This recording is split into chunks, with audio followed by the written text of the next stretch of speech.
Hello and welcome to week 4 of the Rainbow Six UK and Ireland Nationals. I'm Ian Chambers. I am absolutely delighted to be back hosting for you this evening. And I'm not alone, of course. I am joined by the two true experts, the guys who know exactly what they're talking about here tonight. It's the one and only Fluke, who's back for his 3rd week on the Biz Ounce. How's it going, Fluke? Good, can't get rid of me. Haven't found out where I'm hiding, can't keep me out of the building just yet. And a man who, you know, he started buttering his bread here on the UK scene. It's the one and only Desichu. Welcome to the show, Des. How are you, sir? I am very good, my man. I mean, it feels like a long time since we were both last together in Manchester sipping a pint, and I ain't cast with Fluke before, so this is a whole new experience for all involved, I think. We spoke last time I was on about how the Siege scene is weirdly wonderful. Another example of that was the announcement made today that we're all here together, and we were all... it was pictures not of us to say that we were on the show. It was dogs, and I was a beagle. What were you, Fluke? Yeah. I was just the shaggiest dog. I think they just typed in shaggy, unkempt dog and went with that. Thank you very much. I don't see the resemblance, personally. I mean, it worked. It did work. Des, what about you? What were you? I was a pom, which I was kind of freaked out by because poms are my favorite dog. I really want a pom one day, so I was like, how do you know I like poms? And I was like, I don't really get why I look like a pom, but then...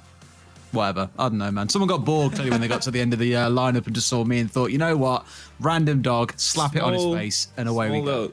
Arguably, I'm a cat, so I was a little bit offended, but I think I'll live through it. Once again, the world of Siege blows my mind. Can you believe we're 4 weeks in already, Fluke? 4 weeks. This is flying, isn't it? It's just kind of, it happened. It happened so quickly as well, especially with the amount of draws that we've had. I think we're just shy of 50% of these games so far have been draws over the entire season. There's a lot of fighting. Everything points-wise is still very close.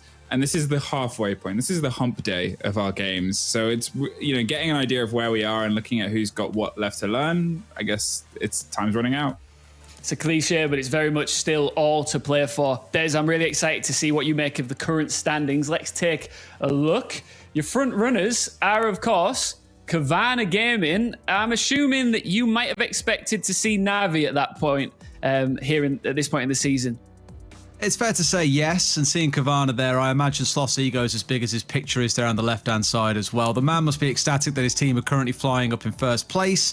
Fear sat in second, and then Navi, the team you were looking towards, sat in third place. Whereas you look a bit further down the table, maybe you're looking and saying there was a couple of high hopers for a couple of these teams. I know some were really pegging Vex to do well. M&M maybe was going to be a little bit higher. And then there's Demise, who are kind of that enigma, sat in 6th place right now, who've done nothing but draw.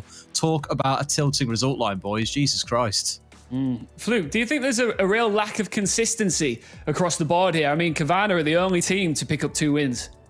Yeah, it's like the weird way of looking at this point, because obviously, as you said, Kavana are the only team that have generally remained positive. They've got the 2 wins, but at the same time, the up and down that all of these teams have faced. It's one of the things that at the beginning we said, M&M, whoa, we want them to be a bit consistent because even if they're winning or losing, everything's up in the air. But when you take a step back, a lot of these teams are kind of completely inconsistent. And it's just, I guess, finding a groove, because as I said before, this is generally the halfway point now.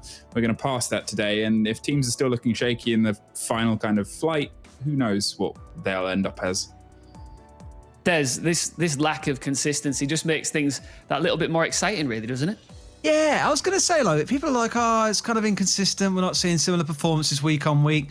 That's what makes the UK fun, right? Let's not lie. The last 3 weeks have been filled with drama on Twitter. There has been something new happening every single week. This has been the first week. You know, like in Monsters, Inc. at the very start of the film where you got the ticker up at the top, like number of days since an accident? We're on about 6 or 7 days now. It's ticking up all right so far. Today might still continue being that consistent day, or it goes back down to 0. Time will tell. Let's dig into each team individually. Let's start with Kavana. Like I say, 2 games they've won. They're the only team to do it. What are they doing right, in your opinion, Fluke? What have you've seen a lot of these guys. Like I said, you've done 3 of these casts on the bounce now. What are you seeing go so well for these guys? I mean, it's the teamwork. Everything is kind of run quite well together.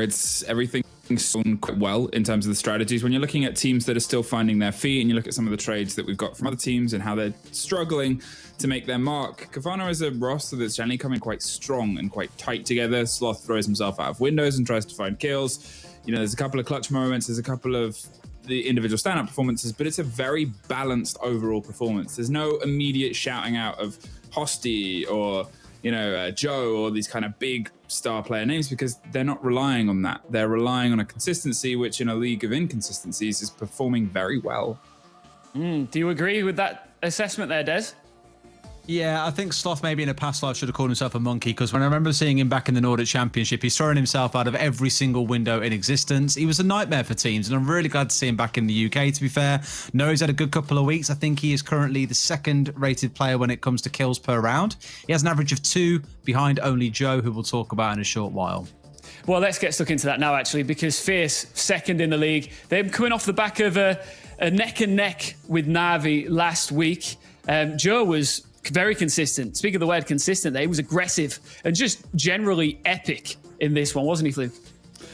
Hey, I mean, he's an absolute force. I think he's obviously such a good prospect of our scene and our kind of current league as well. And it's really great to see him have this opportunity to shine and to kind of make a mark because, you know, there was a lot of eyes on Joe of people who were kind of a bit in the know. And yes, Hosty lit up at the beginning, but then since then, obviously, Joe is now the top fragger across the region. His performance was him versus Na'Vi last week, and it was just unbelievable. And you just kind of want to keep seeing this player get better and better and grow and grow and grow. And, you know, a 2.2 KD across all of this so far is unbelievable.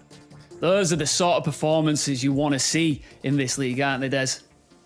Oh, I mean, I think every single team needs a star player that's going to stand up and make themselves heard when it really counts. And against a team like they were last week, they're the kind of games where you've really got to make yourself known. And on like a personal level, in my heart, I was happy because I know that on Twitter a few times he's been very doubtful. Why does everyone think I'm good? Like, why do people say this? Son, just go back and watch that VOD review from last week. You can see the result you put up against teams like that. You've got players like Doki screaming your name out all the time now. Just got to believe himself a bit more, and he will absolutely fly in the coming years. He held himself accountable, didn't he, last week?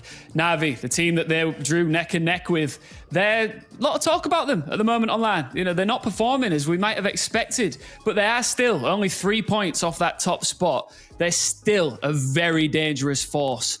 Am I right, Fluke? Yeah, well, I think that's the thing about it as well, is obviously they're here as the tier 1 team, and tier 1 for now, for them, at least for a period of time, is unfortunately wrapped up. They didn't quite get the mini major spot, spoiler alert. So, well, if they've got to prove themselves, this is where they've got to do it now. They've obviously come off a couple of disappointing performances. They've been underperforming, which is fair to say because we know what they're capable of.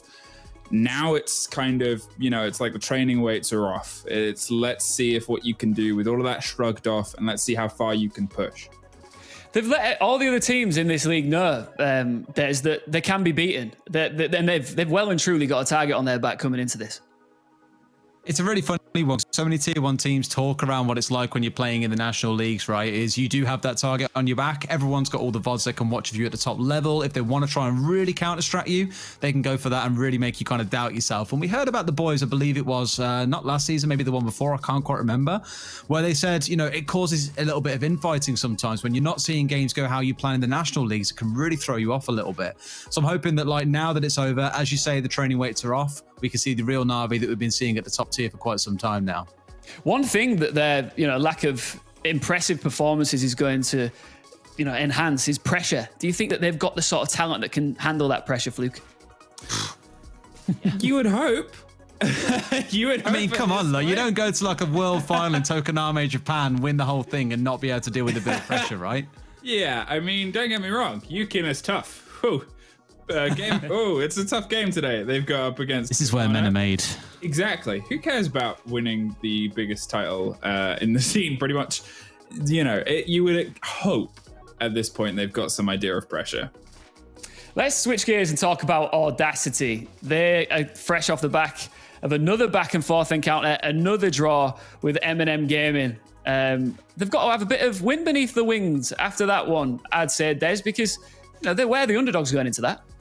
God, I don't want to run into Zeus in a dark alleyway anytime soon. Definitely not with his score either. 83% cost, I believe, is the second highest in the whole competition right now.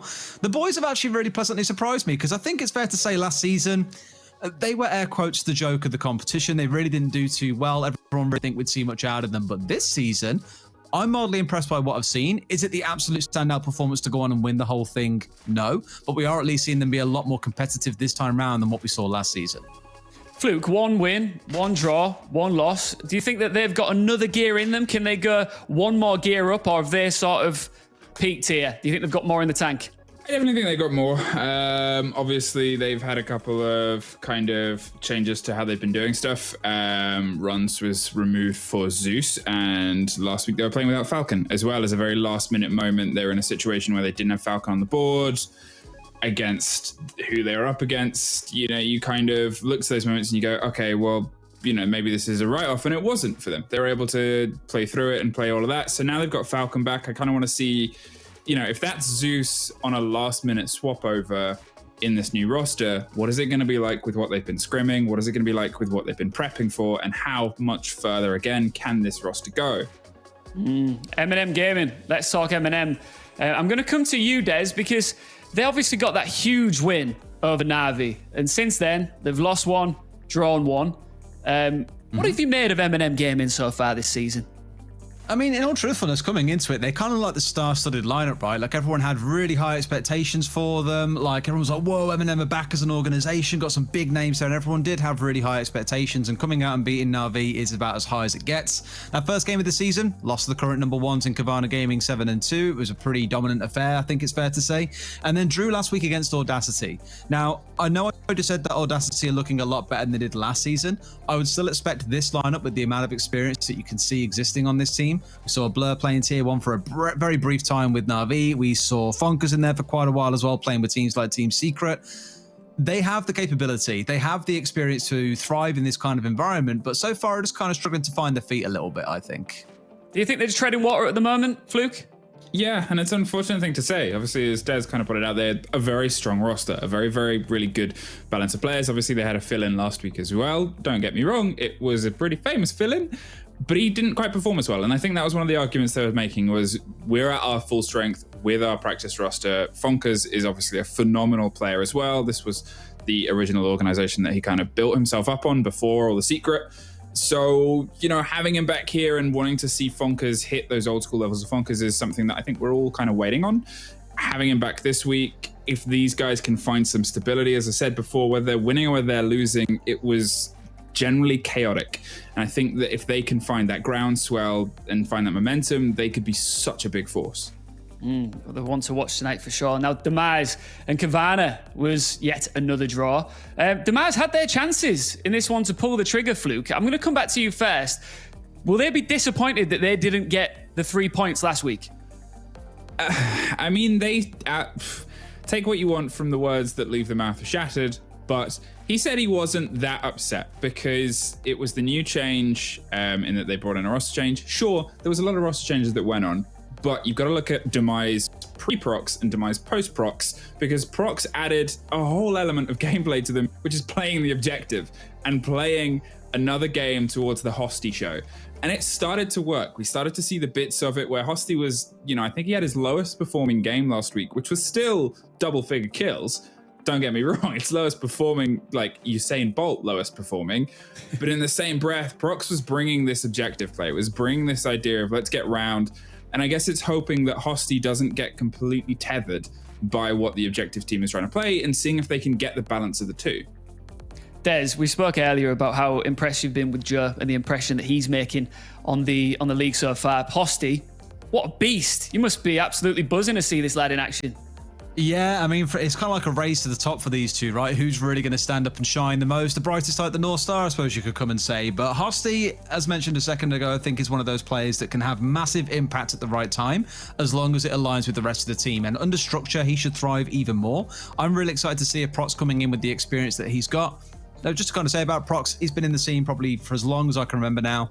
I've been in it for about 2 years. He's been in there even longer, it feels like. He knows a lot about the game. Used to be with the original M&M lineup that then became Na'Vi. So I do think he brings a lot to the side. Hopefully the structure they then build, like I said a second ago, really lets Hosty shine, because I think given the opportunity, he could be one of the real standout performers in this competition.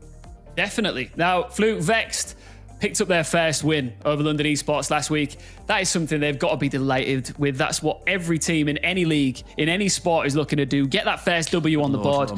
You'd be expecting to see them want to capitalize on that positive momentum here tonight. Oh yeah, you've wanted that the entire season. Like, this Vex roster is so much talent in such a small roster. Obviously, they had the change of bringing in Rum recently, but the chaos that was the last week's game on Villa, I'm still kind of coming down the adrenaline off the first few rounds of that. In the same breath, it was pure Vexed at points. It was so much aggression, so much fragging potential. It started to ignite, and I really want to see that just get bigger and bolder, because they had a start that wasn't great, and there's no denying it, because we know what they're capable of. We got a taste of that last week, and there is so much more in the tank with them. They've got to close the book on the start of their season here, Des, and really push forward. I think we could potentially see them rocket up the league here. I mean, I'm looking at the standings there, right? Looking at the stats on screen, the quickest plant, 175 seconds. That leaves 5 seconds left on the timer. They've only gone on to win 10 rounds out of the possible ones they could have gone on to win, of course, out of about, 36. Hasn't been the, I suppose, most consistent one. They're kind of still playing the UK style of let's run and gun and trying to shut them down with the capability we've got in our individual members, rather than so much playing for the objective in good time. It does lead to panic round endings, and I think ultimately that's why you're seeing these things swing one way or the other very, very fast. Either a team can deal with their aggression, or they can't. If they can't, they collapse. If they do, then, well, Vex don't really seem to have a second answer. So I need to see some more out of them today in terms of depth of play style.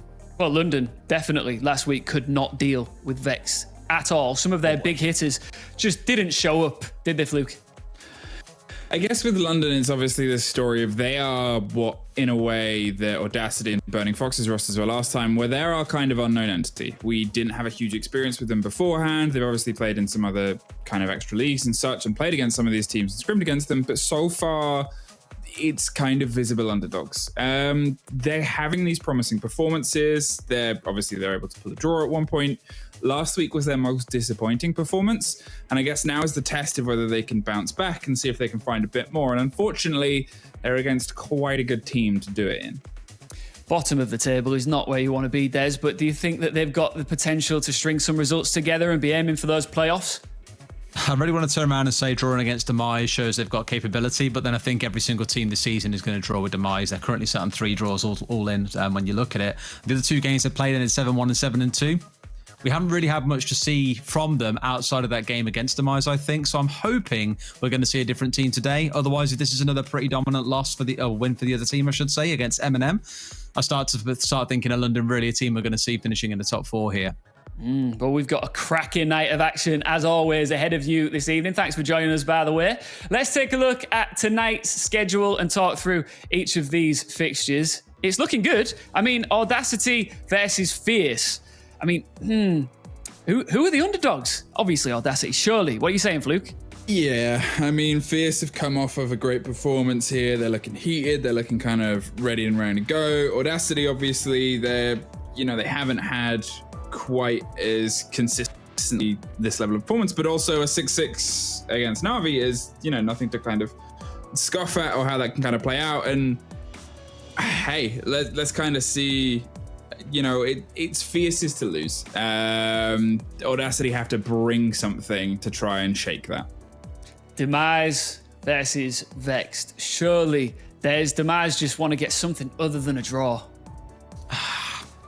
A little joke for you guys earlier on about this, to be fair. I was like, man, I really don't know. Like, I want to see him continue the joke almost and keep on going for draws here as well. Like, we've heard what the players themselves have said. We know they're kind of ruin the eventuality they're in here where it does keep on leading to draws. This will be like the chaos in the European League where we'll turn around and be saying something like, oh, 2 or 3 rounds have gone differently. They'd be top of the table, but that's the nature of things here. You've got to put those rounds in the board to get yourself the wins. Otherwise, you'll keep on seeing yourself middling or bottom half of the table, and no one wants to be in that spot.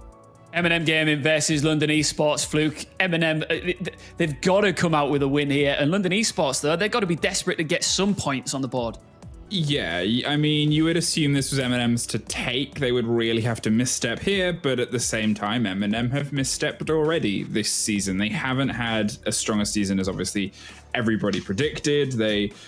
It's been ups and it's been downs with them, and I think it's kind of the balance of, all right, well, if Kavana can take them, maybe they can kind of look on and latch onto being able to take points from M&M that way, but at the same time, M&M took points from Na'Vi, so who are you facing today? What M&M? What week? You're going to want to watch all the way till the end tonight. You're going to want to stay up late. Pour yourself a coffee because Kavana Gaming versus Na'Vi will close out our games today. It's top of the league versus the favourites to win it. This has got to be one to watch. Oh, in my mind, yeah. This is the game of the night, and I'm sure in the post show we'll have an awful lot to say about it there as well. This kind of comes down to what you're going to see out of either side. Who's really going to step up and make themselves heard? I'm looking towards Sloth. I'm thinking, man, this guy's got to step up big here against someone like Doki to really keep Na'Vi under the thumb, because Na'Vi are, just like I said about Demise a few seconds ago, 2 or 3 rounds have gone differently. They'd be 3-0. They'd be top of the table. No questions asked. So it's going to be a rough game, but this is the chance for Kavana to say, no, we are the best team. We deserve to be in the top spot. Come and get us because we're the ones wearing the crown now. If you're hyped for tonight, can I get a woo? Woo! Beautiful. I won't excite my dog that's next door. He can stay quiet. He'll be like, what? And I'm like, no one needs that. Well, thank you, Fluke, anyway. As we roll along tonight, there's loads of ways for you to get stuck into everything we're talking about on Twitch. The Twitch extension should already be on your screen as we speak. That's where you can check all the scores, the stats, as well as vote for your favorite teams in the upcoming matches. And if you want to check out even more in-depth stats, upcoming schedules, and loads more other great stuff, you can visit our website, ukin.gg. Let's have a quick break from us flapping our gums to find out how you can play Nomad like Audacity's Falcon. Check this out. My name's Sam Falcon Williams. I play for Audacity Esports and I'm the Fex player. Nomad's an attacker and she's used as anti-roam. 2 armor, 2 speed. She's in the middle ground between being super fast and being tanky. Nomad has access to the ARX 200 and the AK-74M as her primary weapons. As her secondary weapons, she has the 44 mag semi-auto and the PRB 92. The AK's got a lot of strength with it. It's got high damage and a lot of bullets. It's got 41 bullets, but it's quite bouncy. The recoil's not amazing. The IRX is a laser. It's got basically no recoil, but it's only got 20 bullets in the mag. I take the AK when I know I've probably got to fight multiple opponents in a very short amount of time. So probably if I was kind of being more supportive, I'd take the AK. But if I was a pure out entry to start with, I'd be taking one-on-one, so I'd take the ARX. Nomad has both the breach charge and the stun grenades as our gadgets. She also enters with 3 air jab grenades, which stick to any surface and will detonate when an enemy is within a specific range, and they disorient them.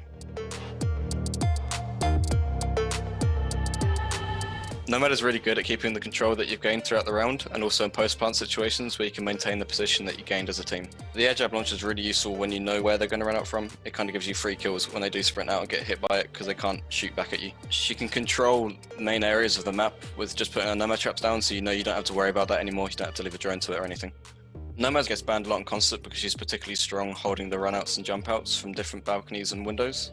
She locks down meeting windows, piano windows, and yellow doors, quite common for her placements, just because they're quite common for defenders to run out from. Depending on the map that we play, we might bring out Nomad against Fierce on Friday. I think Fierce are quite strong on Consulate, so we'll maybe look to go to a different map. Nomad's really strong by herself. She doesn't need anyone else to do her job because she can just do it. It's just put a Nomad trap down, it's done. You can just leave it, run off and do what you need to do. Try and learn places where the defenders can't run up and shoot them before they get triggered. I usually try and keep one in my pocket, put 2 out and have 1 spare for post-plant if we get to that point. You'll see it on Consulate where I kept 1 in my pocket and put 1 out for post-plant because they can't retake the place where we're planted, so we basically just win. I think Nomad's really strong for a lot of teams. You could see with Demise and Kavana game last Friday that Grizzly won it based on his Nomad traps. Just 3 kills really. They lost that game just purely because of Nomad. That's how strong she is.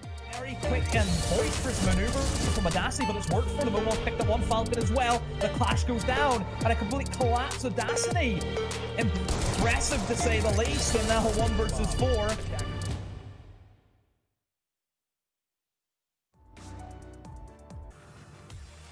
What I'm loving about these broadcasts, lads, is that we get some real insight from the pros on how to play with the players. So if if there's anybody watching this thinking, you know what, I really want to learn how to play with Nomad, videos like that are really helpful, aren't they, Des? It's great to see. As silly as it sounds, yeah, it's nice to hear it coming out of someone that, plays at a pretty decent level in the game as well. Because, I could sit here and tell you how to play Nomad. Guarantee you it'll be nothing like the sort of stuff that he says. And although, sure, you look at the gadget, you know what it does. To actually hear about the cases like things like keeping one in the back pocket for the post plant, small things that can really help improve your gameplay in solo queue and things like that. You're a fan of Nomad, Fluke? It depends if I'm playing against her or not, really. Why does your hair look like you shaved half of it, by the way, Fluke? With the way you've got it. I've I realized think it's sexy. It's so warm that if I leave it out, it just expands slowly. So I've got to tie it back a little bit. It will be. It's like a modern day Skrillex. I know. That's it. Hello, that's me. Way less rich. And successful. But yeah. So Nomad she's problematic if you're not paying attention. You sometimes see a lot of teams misuse her. I think it's always fair to say they'll put those air jabs in slightly wrong places. I know Jess gets very frustrated when you cast whatever you do of misplaced air jabs and how it'll be a bit of a wasted utility sometimes. But in the hands of someone capable, it, as I said, can win and take rounds. Guys, don't forget, if we do get too hot, it's not like we're at the desk. It's not like we're here in person. Like, we can literally whip off our bottom half, like underpants, trousers, whatever. We can just sit here fresh. I mean, you guys haven't already done that? Oh, is it just you? I'm in a paddling pool from the waist down. I've got like a kid's paddling pool in. That's the way to go, mate. Des is just chilling in a pair of ankle socks. Am I right, Des? Oh, you know it, mate. You know it. No comment. Now, I've got pinged a bit of a link just before the show started. Something really interesting. I have no idea what any of it means, so I'm going to ask you pros about it. It's a Ubisoft article. It's some new designers' notes. The headline, I thought you two could pick it apart a little bit before we move on to game one. The headline of this article is Balancing Matrix and Top Operator Bans. Are you intrigued by that, Des? Mildly, because I think when occasionally when, the god that is Ubisoft steps down from the heavens and graces us with this grid to go, here's how the stats currently line up and here's what operators we're seeing being as popular, everyone likes to sit and kind of, gorge over it a little bit and be like, okay, well, how are things stacking up, who's getting picked a lot, who's not, so on and so forth. And without a doubt, we always see things like the Jaeger kind of creeping up towards the top end of things, and it's no different here.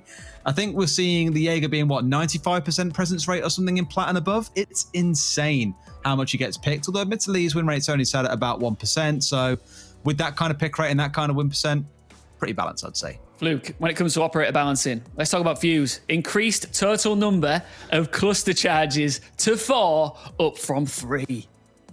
I mean, Fuse is particular. I think that's the fairest thing to say. Obviously, the play that he sees in comp is very different to the play that he sees anywhere else. He's a bit of a one-trick pony to the degree of if he's successful on a round, great, fantastic. If he works twice, who you're playing shouldn't suffer that twice. It's not his lack of ability.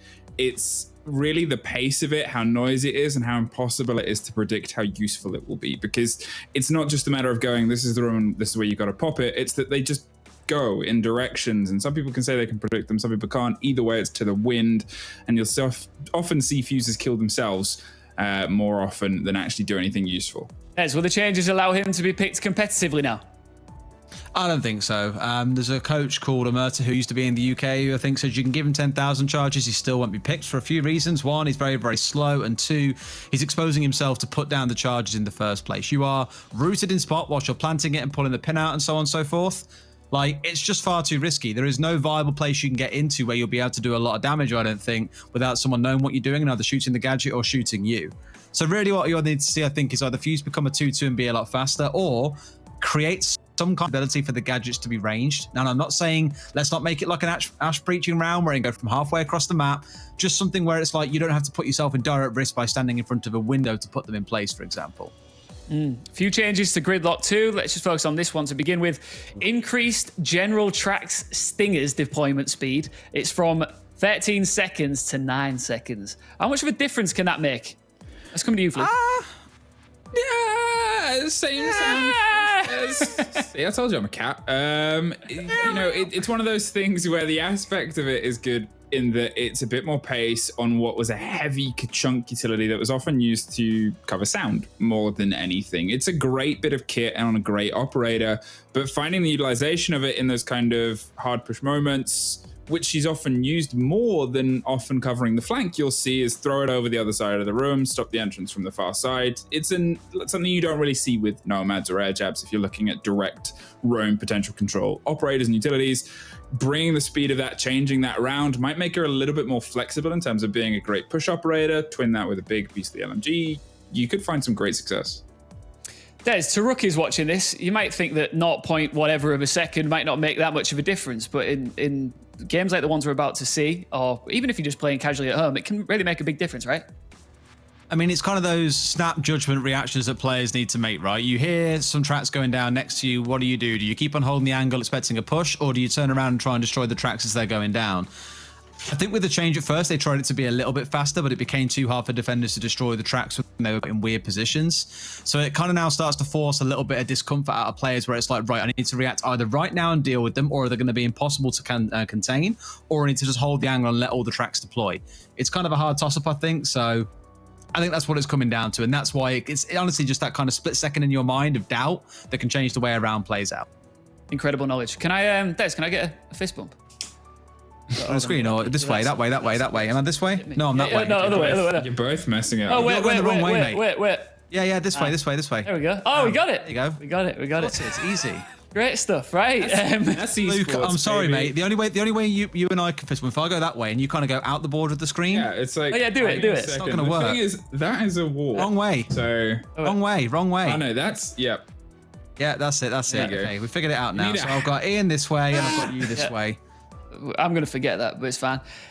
Make sure, if you like comedy stuff like that, make sure you're watching tonight's games. After the games, right, we're getting stuck into debrief. We've got some epic stuff planned. It's basically a game show, right? If you enjoy like Golden Balls or anything like that on TV, you got to tune in. Yeah, if you want to get to know the men behind the players, you need to make sure you're watching Debrief. We've got some epic stuff planned. We've got some special guests. But before we hop into the first match of tonight, let's have a deeper dive into the minds of Kavana Gaming, top of the league.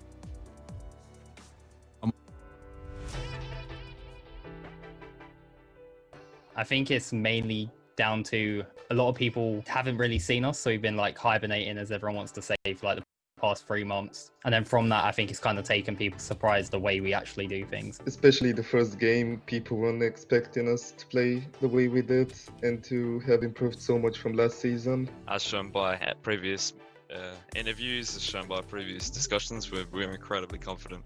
I wouldn't say we're undefeated. I don't count the draw as a win, so I do think we lost yesterday. No, never happy with a draw. We needed the 3 points there to be comfortable going into the our harder games throughout the season. No, definitely not. You know, if it wasn't for Grizzly, could have ended with a loss as well. We got kicked off our high horse. So with the draw, I'm incredibly disappointed. With our game with Demise, we was disappointed with the draw. We was really aiming for a win. You had Hosty just coming in from anywhere and just running in and gunning people, and I think it's just we needed to be more clear in how we wanted to approach the game more than anything else. Yeah, I mean, the player that gave us the most issues was obviously Hosty. He single-handedly won them at least 2 rounds. Hosty, he just gets the ball rolling for them. You can see he won them 2 rounds by himself, getting 4 kills both rounds. Obviously Hosty. Well, definitely Hosty, you know. I feel like you have to swing him. Like if you hold an angle onto him, you're gonna die. So yeah, definitely Hosty. So I think one of the main things we need to do is constantly keep updating our strats and evolving. So we've made small changes in some places and then drastic changes in others. We change usually stuff at least a bit. We don't want to become too predictable. We've made additional strats but haven't changed, you know, so we've just built up on the foundation that we have already. Not particularly. I mean, we're always constantly going over strats, changing things, making new ones. I think we are going to go into it with the mentality of we're going to win this game. It doesn't matter whether they're in a higher position than us now. We know we can compete with the players and they're going to focus on something else. So if we focus on that, I'm sure we'll be able to get the win from it. They're not playing to their, their 100%. So we feel we can take a result. It's a best of one. We can definitely take a result against them. I think it's going to be a tough game. Really good team, really good players, but I think we have a good chance of getting a draw or getting a win. I mean, let's be realistic here. They're a Pro League team, We want to beat them. We think we can, but at the end of the day, we will be happy with any outcome that comes from it,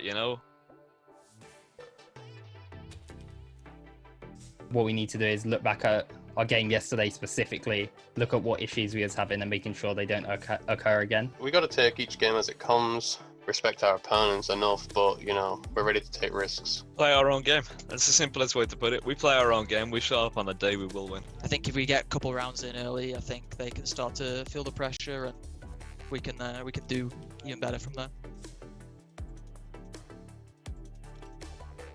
Joe's been performing quite well on Fierce. Yesterday, he single-handedly defeated Na'Vi, which, not many people can say they can do. Well, there's a discussion always about Joe and Hosty. Well, I think the main ones are obviously Hosty, Joe. It's almost just a Joe and Hosty show right now, isn't it? That's all everyone speaks about. Joe from Fizz, Hosty from Demise, and honestly, I play better than I thought I would, so I'll throw myself in there, you know what I mean? Damaz has, right? They made that change last week and they look night and day. At least versus Audacity, we won 7-3, but it could have been a much closer game. I think they've improved a lot, and same goes for Demise. Audacity, we thought they were going to be worse than they are. They definitely look stronger than what we thought they were going to be. I think this season has really been a really big step up. Demise are set for big things. I think with Prox, they're going to have a massive improvement. I mean, he's not only a good player, but good IGL, good Audacity. They're looking way better than last season. They've got our old player Amos. All the teams are good. All the teams are actually able to, finish in playoffs. We've actually improved drastically. I think last season we was actually able to prove, okay, we're actually a team that deserves to be in the competition. And now I think we're proving that we're a team that actually deserves to be in the top 1 or 2 places and winning it and taking that CL spot. The increase as a team and overall sort of level as a team that we've improved at, and the rate has been absolutely massive. I am so proud of my boys at the minute as to how we're playing. People didn't even think we were good at all to pretty decent. Now this season we're currently at the top of the standings, so we've came far, we can go even further. It's a long journey, man, and we're ready to take it in order to achieve CL, then hopefully Pro League.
I mean, I can say my own team, can't I? Anarchic is a big bloody troll, even. Big bloody troll, man. I'd say Kendrew and Shattered. Someone from Vexed, I'd say. Yeah, Pat talks quite a bit. All the Vex guys like to talk in all chat, don't they? They love a bit of verbal. Not in recent years, but probably back on my Xbox days, I went through about 20 controllers, give or take, just break them a little when I get a bit annoyed at the game. There's been a few keys on the keyboard missing sometimes. I've got a broken headset right now that I'm wearing, so... I've broken probably 2 headsets because I was a little angry boy and threw them at a wall. One for me is when I'm playing Siege and someone decides to just reinforce a wall next to me for no reason at all. Oh, the waffle and all chat. The most annoying thing to play against is when you just have 5 people on the opposite team peeking windows, just keeping you in spawn. People not reinforcing in ranked. We give you that one. Jumping out of windows, especially if you're repelled on the same window. Yeah, that's that's an annoyance. Yeah. I'd just go for pure fraggers. I wouldn't worry about anything else and just let them run about and kill people. So it'd probably be Sloth, Hosty, Joe, probably have Dats from Eminem, and then maybe Doki, and just have them guys run about and just see what they can do. Hosty, Joe, Sloth, Doki. We'll communicate with pings. He's over there, and we'll just gun absolutely everybody. Let's just go full balls to the wall, fragger. Let's go Joe, Hosty, Sloth, Usus, and maybe Doki. I've already made it, mate. It's called Kwana Gaming. I've already got my dream UK roster.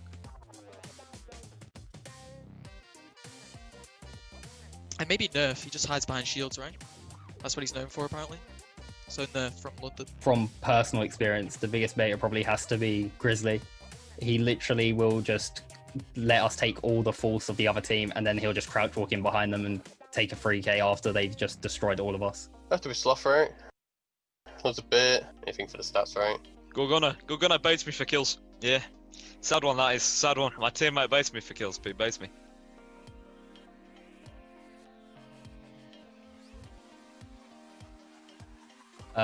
No. No, hot dog's not a sandwich. It's a hot dog. No. No. No. If anyone said yes to that, there's something wrong. I'd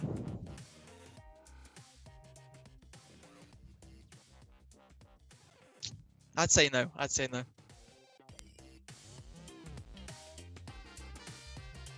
Never. I've never had it in my life, and I never plan to have it. Always. Always beans on toast with cheese. Can't beat it. Always, always. Always. Come on.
Hello and welcome back to the Rainbow Six UK and Ireland Nationals Week 4, baby. It's flying by. I cannot believe it. And I'm Ian Chambers, by the way, and I am joined by two absolute legends. Fluke, is he that side? Let me guess.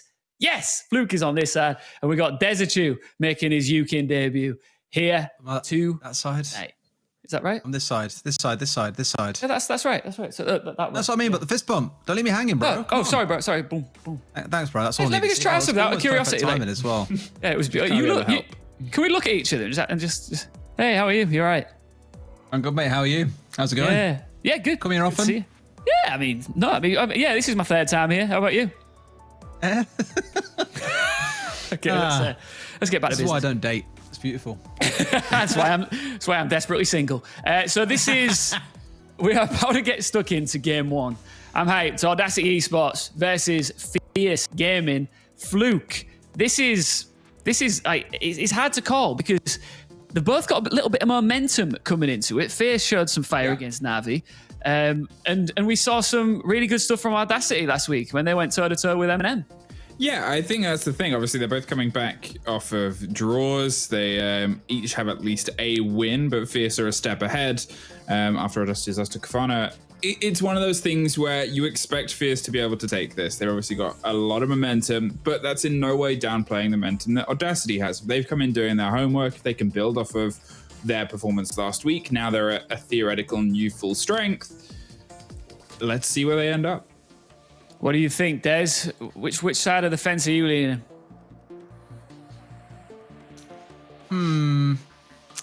My heart really wants to say Audacity, but I think Fierce do look like the stronger team somewhat coming into this, right? I mean, looking at Audacity, as I mentioned earlier on, they are having a better season than they did last season. A couple of changes, got them in much better shape. Fair enough, things are looking okay, but you are against a team that I think many has coined as being one of the top 3 teams. Even last season, we saw them being one of the top 3 teams, so it's really hard to turn around and say that it's kind of the dream fairy tale story for them. I think Fierce here are more like the Tigers than they are the Pussycats in this case, and you should see the claws come out today.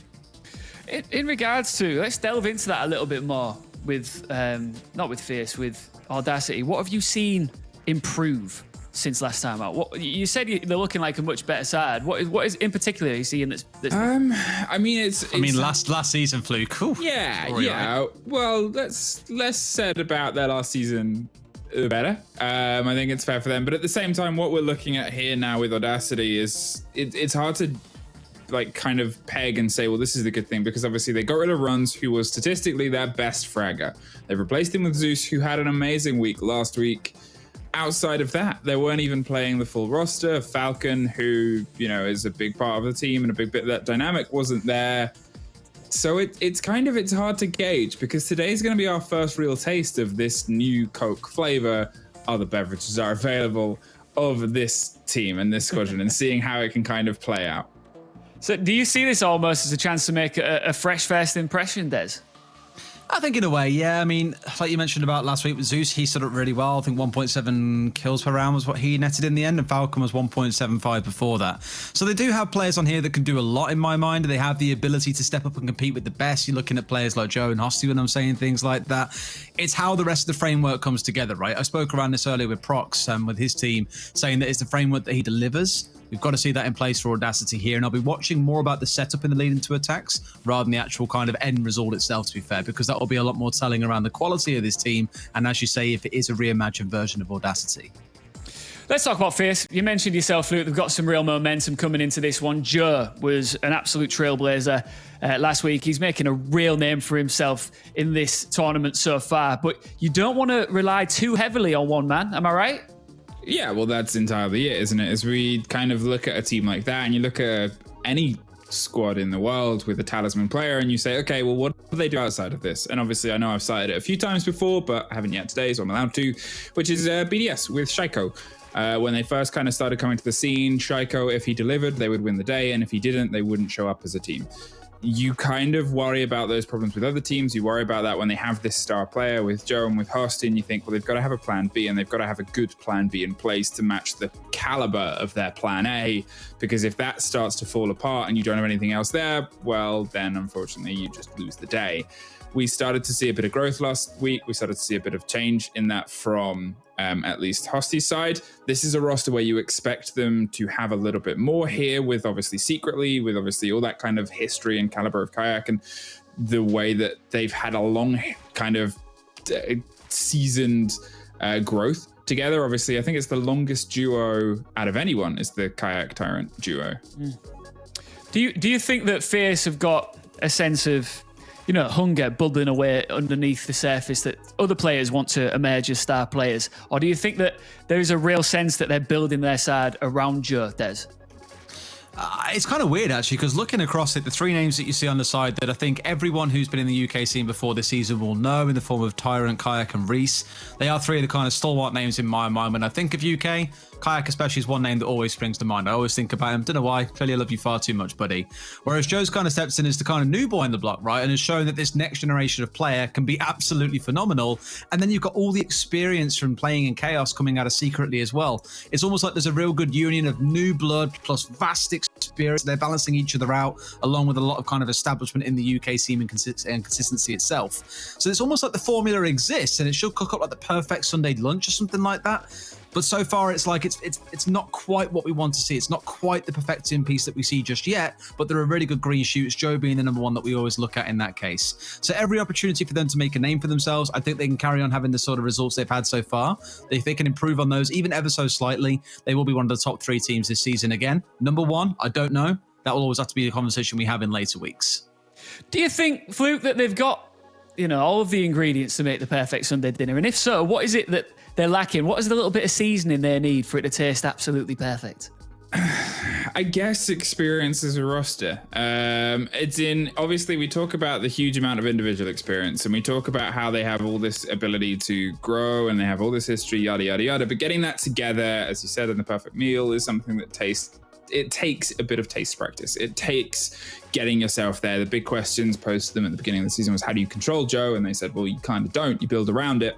And that is an entity and that is a force that you've got to always take into consideration, is you're looking at developing as you go. You're looking at growing as you go, and you learn how you can function as a team and how you can kind of push whilst also not limiting what other players can bring, like Joe, and like that kind of high frag capabilities.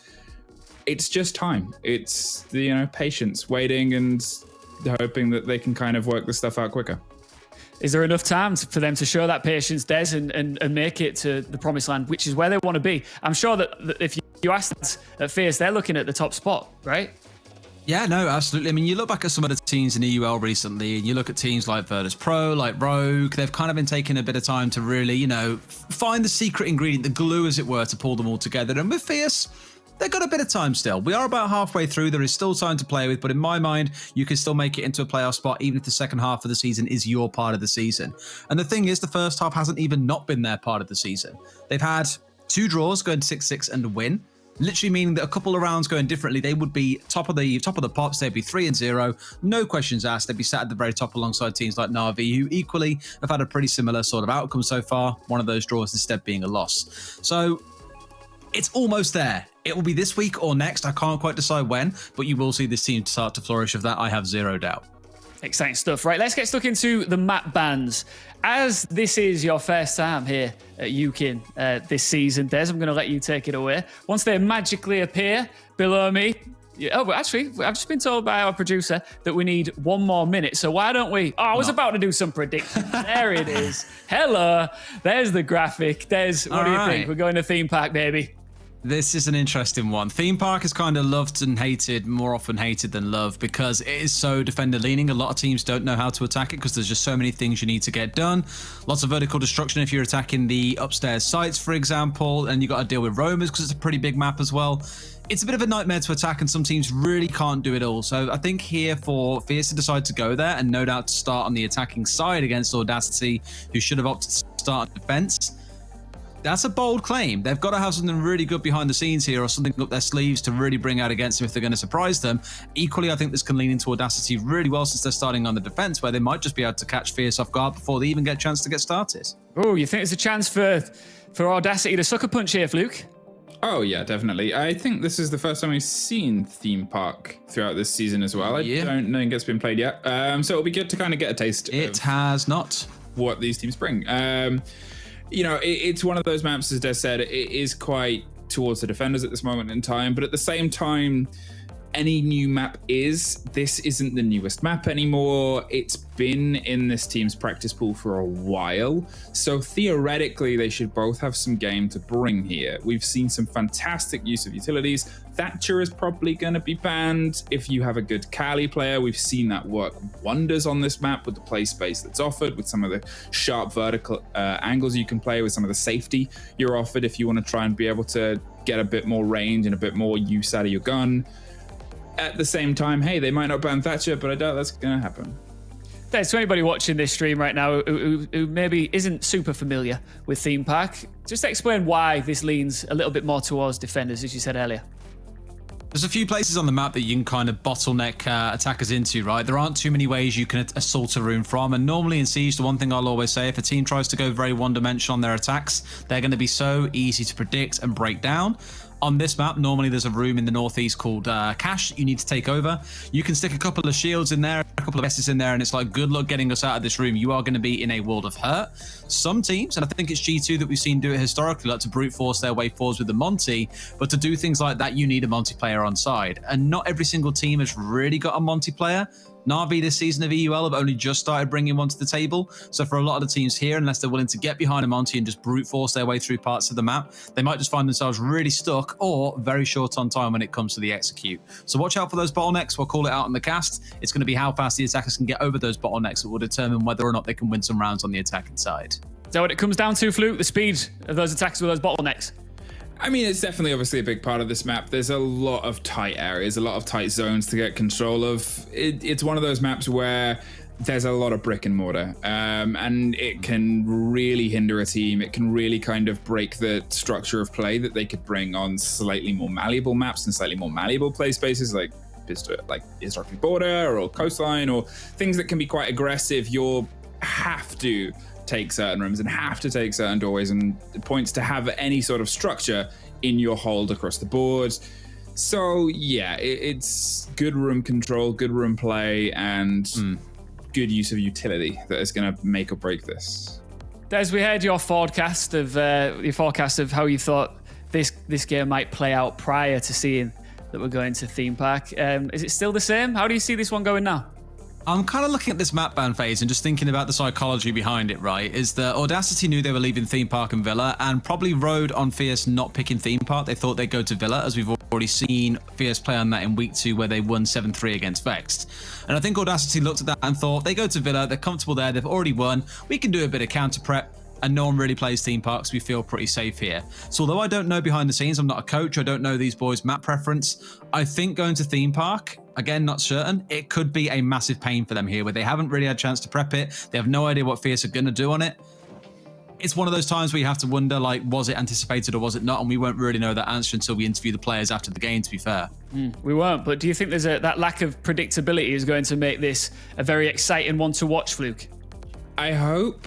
With fingers crossed, but as I said at the very beginning of the Playday, there's been a lot of draws and a lot of slow play we've seen quite frequently throughout this. There's one or two teams that obviously have these spark players and these spark moments, but so far it's kind of been a bit all or nothing, really. There's only, I think, been one game that's finished kind of as a win, but it was a close round win. It's either been a 7-1 and a 7-2, or it's been a 6-6 draw, and it's rare to see any middle ground.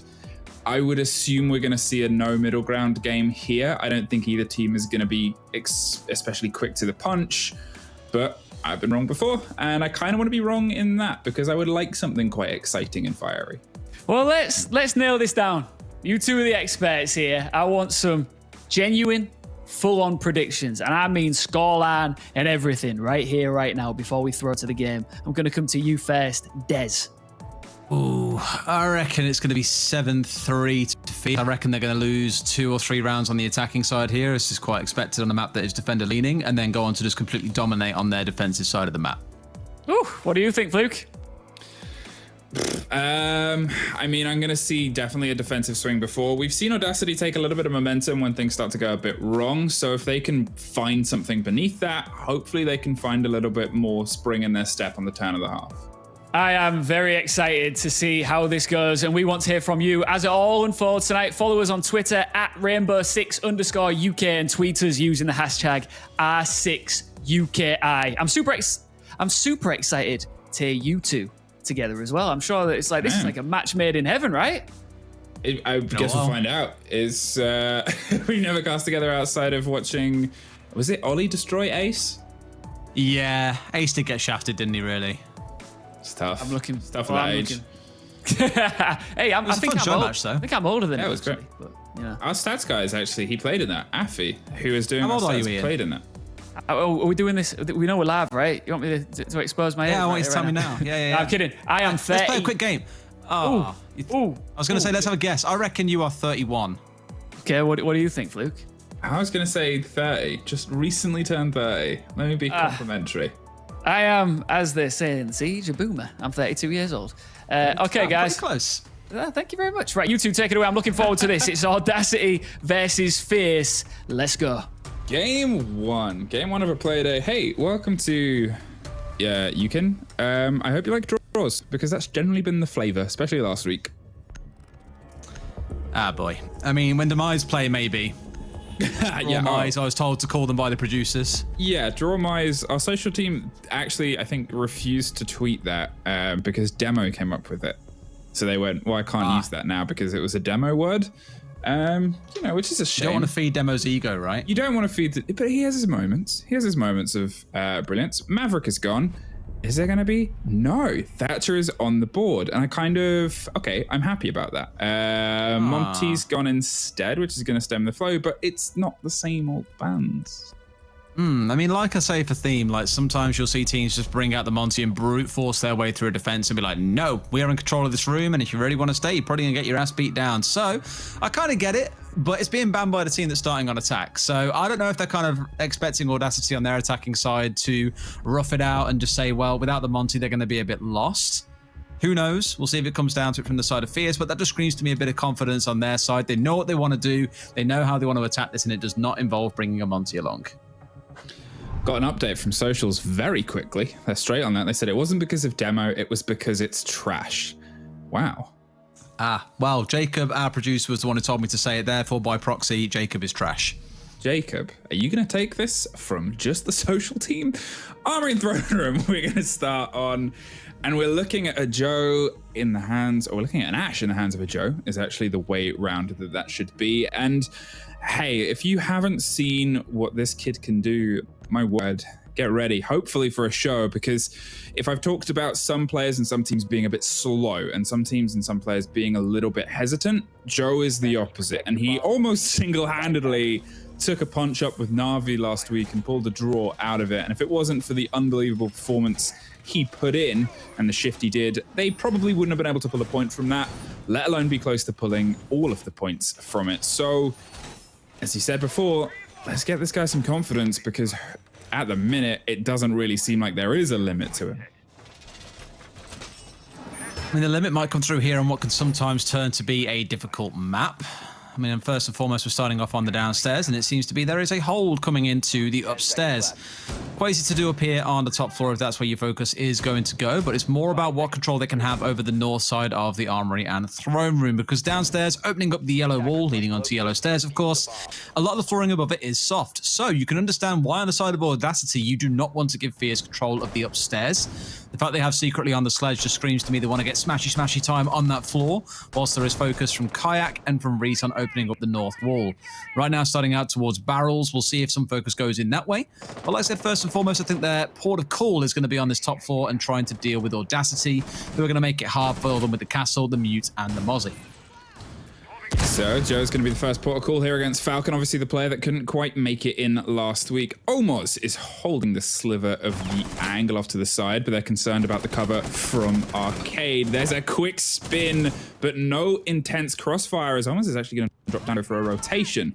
Really not going to put too much pressure onto the push against Cafe there, kind of give them a bit of presence, give them a bit of a fear, and then go, okay, well now we're going to move around, rotate, potentially get underneath with those C4s and see if they can cause some damage. Unfortunately, Joe is the first one to cause some of his own, but Falcon is there to pick up the trade quite quickly. The Ash has shown up and been blown up, unfortunately.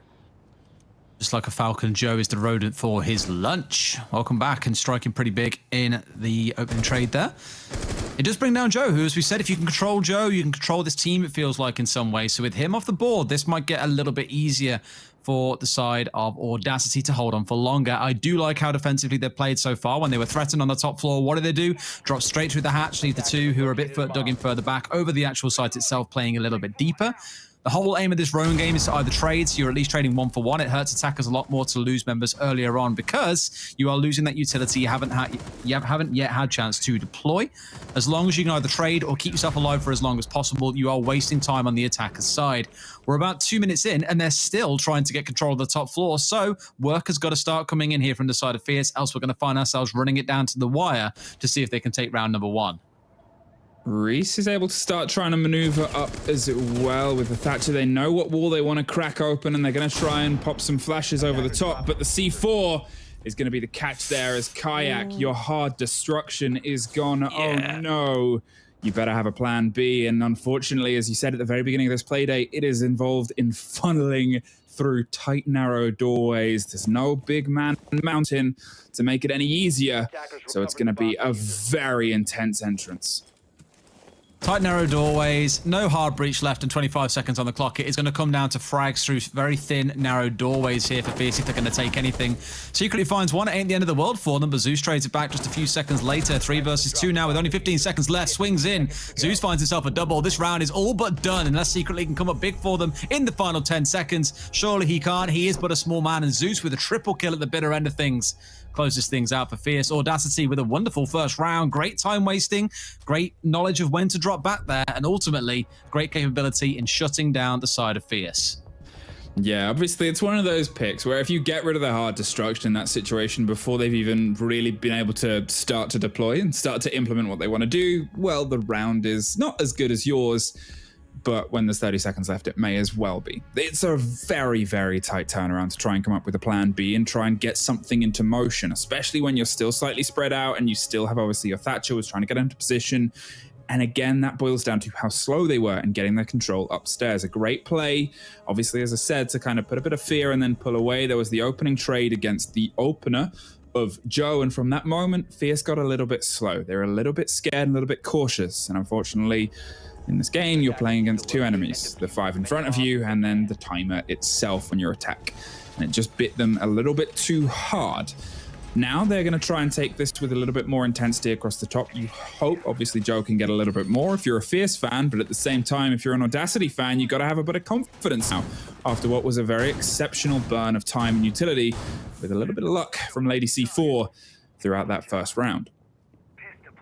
Sloth is licking his chops watching this now as well, seeing Joe potentially being shut down for a good number of these rounds is a great chance for him to claim that top spot in KPR. If Joe falls below 2, then it's Sloth who sits in number 1. We saw him in the video earlier on. He was saying, oh, well, obviously it's Hosty and Joe, and I'd also rate myself as well, putting himself in there as the 3rd player to be watching out for that he's most impressed by. So go figure. We'll see how this game ends out and if Joe's the one still holding on to the top spot at the bitter end of it. You mentioned the kind of 2 enemies there of being the enemy team and the timer. Sometimes it's yourself. And we spoke around this team still trying to find a bit of structure, trying to find the glue that holds them all together, right? And I imagine in some cases when you are coming in and saying, right, boys, get on the drones, feed information back and forth, we need to know what's going on. When you're being completely denied by the Mute and the Mozzie together, you can't get any intel. That really then comes down to the individual ability to step up and say, right, we're going to do this, we're going to do this, we're just going to try and smash it through and see what happens. And obviously in that last round, they kind of got a bit hung up, I think, around Cafe and didn't really know what to do next. So here we'll see if they can change that around, if they can shut down the side of Audacity early on and break open this vertical hold they keep on going for. In this round, at least, given that we are on the sites out towards the east side, then yes, fair enough. Absolutely, there's going to be a good vertical war going on. It also means all of their attention can come in this side. But right now, it's only Joe looking to come in from the west. I would expect the east to be inside of Cache, that room we spoke about earlier on that can be quite a nightmare to hold on to at the best of times as attackers. Wow, Zeus. He's kind of striking with lightning there as he takes care of Joe and knocks him out of Cafe. A great second pick for them in a row to be, well, their first pick being Joe. 2 rounds and 2 Joes deleted.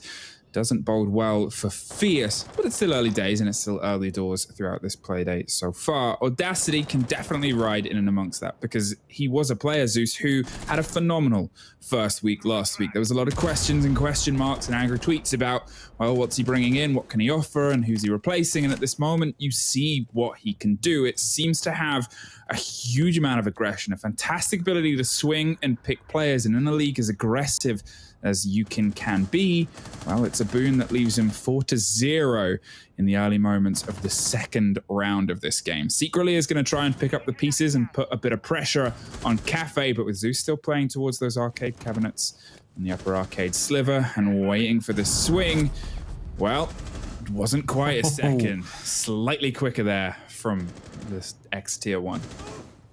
Yeah, secretly stepping into the shoes that Joe is now left on the ground and saying, I'll step in and find the kills where they're needed. No problem at all. A swing around the corner comes in and secretly wins a second 1v1 against Falcon this time.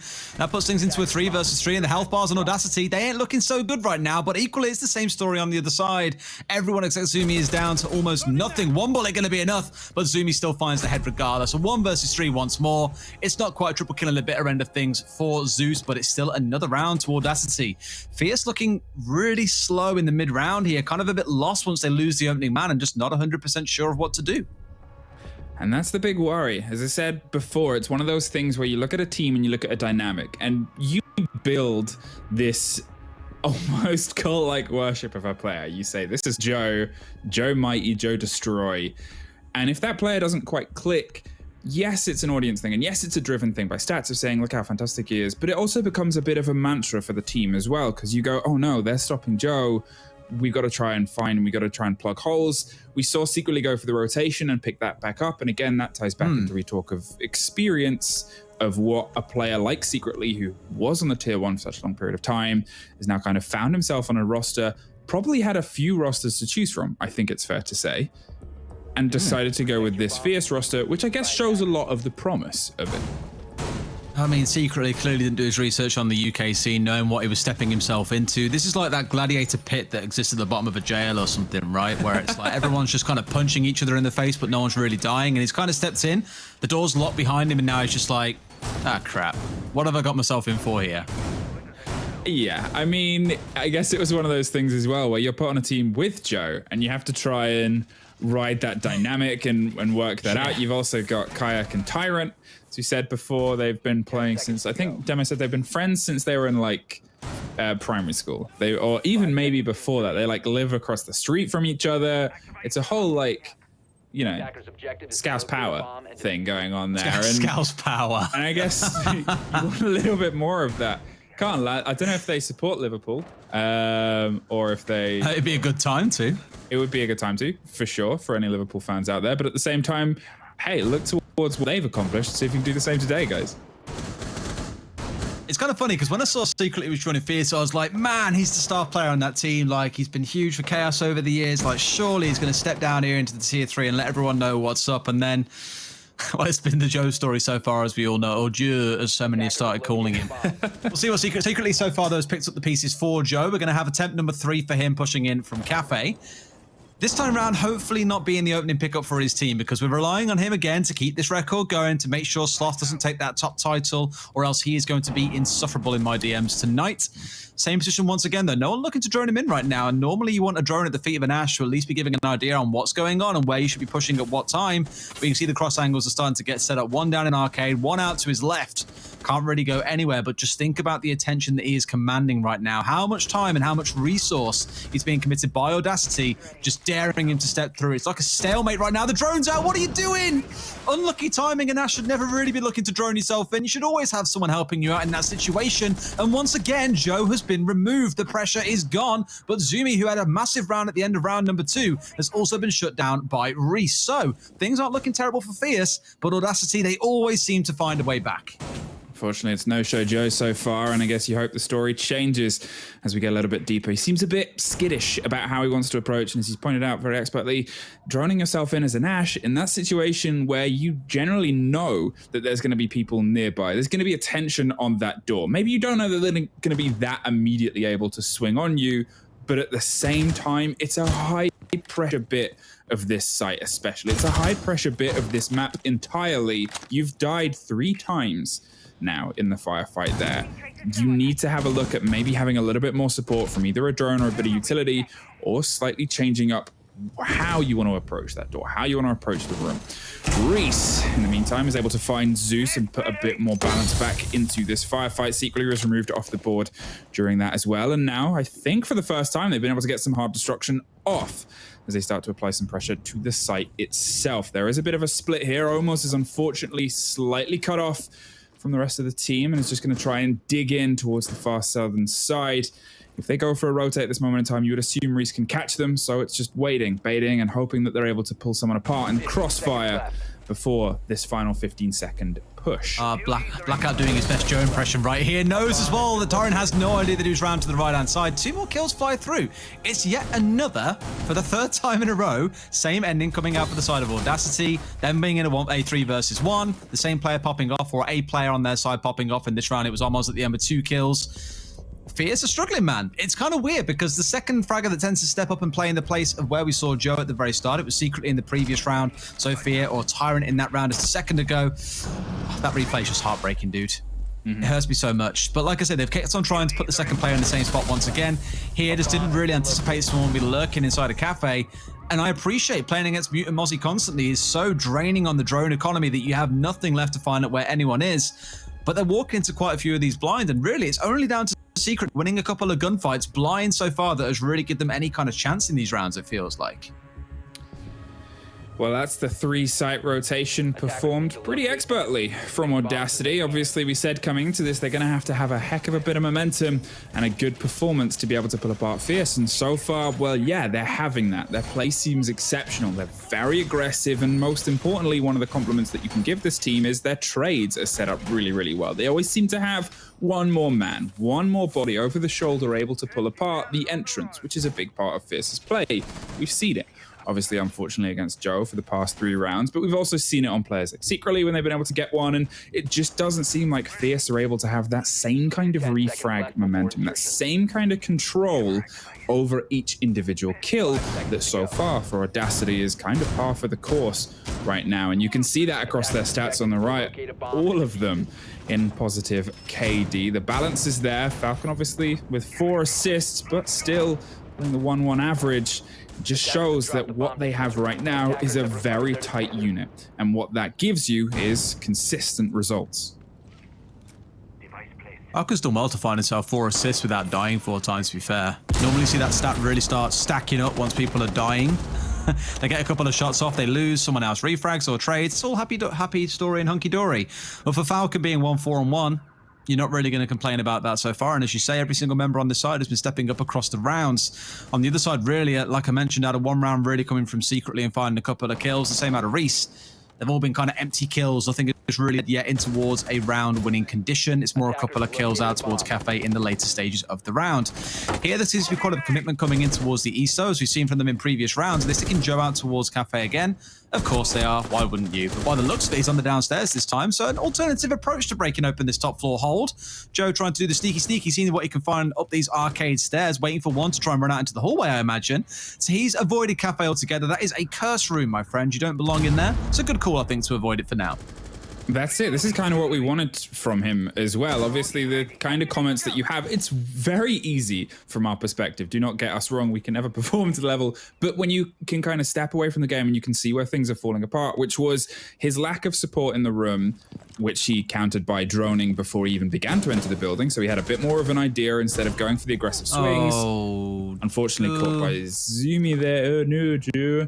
But at the same time, surviving deeper into the round and being able to find a little bit more ground and look for a little bit more, okay, this is a Joe that's looking at more malleability. This is a player that we know can be ferocious and aggressive, and instead of trying to formulaically hit the same room over and over again and expect different results, is looking at widening and deepening the play. And that's definitely what you want. Unfortunately, it didn't quite hit the mark this time around, but you can see growth in that strategy. Bomb located by well, that's... There's got to be some questions asked. I'm telling you now, there've got to be some questions asked at some point. 5 versus 1 now for the side of Audacity. Kayak yet to find a frag for himself. That donut, I can't imagine, will disappear anytime soon, as this round will probably go the same way as all the others. Absolute dominance coming out of Audacity.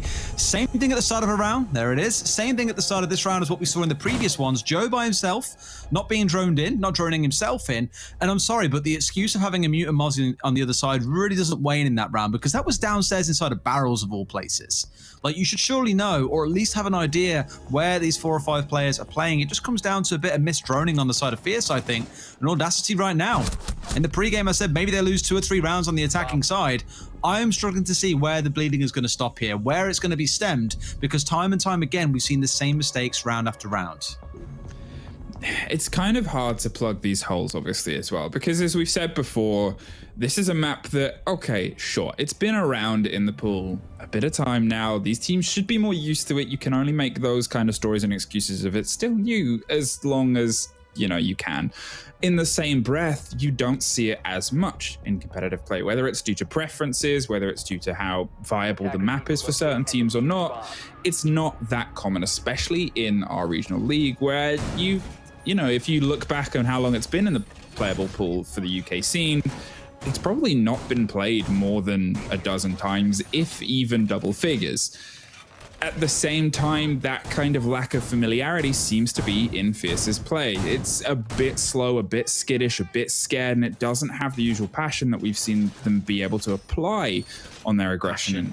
Passion. It's the UK word.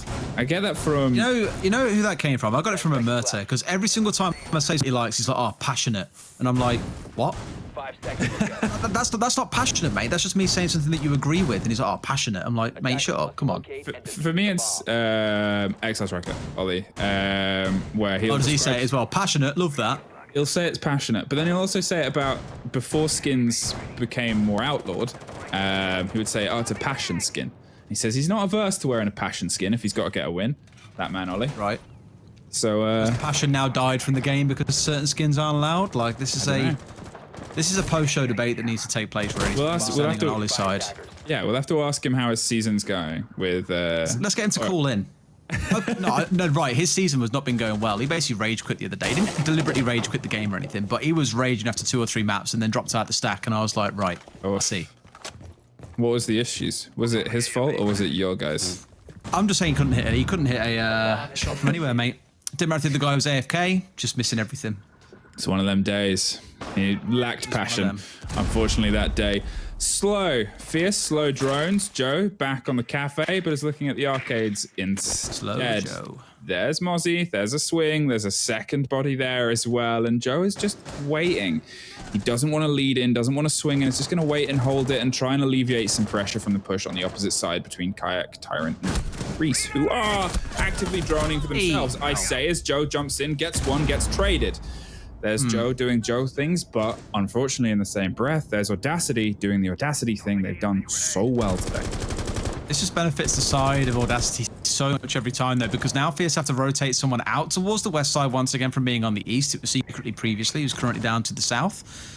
And he knew someone was on arcade stairs. He saw the Mozzie kill the drone as he tried to charge towards it once he got it inside the building in the first place. Had no drones left, and then it was a case of trying to play blind. And yes, you landed a good shot on Tazumi, but you're now down into a 4 versus 4 with only really one angle of attack coming in. Secretly's more here to be the cautious players, should we say, and be ready to act when the time comes. But that relies on the other 3 that are elsewhere on the map actually starting to make a play. And as of yet, as we keep on seeing, that hasn't really been a thing.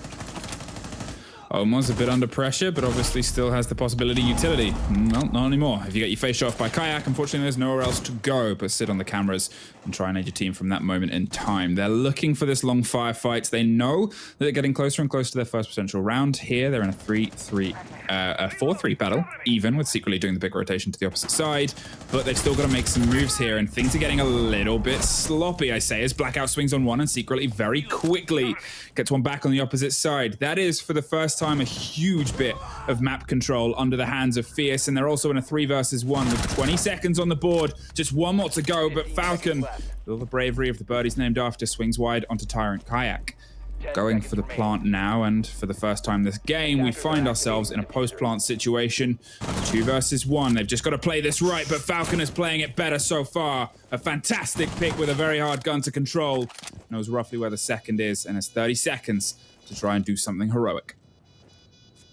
Heroic is what we're looking for right here. Secretly has been the hero for his side. Saw comes out. Look at that HP bar. He's down to almost nothing. Pushes in, and Falcon finds a triple kill. What a shot coming out of him at the bitter end there. That's C4 almost doing all the work for him. And Fierce, it looked like the round. It looked like the time they would finally get something out of this half. But Audacity, they shut that door shut and say no thank you. 5 rounds to us on the bounce. And I bet to God they are regretting coming to this map now. Yeah, I hate to see it. Yeah, I hate to see it. It's one of those things where obviously you can talk about momentum, you can talk about how well they played last week and how things were going for them, but today it's just a drawing board day, seemingly for Fierce. Nothing seems to be clicking with the consistency they've been able to manage earlier on in this season, and at the same time, Audacity, they're playing out of their skins today. They pull a 6-6 against Eminem last week, which is impressive. Otherwise, you're looking at a game versus London, which for a lot of people has been their easiest game. You're looking at a game versus Kuana, and yeah, they're at the top, but they're a team where they're still learning and studying. This is against a very well-established UK team with very big names, very big players that have come off drawing with Na'Vi, and Audacity are dancing around this theme park. Lord. Making it look easy, having the ride of their lives, dare we say, whereas right now, Fierce are the ones stuck in the haunted house. This is not how they envision today playing out. And this really is going to be their last opportunity to make a big change and give themselves something so their whole second half of the map doesn't turn into fighting against that inevitable match point. Tyrant going onto the Jackal is going to be one of the big changes they look to make.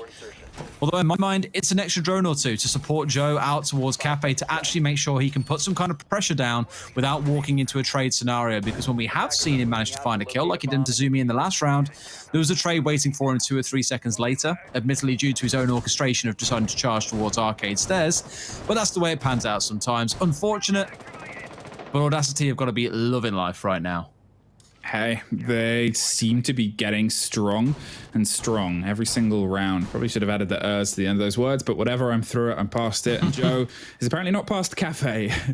6 times the charm, Joe, as he goes to try and approach a room that, as you have said, has been cursed, but for Audacity has been blessed by the ability to just try and shut him down before he gets close towards this northwesterly side of the map.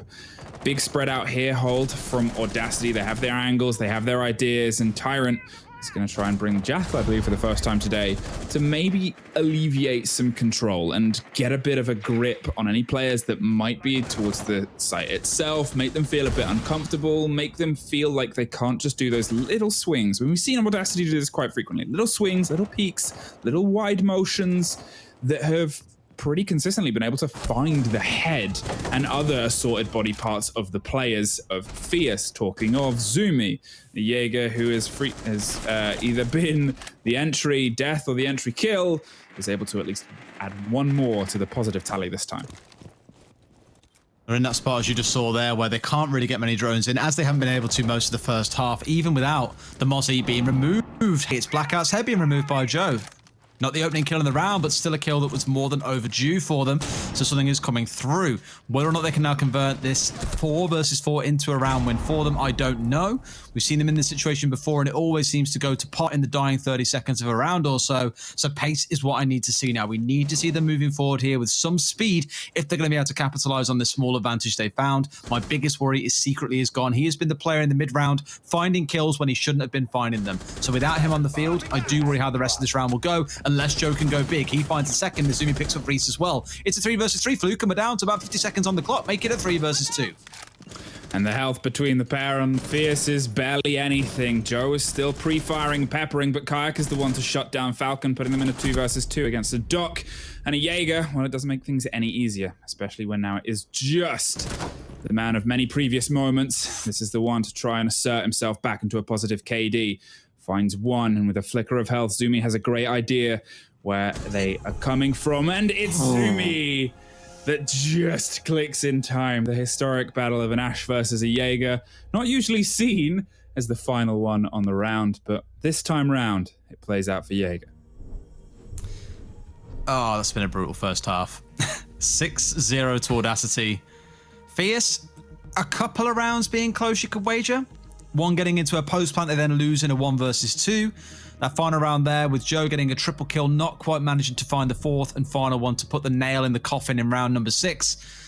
But that coffin is now open. Audacity standing beside it saying, please, sir, please step inside. One more round and Fierce are done. We came into this week saying for Fierce, this is kind of the time we got to start seeing that glue forming. It looks like it's definitely not quick setting glue, as they're looking a little bit lost still. But let's see now with it being their map pick, if on the defensive side they can close things out and put it at 6-6. A draw is the best they can hope for, and to do so, 6 rounds on the bounce.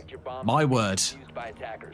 Hey, I mean, that's, you know, if you were to list unexpected things, I'm not quite sure what the score of the vote was, the fan vote, between who they thought would take it this time round, but if you're an Audacity fan, I don't even think the most exuberant fan believed it would be a 6-0 at the turn of the half, with Fierce being flawless once and being taken out of a post plant once as well. It's just not really been the same side that we've seen showing up in previous weeks. Now we're looking at obviously a different push, a different style, and what in the kind of pockets here of Audacity seems pretty old familiar. The old Thatcher Thermite combination, they would assume and know that it's going to be this Armory Throne as the first site. It's a very solid hold, a very great place to lock down. Slight difference in style with the heavier reinforcements on the hatches, which obviously was previously opened there on the White Corridor, where we've seen Audacity play this kind of loose, kind of aggressive, swing on everything and see if they can make stuff tick. Now we've obviously got Joe and Tyrant playing this upstairs game, seeing if they can be a bit more aggressive. We're secretly backing up 2. They're going to try and dig in, by the looks of it, a little bit more. They've got those hatches reinforced. They're giving themselves less options to escape, and they're going to kind of say, well, we don't need to, because this is our floor. This is what we're going to hold on to. And Audacity, hopefully for them, going to be pushed out of the space. Oh, I guess you can kind of see the difference here in how they're setting up as well. Less reliance on the whole mute Mozzie setup that we saw coming out previously. Less focus on the upstairs hold. There are 1 or 2 upstairs, but not enough to really, I think, scare this side of Audacity away from getting control of the top floor. Joe, Secretly, and Tyrant being the ones who are up here causing a little bit of trouble. Although the drone work shouldn't really be too problematic again, given there is no mute or Mozzie on the other side. Timing is going to be a big thing for me in this round to keep an eye out on. If we see Audacity control it well, then it gives us a lot of promise that even if this round falls apart, then future rounds can go well for them. For Fierce, it all comes down to what damage they can inflict early on. Who can they pick off on the other side to deny them the opportunity to make anything happen? Izumi is charged inside a site. They've ignored everything else. In fact, screw the upstairs, they say. The site is where it's at. This is the party room we're in now, boys and girls. 2 kills, 3 kills for Kayak. He was quiet for the entire first half, and now he steps up big. But it's Izumi in the back of the site, now behind the throne onto a double kill. It's a 2 versus 3 for Audacity, and 90 seconds still to go. That hidden enemy fluke isn't against them right now, but I'm definitely worried about that Alder on the side of Kayak and what it can do.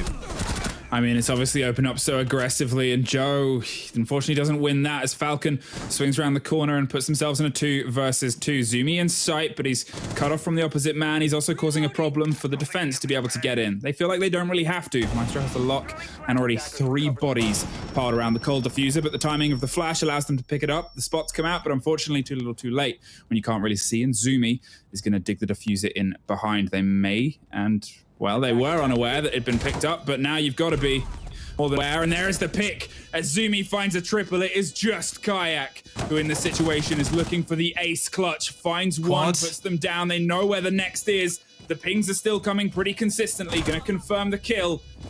And still look for the final one by the looks of it. Falcon is playing on the door. They know where they need to be, and they can hear the diffuser going off. The pings and the information is coming, and the bullets pepper against the throne itself, but it's a little bit more solid than your bullets. And nowhere near as solid as Kayak on a Maestro. Wow. Silent in the first half. A couple of kills to his name, I believe, and then comes up with 5 big ones in round number 7. These things happen because that, in my books, was an Audacity win. 90 seconds into the round, they all burst into sight, kill the 1 or 2 members holding in towards the south, and get themselves in a prime opportunity to go for a plan. But when Kayak can do things like that, this is one of them rounds that you put down in the books and just say a player on the enemy team popped off. Not a whole lot we could do about it. Really well played by Kayak there. Great under that composure in the post plant as well. Being a support player, he's been in far too many of those situations before. He knows how to play them. He doesn't lose those. It's 6-1. There's still 5 more rounds to go, but that's going to be a massive boon coming now through for the side of Fierce. It's a pretty good gun, that Elder, isn't it? It's all right, I guess. Yeah, you know, it's could do with a few buffs, I guess, maybe. Has his moments. 2 or 3 more bullets will do it. Yeah, I think so. Wow, hell of a round there, as you said. It's one of those ones that you just got to kind of write off. They tried something. They were quick, they were feisty, and that's a 50-50. Fair enough. And unfortunately... Right, okay. Who are the trolls in chat, then? Did people just... Who's talking some smack? I mean, I imagine they did, but why would you, in even any world, given how things have gone so far, look towards Fierce? And I'd argue at the start of the game, you wouldn't have said 50-50 split. You would have kind of gone more towards Fierce, right? Yeah. But, I don't know, man. Hey, there's a Twitch extension, guys. You can use it to do cool votes on stuff that our social team is running. 6-1. Match point is still a very dangerous place to play, and you know you're only playing for a single point from this in the hands of Fierce. They were sitting, obviously, in second place. They may still be at the end of this day, but I think it would have to be a cacophony of bad results and at least 1 point pulled here from them to be able to guarantee it. Either way, there's still a lot of work left to be done, and every single time you're doing it in a situation where you're playing for your life. If we can have more rounds like that from Kayak, okay, fair enough. This man knows what's on the board, but you still have to have a team ethic. You still have to have a team dynamic, and you still got to do it a fair few more times. Joe takes care of Falcon before things can even begin to kick off towards Struggler. Oh, that is naughty as well with the spot week. Okie dokie. I guess you didn't want to get rid of all these bandit batteries too easily today. All you can really rely on now is Zumi getting below, assuming that those bandit charges are on soft ground and destroy them from below, is that Thatcher will not be in play. Zumi's going to trade it back, though. It's Joe taken down at the bottom of Dragon here, so he got across that map pretty sharpish. Zumi was ready to respond and drag him down into the dirt to match out into 4 versus 4. Goyo on the board for the first time today, and actually we've seen it played a fair bit, obviously, throughout this league, but Fierce, I believe, have played it a fair bit too. And it's one of those operators, obviously, where you can use it very well to control the space and lock in the angles and directions, but in the same breath, we see more deaths on the defenders to those shields if played well by the aggressors, if played well by the attackers, and it becomes one of those trades and one of those decisions where you've got to kind of have someone who is well aware of the space you've got to give it. In the hands of Secretly, you would assume that as a well-played operator. Zumi takes 1, and Lion is going to try and add a little bit more momentum behind. Kayak, the man of the previous moment, is unfortunately off the board earlier this time round, and, well, they now have the control of this westerly side. Cafe is being actively pushed by Drone, as well as the arcades, but Reese is looking to try and battle back against Zumi here. I almost want to say that if Joe watches this VOD back, watch the positioning of Lion there when he's on the drone. Don't stand in the middle of the room when you throw a drone out into the hallway where everyone knows you're then suddenly jumping on a drone. Small lessons, my friend. Still a 4 versus 3 for Audacity either way. They are the ones in some control here. That Lion definitely doing good work in forcing the side of Fierce back, as they can't play as aggressively as they would have liked. And with Kayak, the clutcher from last round, and Joe, the name on everyone's lips, currently off the field, it falls down to players like Secretly to come up big in this round for them. But down goes Reese. It's a 4 versus 2. Audacity in full control of the site here, can look to try and go for a plant, but it's all on the other side and what they can do here to try and fight back. That is the final smoke bait coming out right here. They have no idea where the Goyo is. Secretly almost whiffing that one entirely, but no, does find Zumi. It's a 2 versus 2, 20 seconds left. Can they do it, Fluke? I mean, you gotta hope if you're a Fierce fan, they catch the ankles of Zeus as he tries to swing into the room, but Blackout catches Secretly, as you said before, wasn't quite making the mark with what is a ferocious gun. Tyrant doubles down with the aggression, pops a man into hell, and is going to wait for the plant to go down. The timer ticks over. He knows that this is a lockout now. Just has to find him, just has to hit him, and just has to get Fierce their second round in a row and their second of the entire game. Wiki bomb time, right? That's a couple of rounds now where it's come down to the dying seconds to close things out for Fierce is my only worry. So, yeah, absolutely. Celebrate the fact they've got a couple of rounds on the board and that ascent up the mountain is happening, but it's still not quite the dominance I think you'd want to see in a good number of these rounds. Sounds like a rehost will be coming through in just a second, though, as Joe has got a soundbook, so we'll get that sorted in a second, and we'll see if the break helps Fierce at all, because right now, Audacity were definitely the ones with the momentum swing in their favor. So, time will tell. A few replays to swing out for you to show you the wonderful play that we've just seen coming through in that first half, or at least in that final round. A good clutch opportunity. It's been Kayak, then it turned to Tyrant. Who's next? I mean, if they're going to go through the roster, they've Got to keep it as impressive as it's been on the past two, but at the same time, it is a high blood pressure and it's never something that you want to be able to keep consistently. They're hitting their tertiary bomb point next, which is for a lot of team their weakest. It doesn't mean it is weak. You're on a good map for kind of defender-sided, yada yada, but at the same breath, Fierce's attacks so far, they're coming down to the wire. They almost got the diffuser down there for the second time in a row, something that was obviously only managed once in the first half by Fierce. It's a consistency that they seem to have with a bit more aggression. It's a rehost now. It's a bit of a breath, I would say, for Fierce more than anything. They've taken 2 rounds, but it was skin of their teeth. It was very close with both. I'm not sure production, by the way, if we can see how the scoreboard currently shapes up for the first half, because it'd be really interesting to look at how each of the players stacked up. I know Zumi was on like 12 or 13 kills or so after those rounds. Brilliant game coming out of him so far as well. And there's kind of been, dare I say, in the second half, a little more cautious than what we saw coming out of Joe. The number of times we saw him charging his way through Cafe on the Ash and getting picked off for free. Not really super ideal, but this time around it was Zumi actually hanging out downstairs, looking to catch Joe as he came back through on the rotate despite switching sides on the map. So it just goes to show a bit of composure on his side, landing some big shots. Secretly, I think I've got to stand up and say he's been the big player for me from Fierce, although it hasn't really netted any big rounds for them so far. It's more about the mid-round plays that he's making and clicking on a few heads here despite acting without much information that is giving some hope to the side of Fierce, but as you alluded to, it's got to be more than just one player winning a 1 versus 2 at the end of the round if Fierce is going to keep on winning these rounds and force it to a draw. Just like we saw coming out of Audacity in the first half, 3 or 4 rounds swinging because of one player's play towards the end in a 1 versus 3, for example, or more in a 3 versus 1, sorry, and finding the final 3 kills for them. We've got to see more of that coming out of Fierce, more consistency throughout the round rather than just a burst of brilliance at the end. You hope that it's a heck of a team talk and some very good oranges that they're having in the Fierce camp right now on the sidelines as they kind of pull themselves together, because as we said before, this is a team that is so capable and usually so confident, and it just feels like they haven't quite been able to hit anything really on the mark. It's a heck of a play style that nobody wants to rely on in having these standout blowout rounds and moments, because there's only so many times you can kind of throw that into the air before, unfortunately, it just whiffs entirely. You know, and they are, as we said before, they are a team that is very capable, very strong. They can be very, very balanced. They're 2 rounds deep now onto their defense. The gap is slightly less wide, and we've seen comebacks from this before. We've seen teams in this very league come back from a 6-1 or a 6-2 split to a 6-6 split. It is far from impossible.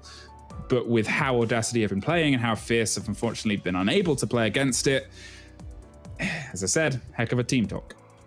We said about it kind of during the game, right? Imagine being secretly and stepping into the UK, and this is how your first 4 weeks have gone. Couple of draws, again today, down 6-0, coming back to potentially draw 6-6. It would be sheer chaos, and not at all a play on words based on his last team's name, but more on the sheer fact that it would be. It wouldn't be the start that Fierce had hoped for.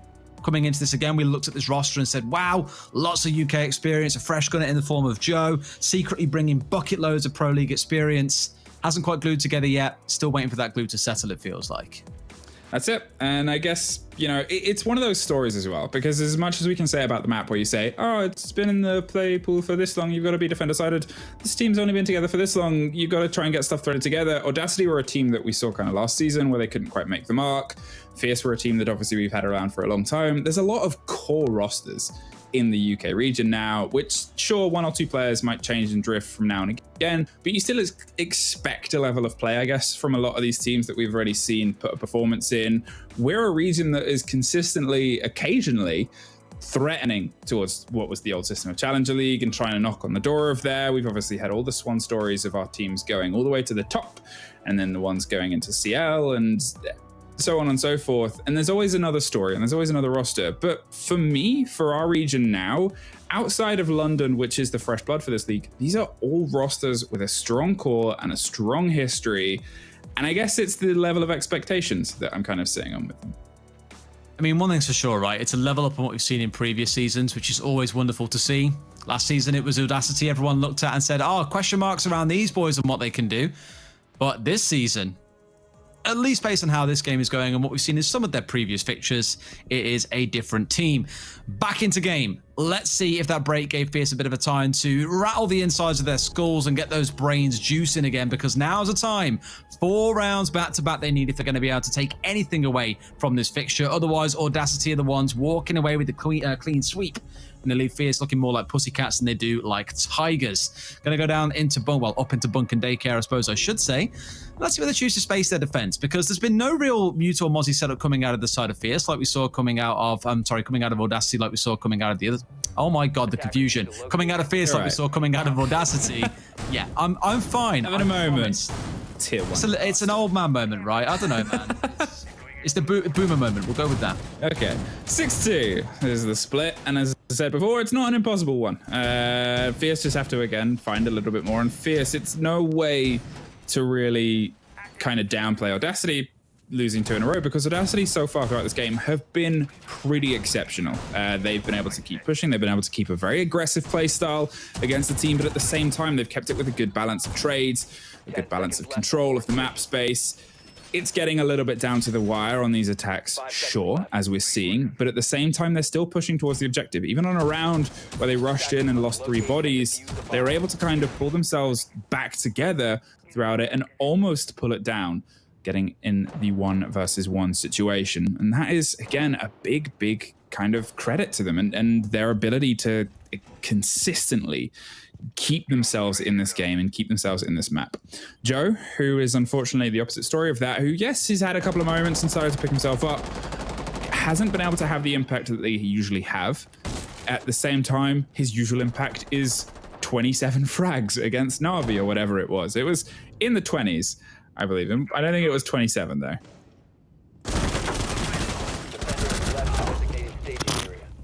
Wow. Hi, my name's Joe. What I up? like running out the map and killing people before they even get towards the building. Wonderful. That's the sledge gone. That's 2 for 2 for Joe. 2 rounds, 2 aggressive. And one of the things I was actually going to compliment him on was that he doesn't shy away or back down from the Joe playstyle. Even when things are going wrong. I mean, in my mind there, it was a question of, does he get caught on the rotation back to site? But then I realized he only had to run down the corridor and he was already back in sight. So, no. Yeah. It's, you know, it's a method to the madness, and it doesn't stop with Joe. And I think that's, you know, as we said at the very beginning, the questions were, how do you control Joe? And you cannot. Cannot control the man, the myth, the legend, some would tell him. Sure. One thing I'm worried about for Zumi here being on the downstairs is that I thought he'd be in a spot. And in fact, they've already got rid of it with the Thatcher, I think. I was going to say he might destroy the bandit charges on the wall inside of office to the north. But that's been removed now by the Thatcher upstairs, so no worries on that one.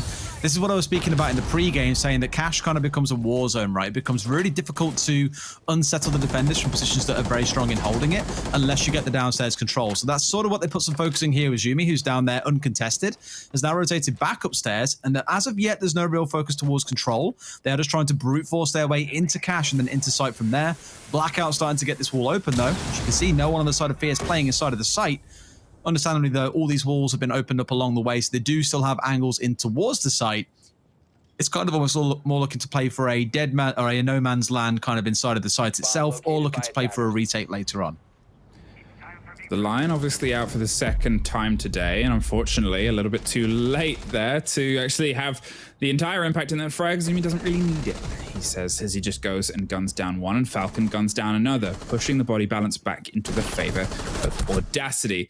The turn away from Tyrant at the wrong time there gets one, and the flash just catches the edge of him, but unfortunately also gets the ash well.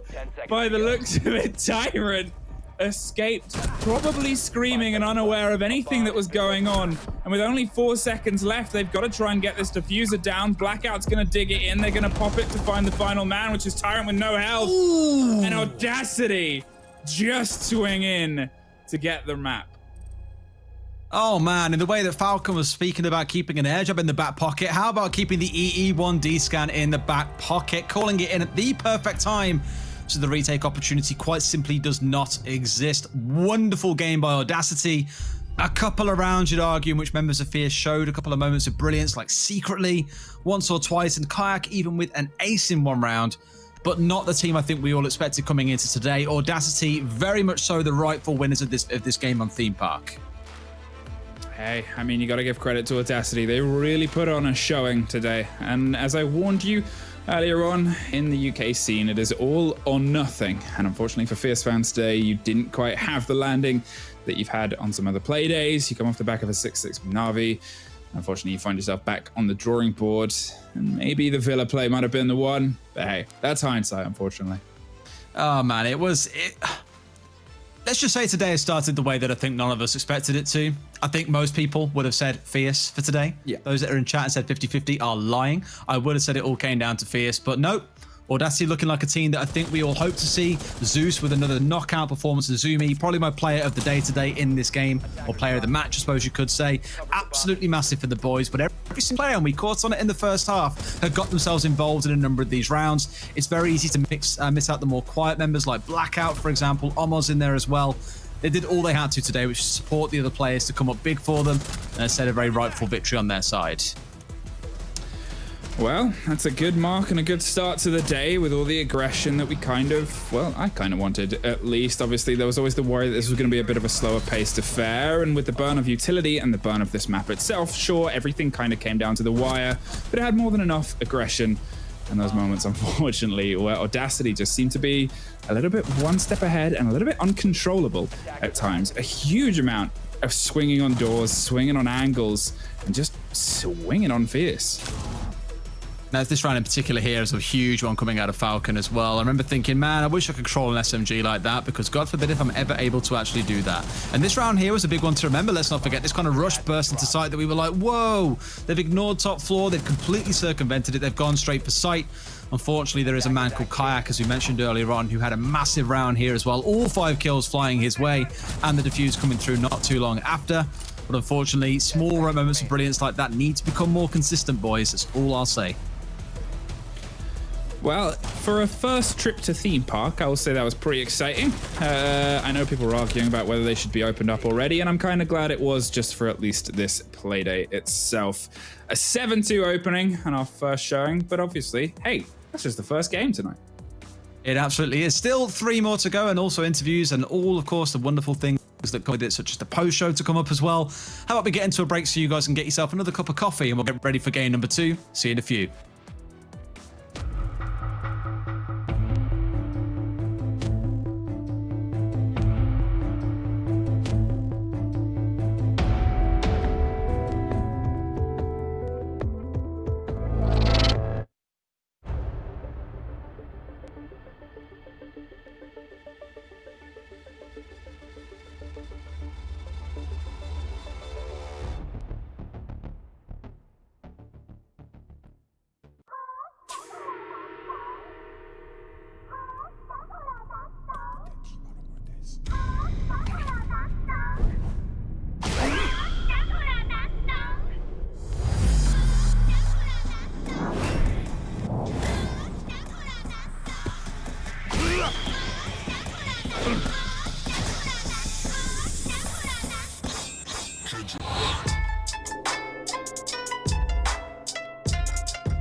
What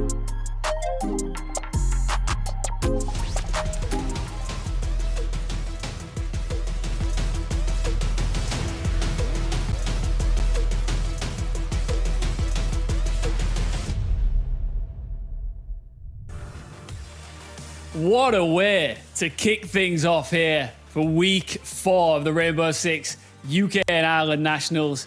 Well, I cannot wait to speak to you, Zumi. It's an absolute pleasure to have you join the show. You had the audacity to see your face in just 9 rounds. 7-2 was the score. You must be absolutely delighted. We are extremely happy with the result, honestly. Is it what were you expecting? Because there was lots of talk about you being the underdogs going into this one, and you just did the exact opposite. You dominated. So we were really expecting.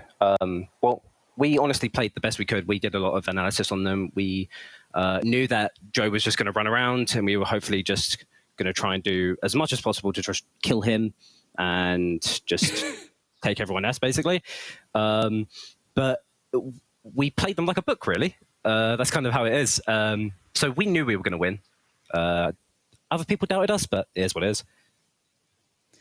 Do you enjoy that? Do you enjoy the fact that you proved the doubters wrong? Does that give you a little bit of a buzz?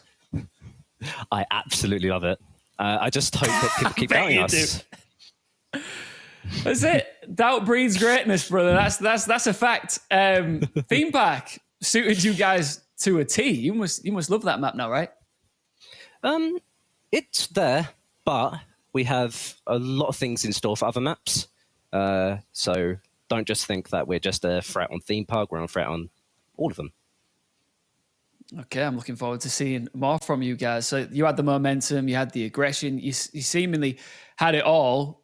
You said yourself that you went into this thinking, look, Joe is one of the players, or as the London lads say, Joe was one of the players that you needed to make sure you kept under wraps. How did you do it? So we just always was like, right, we need a head count. Let's see where they are. Oh, he's over here. Well, let's just leave him. Or if there's 3 people here, because like you said, we saw 2 people on site. We were just like, let's just go for it. Why not? So we just found him when we could and just punished him accordingly. You make it sound so easy. Zeus was Dez's player of the day. He was saying during the post-match conversation there. You must be absolutely delighted to have him on board, right? We love it. It's amazing. It's such an improvement. Nothing to take away from runs before, but Zeus just has way more to give to the team. But honestly, in my opinion, Falcon did absolutely amazing today. I did pretty well. The whole team did, actually. You were brilliant, man. You were great, sir. Thank you very much. So that is now your second win of the season. You're now sitting pretty with 7 points, second in the table. Obviously, there's only been 1 game played today so far, but that's a good place to be. Where do you see yourselves going next? Hopefully, we can make it to the tippy top, but we'll see. Just before I move on and bring the casters back in, anything you want to say to the doubters that thought you were going to get smashed today? Keep doing it, please. It fuels us, and we absolutely love it. Thank you to everyone who believed in us as well. We love you. Nice one, Zumi. It's been a pleasure having you on the show, and I love the way you kicked off our games tonight. Thank you very much, and enjoy the rest of your evening. I'm sure you're going to celebrate nicely. Thank you. Cheers. Right, let's bring back the boys. Fluke, Des, you were both wrong with your predictions, and I'm sure you're happy about that because it was quite the entertaining display there, wasn't it? Yeah, I mean, the curse follows me, right? I can't predict a game, right? It's my life in Europe, I swear to God. I was going to say, you sounded very sad coming in there.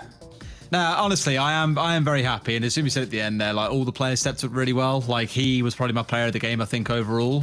Just the number of times that he showed a lot of composure and fragging capability in that game was beautiful. Never really overextended, never went too aggressive, but that can be said for most of the team, to be fair.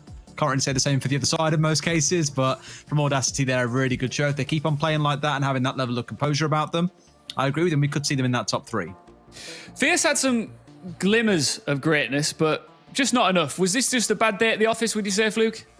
Yeah, I mean, they're a team that has a long story throughout this game. They were able to play very, very well against Vexed, who are, to be fair, a team that's still finding their feet. It's high expectations for them as a roster, and they are more than capable of bouncing back from this. I mean, let's talk about Joe. I'm really going to drag it out just to annoy you two. Joe. He was a... I love it, mate. You're annoying me. Yeah, I love it. I'm not kidding. He was an usher. Joe was an usher for the first 3 rounds. He did find his feet a little bit, but it wasn't enough. What went wrong there, do you think? We'll come to you, Des. They read him like a book, mate. They just knew, like they said themselves, they identified there were 4 players on one side of the building. Oh, Joe must be by himself and pushing in from Cafe like he's done for the last 3 rounds. We'll just hold 2 angles, and as soon as he picks off one of us, we either counter or we win that first gunfight and Joe can do nothing. But I kind of called back on it earlier on, and it's the one thing I worry about in future weeks that I need to see coming out of Fierce, was the droning coming in ahead of Joe. He was having to self-drone him in. You never want an Ash to be self-droning themselves, and you need some kind of support behind him. So to say to Joe, go and be a wonder kill on that side of the map, it's never going to work out. He needs a bit more structure than that to really shine, I think. And the worst part is, like I said about earlier on, he doubts himself a lot. He's probably going to beat himself up for this loss quite a lot today, whereas he shouldn't really, because nothing really went right for the whole team, to be completely honest with you. And this is a team game. It's not down to one player. So Joe, don't be too hard on yourself. Do you agree there, Fluke? Oh, entirely. I mean, you could still see, obviously, that Joe was playing the Joe playstyle towards the end. He was looking for spawn picks on the defense. He was looking to be aggressive and stuff like that. But some days, things just don't hit the back of the net, you know? So it becomes one of these things of people to already obviously have a 21 kill game. Thank you, Affy, Statsman, for pointing that out. The 21 kill against Na'Vi last week to come into a game like this, where sure, he was getting kills, but it was not obviously to that consistency. It would be hard on anybody. And you know that he's a player that can definitely come back from that. Just a bad day at the office. Yeah, well, it was definitely a great first game to kick things off for us tonight. Let's move on to game 2, Demise versus Vexed. How do you see this one unfolding, Des? Well, we just talked about it a bit in the kind of pre-show, right? And we were talking about these 2 teams and their history. Demise stuck with draws, Vexed with very one-sided games, either a win or loss in their favor.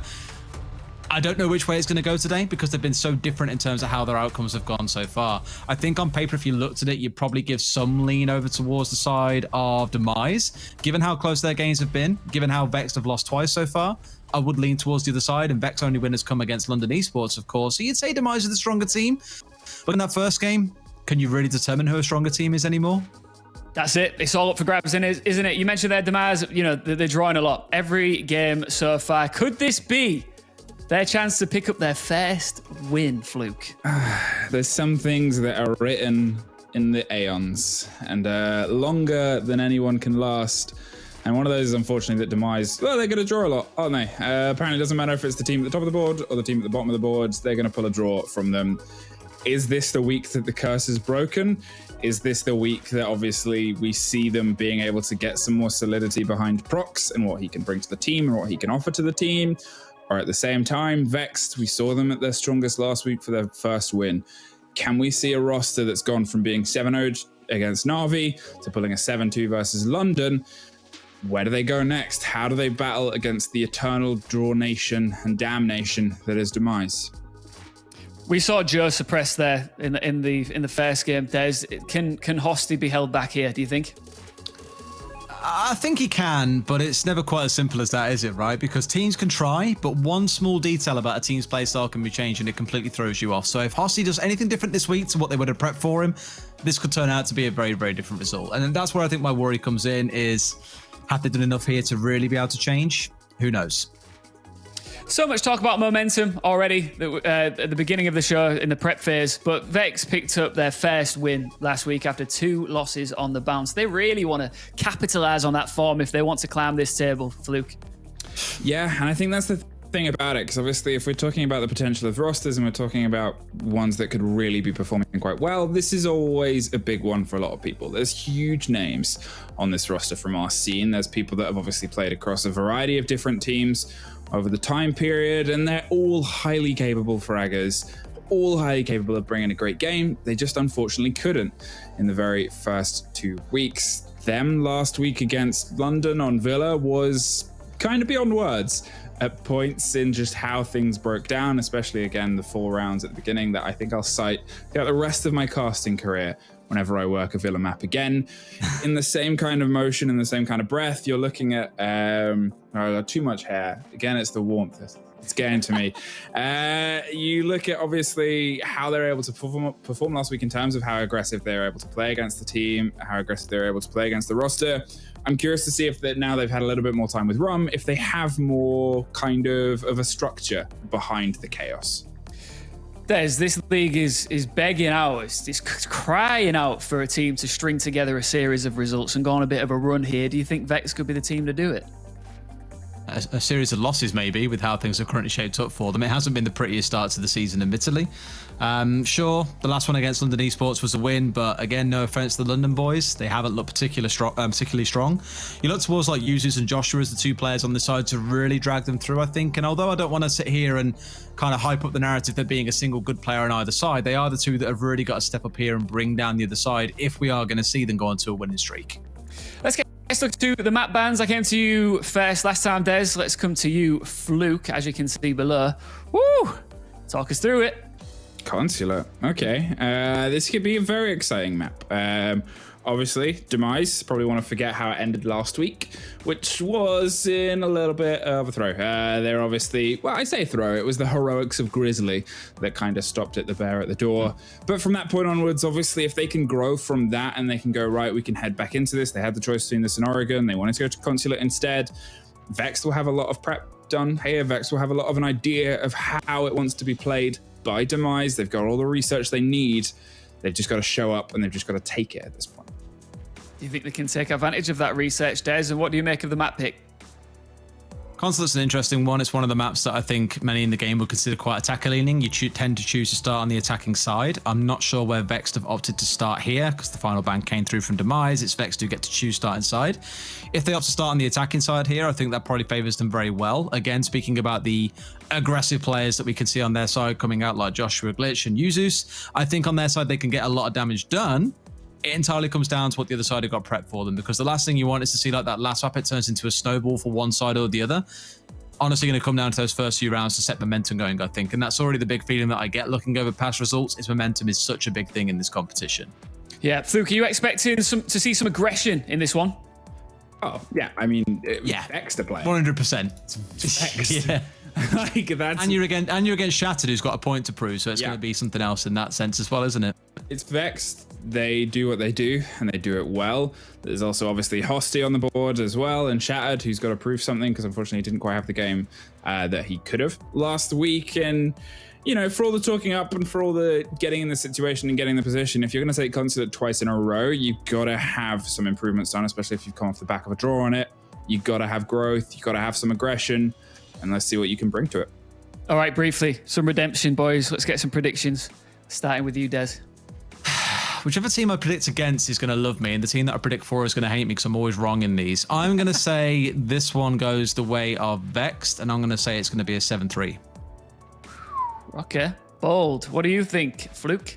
I mean, as much as I want to say something else, if Demise don't draw, well, I think the world might end as predicted in the Mayan calendars. So I'm going to go for a draw for Demise. Just, hey, tradition. There is a bit of a draw tradition here. By the way, we want to hear from you. So follow us on Twitter if you don't already, at Rainbow6_UK. Give us a tweet using the hashtag R6UKI, and also use that Twitch extension. It's right there in front of you on your screen. You can check out all the scores, stats, as well as vote for who you think is going to win each game. See if you can do better than Des. Right, over to you two again. Enjoy it. This is Demise versus Vex. Let's do it. Hey, you haven't seen a... Yeah, hey. You haven't seen this Demise yet, and you haven't seen this Vex yet. No. They're quite fresh news to me, mate. I mean, I've heard a lot about Hosty, naturally. Alfie says there's a pig in the gaff. Pig in the gaff. I'm assuming his house. That's one thing I miss, right? Is like, British lingo is just the best thing in the world. Yeah. No one else speaks like the Brits. It's incredible. And that means a lot of other regions don't really understand the banter lines that we've had. No. Which happens on Twitter. Weirdly, I'm sure everybody here knows, there was no drama coming into this week that I know of on Twitter. No, that's what I spoke about, right? So we might see some kind of composure, like there's no drama, everyone's being kind of like settled ahead of the games. and then Audacity slapped the living hell out of Fierce. And suddenly the whole world has imploded because that drama that was lacking on Twitter is now carried across inside the actual game itself. Nomad and Thatcher taken off the board. Nomad, obviously the operator that caused the demise of Demise, as put out. Good one, old chap. Thank you. From the beginning, from the interview that we had at the very beginning of the day, and how they were approached and how Demise were beat last week by Kavana. Valkyrie's gone as well. She's a staple ban on this map. Otherwise, you got to bring IQ every single time. And, well, from this point onwards, Clash is the last one removed. The Nomad ban from the attacking side. Interesting.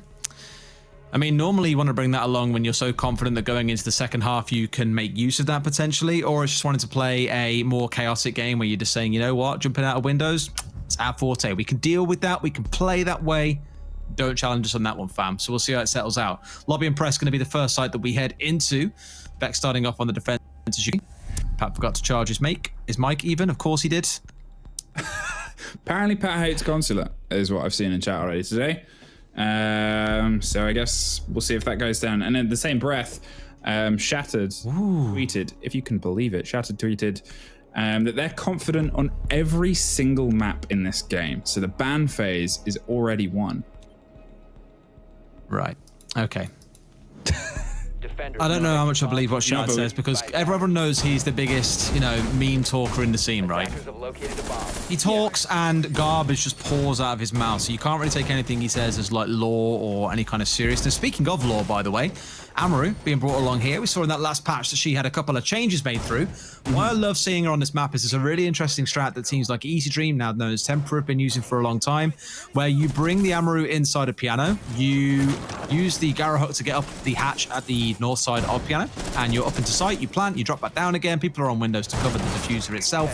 Nice and crisp. And of course, now that it's a little bit faster, I think in the patch notes that we saw, or the developers or designers notes or whatever it was that came out earlier, they were talking around the change and how things have changed for Amaru, and there's been quite a significant change in the number of fights that she wins when she first gets inside a window. I think now it's like from 10% to 60% on being used on reinforced or barricaded windows. So aggression is always the name of the game now with the Amaru, since you're able to get that gun up a little bit quicker and start fragging out earlier in the round.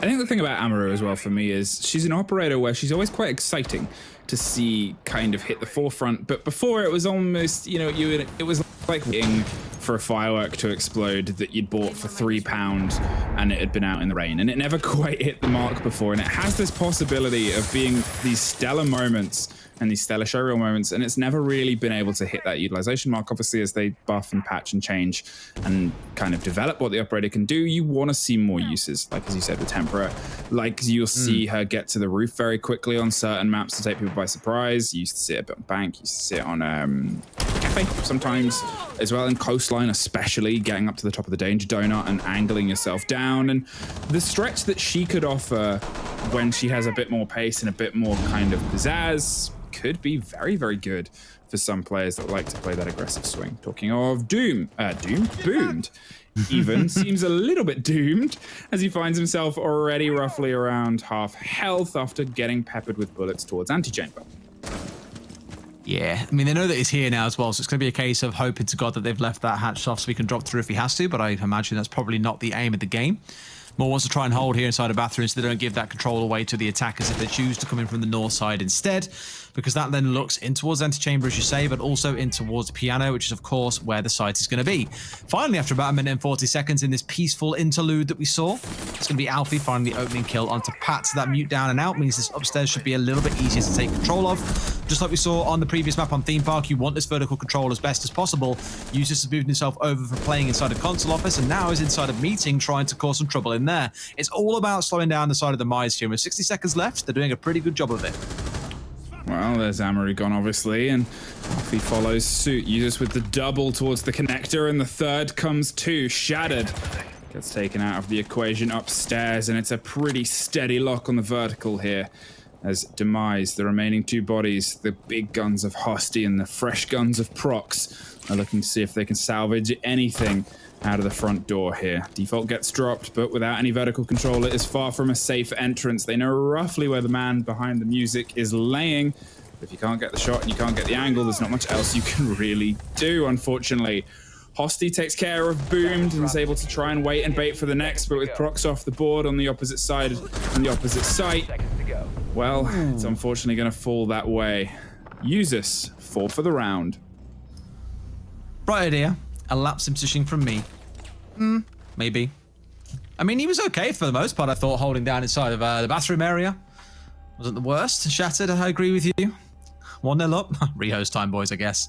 So that'll come through for us in just a second. You'll come back to our wonderful faces. Thankfully, because it's early in the match, it does mean there's not all that much to get set back up again for our wonderful observer, who is RR General. So you'll come back to us in just a moment after a quick replay of this round.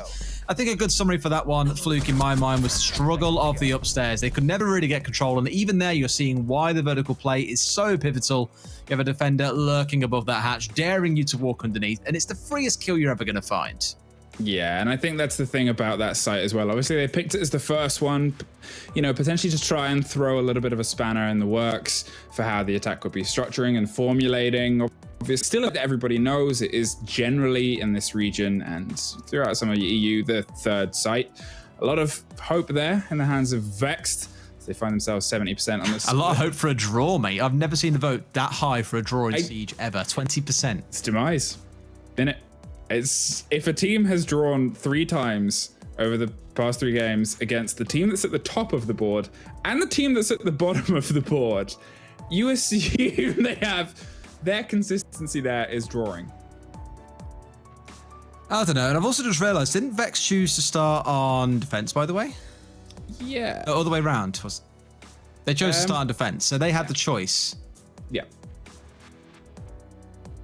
Yeah, it's, I guess, you know, with a team, with a team like Vexed, however, their gun skill is insane. All of them have the ability to kind of pop off. We've seen it in this league. Boomed is obviously, as we've said a couple of weeks, he's fresh to this league and kind of one of the fresher guns in the UCAN scene. But at the same time, from what we've heard of him, is he has this high capability to pop off and to have these kind of moments. He's just looking to try and find his flow in a very tough, explosive team, in a very tough, unpredictable league. So it's always a hard bit of ground to find some solidity on. At the same time, their attacks, their structure, and how they're able to pull stuff together last week on Villa, though we got a very small glimpse at it, because they had such a big swing from their defense, they were able and they were happy to kind of lead in on it. Maybe they're looking at the same shift of momentum. It was a very successful week for them, and they kind of want to replicate that and double down. Yeah, on the other side as well for Demise, like, I mean, that first round was telling. I mentioned it there at the end of the replay. It's just they came through as well. A little bit slow at points, not really able to take control of the top floor. It's always a problem when you're being contested by someone like Users who, one, was stopping you get inside a console office and then moved over towards meeting and denied you getting control of that as well. Just the amount of time that you're wasting is when Demise then start to get 60 seconds left to start going, we really need to push the site here. We're in a 1 versus 3 and we're storming our way through the main doorway. Kind of where our plan starts to fall apart right there. And this is what I spoke about earlier on, was the delay tactics that can come out the other side. It's all well and good coming into this game saying we know what we're going to do, we know what map we're going to, we know who we're going to shut down in this game. If they change anything about the way they play it, you're in for a world of hurt, and that first round really epitomized that in my mind. Yeah, and obviously this is a map as well, and I think it's very fair to say for this league and usually this region, it gets more and more explosive as the game goes on. Some maps sometimes have a habit of the pace will slow as teams start to learn a little bit more about how each other's holding it and how each other's kind of developing it. Consulate just seems to be like, we're starting at this level and then it's just an up arrow from that point onwards, and it becomes this big frantic battle. Obviously with Nomad off the board, the capabilities and worries of going outside are heightened. With Valk off the board, it's slightly lessened. It becomes this trade-off and this understanding of, well, either of these teams can take advantage of the aggression that this map can offer, and both of them have players that are capable of doing it. Yeah. I mean, the alibi being brought along and the off-site, well, not really the off-site, but I think a site they wouldn't have expected to go to there would have probably thrown them off ever so slightly. So given the first round jitters and say, okay, some expectation is there. We're now going to head down to the basement, mind you, cafeteria and garage. We're seeing users bringing along the Oryx. And Oryx, I've seen changed away. I was going to say one of the ones that I've seen brought along a lot, and I think seen used successfully once the way it was intended, i.e. get behind the attacking team into a space they've already cleared, hop up a hatch and stab them in the backside. Doesn't really always work out the way teams intend, but on a map like Consulate with quite a few hatches, it can work out wonderfully for them. Instead though, going to swap that away and bring the Kite as they are in the basement and want to be able to say, you know what, keeping that garage door closed is our #1 priority. And it becomes the battleground. It was one of the things I said last week, where the garage door has, for me at least, seemed to become more like CCTV wall on Clubhouse, where it's almost expected to fall, at least in some parts. Teams have generally got very, very good at getting some control of the utility there, getting that open, whether they apply some pressure across yellow stairs, whether they try and apply some pressure above on piano and towards that angle. However the defensive team seems to extend, it seems to be opened up more common than not nowadays. And it's what happens next that really defines teams. And one of the things I will say about Vexed, as we learned last week, they're a very good retake team on their sites, whether they mean to be or not, and whether they meant to test it as extensively as they did last week or not, it doesn't put aside the fact that they were very good at battling back into areas that the attackers believed were clear, believed were calm, and believed were under their control. One of them kind of unintentional titles that you just kind of stumble upon, someone bestows upon you, and you're like, yeah, I guess that's us. We're the retake team. How's it going, guys? Now it's a case of trying to have a bit of repetition and show it was more than just a flash in the pan. It's a flash inside the garage right now. That door, or the garage door, has been opened up. So I've started saying garage lately because everyone else says it. It's killing me. It's garage to me. Yeah. Well, being in the garage. Yeah, I mean, being a UK caster, you've been, you know, we've got to heavily emphasize certain words, otherwise we lose. Been stolen. It's going to have to be garage, boys. I'm getting back into it, all right? And I'll remember my roots, and we'll keep on saying garage. But this is the only place where if I'm casting coastline, I can say hookah instead of hookah. Yeah, hookah, yeah. They're pushing hookah billiards, yeah. I know. Now comes the pressure. As I said, this wall falls, but it's what happens next that really defines how the round can go. They're holding the long angles and waiting for some hope, but with Josh playing all the way on the top floor and with the beautiful hatch synergy that this can offer, it's still not really under the hands of Demise. They've got a lot of work left to do on the top floor and slowly less and less time to actually do it. Pat having a good time on the far side of the map towards now towards the spiral staircase, and he's actually going to head back the opposite way as Josh does a similar dance across the top. It seems like they're keeping Demise guessing as to where this retake possibility is coming from, and the first body dropped is actually Law on the yellow entrance. Finish off by the smoke through the wall of all things as well. Unfortunate there, buddy, but that is one down and out. And you can still see this game coming out of Vexed where they're trying to play in the roam with a couple of members trying to cause trouble, and he's in absolutely the right spot there to be able to threaten on Hosty, but Hosty just tucking him away ever so slightly won't get himself caught out here. Demise being very cautious about their approach, and it feels like they've started to abandon their plan to take control of the garage door here, and I think have even rotated one or two up in towards yellow. So actually, there is a focus coming on to take inside a piano, not respecting where Josh is. They haven't cleared him out of the top floor, and he finds another kill in this round. Vexed players are this chaotic force and this chaotic energy, and this is a chaotic map. And these are the results that it can get you. There seems to always be one more in a certain angle, and so far, Hosty is the first one that's able to find two. Oh, that's unfortunate. And with only 10 seconds left, the spray's coming out. They know that someone's behind them. Didn't see the man by the small car, and unfortunately, Boomed is able to take care of Hosty, and Vexed are able to take care of the second round.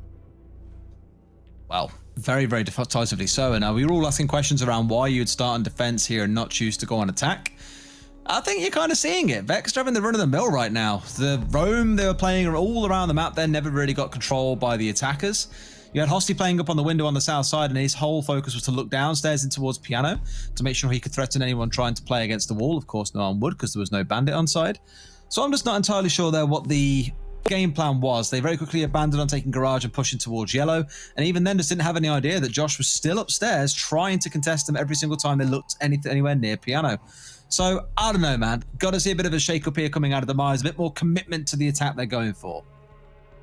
I think it's one of the things as well that I really like to see from Vexed is because there's obviously we said they have so much capabilities and so much confidence as fraggers, and we didn't quite get, obviously, the taste of that. They've had explosive games. There is no doubt in that. They're the only team, I believe at this point, that hasn't had a single draw so far, though I could be slightly wrong. I'm very quickly scanning through my notes there.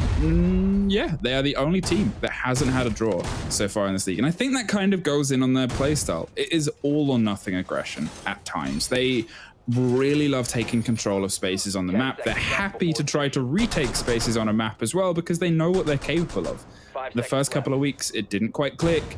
This is it when it clicks. And think how hard it must be to try to get control of a team like this playing a defense like this. The hard thing is, like, I think it's more on the side of Demise than it is on Vexed. Like, Vexed are just playing a standard game. It's very normal when you're defending downstairs to have at least one roamer off-site, trying to force the other team to start in admin, push their way across the map, and at least have to deal with what's going on elsewhere. But it's almost like Demise don't want to play into that game. They just want to go for their kind of one-dimensional attack and put the focus on what it is they want to do while discounting the roamers. They got reminded in the last round that's absolutely not a thing you can choose to do. Here on the top floor, though, admin take going to be the name of the game, not even opting towards yellow stairs. The kind of definition I always give to that is that yellow can be quite hard to take early on, but benefits you massively later on. Whereas admin a little bit earlier on, it gets you inside the building, and you're looking to then push across from there. Well, Hosty is the one that's trying to find a way through, and Hosty is obviously, again, another well-storied player who we've seen have these exceptional pop-off moments so far. He seems to have a habit of, against other teams, he finds one, then two, then three, then four. It's a very quick flourish of kills that seems consistent with how he likes to try and take the motion, which is, I'm now on site, I'm pushing site, there is site, there is all the bodies that are around site. And it's something that every team that they've gone up against previously hasn't been able to find an answer for. So far, with potentially the aggression of Vexed, with potentially the setup of this consulate, Hosty hasn't been able to get that consistency, hasn't been able to thread between the Vexed players because, well, they're unthreadable, they're chaotic, they're explosive neutrons that are dancing through the cornucopia of life, and so far they're also doing it with death as Prox and Shattered are off the board. Coming down to Pat in that case as well, who was on the downstairs, I believe, inside a piano, managing to catch one or two out, so maybe a bit of mistroning on their side. I'm wondering why, if you set yourself up on the windows here to look towards a console take, why has the diffuser been left inside of admin? It's been floating around there for a while now. No one's looked to recover it just yet. They've still got to double back over and try and get this if they want to make anything happen. But it's Pat coming up big with a triple kill so far, picking the one off balcony. And this is disaster territory for Demise. Between Law and Alfie, there's a whole world of work to do. Yuzu's finds the fourth. It's a 5 versus 1. This is looking to be a flawless round coming out of Vex, and Demise, again, have really got to buck up their ideas here now, as that's 3 rounds on the bounce that they have been completely shut down by the side of Vexed. Law is looking to try and pull some bodies back, but in an ace or clutch situation, it's not going to be the easiest feat to pull off. Gets one, swings around for the second with some great intel you assume there came through, but the canisters are being popped. And unfortunately, there is nowhere for Law to really go here. Waits for it to go almost entirely, but with the wide swing on a shotgun, the man is going to fall down the stairs. Well, again, they need to do something else here. They need to change up the plan because they're being picked apart by these members that are on the roam. It was Josh back in round number 2. It was Pat on the pulse of all places, of all operators, sorry, running around inside piano, rotating across the whole ground floor of the map, and then finding kills inside of Vita and then upstairs, up in towards meeting and getting kills in there as well. It's unbelievable how much work he did in one round there and didn't get shut down. The refrags just simply didn't exist. Yeah, and I guess that's one of the things as well, is when you look at a team like what Demise want to become, like how Demise have played before, where it's often they have Hosty being this tip of the spear and being able to create these waits for the rest of the team to move in amongst, being able to be that aggressive kind of front, hasn't been able to find it because he's getting one, sure. But with the Vexed playstyle, as I said before, being so kind of out there and being so aggressive and so skilled with their gun skill, it's hard to play against that. It's hard to kind of predict against a team where, so far, as I said before, Hosty seems to enter with intel and enter where he knows where he needs to swing to find body 2 and then 3 and so on and so on. Demise so far, again, we talk about teams that are built around a talisman player and what happens when they don't quite show up in the way that they usually do. Well, this is unfortunately the story so far. This first 3 rounds, we're seeing them kind of freeze up, be unable to try and get into the bodies of Vex, to get into these trade situations and get into these situations where they can actually be quite a big active force and force Vex into more uncomfortable positions on the map. Maybe it was intentional, actually. They do bring along the Amaru for this site. They knew it was where they were rotating back to. And now here we are once again, that Amaru on side. Didn't really make any use of it the last time round we were here, though. So I want to see if Prox can, you know, apply a bit of pressure. Sometimes just the knowing that there is an Amaru around can be enough to instill the fear of God in the defenders and force them to play in less comfortable positions out of the fear that he might just pop into a window at a less than ideal time. Pat is feeling a little bit emboldened, though, after that last round of finding himself 3 kills. Wants to try and make it a 4th in this round. And it's Hosty who's playing out on the window. What a prize that would be to claim early on in this round. A C4 out the window might even do enough for them. Needs to be careful he doesn't get himself peeked on, mind you. This is a war that is old as time, it feels like. A mute sat inside a meeting room, a player outside on balcony, and it comes down to who can kill who first. Well, concerned about Shattered on the close corner as he's trying to knock through the barbed wire. The angle just being held towards Connector is all that they need to do to try and isolate Pat and seeing if they can get the opening body down for the first time. Now concerned about the backside with Alfie not too far away, but the first swing looks like it's going to come from Shattered here. They have the ping, they have the intel, they have the idea of where the man is. They want to bait the motion into Hosty's gun, but Pat isn't falling for it just yet. The first pop goes off on one of those ADSs, and Pat is going to keep himself moving and alive as the 2 bodies apply intense pressure both sides. You can see both of the outlines jiggle peeking the best of their ability. The C4 over the top as Pat's finding time for a 3rd. And amongst the affray that he's already in the middle of. And how much time? Yes, so much time.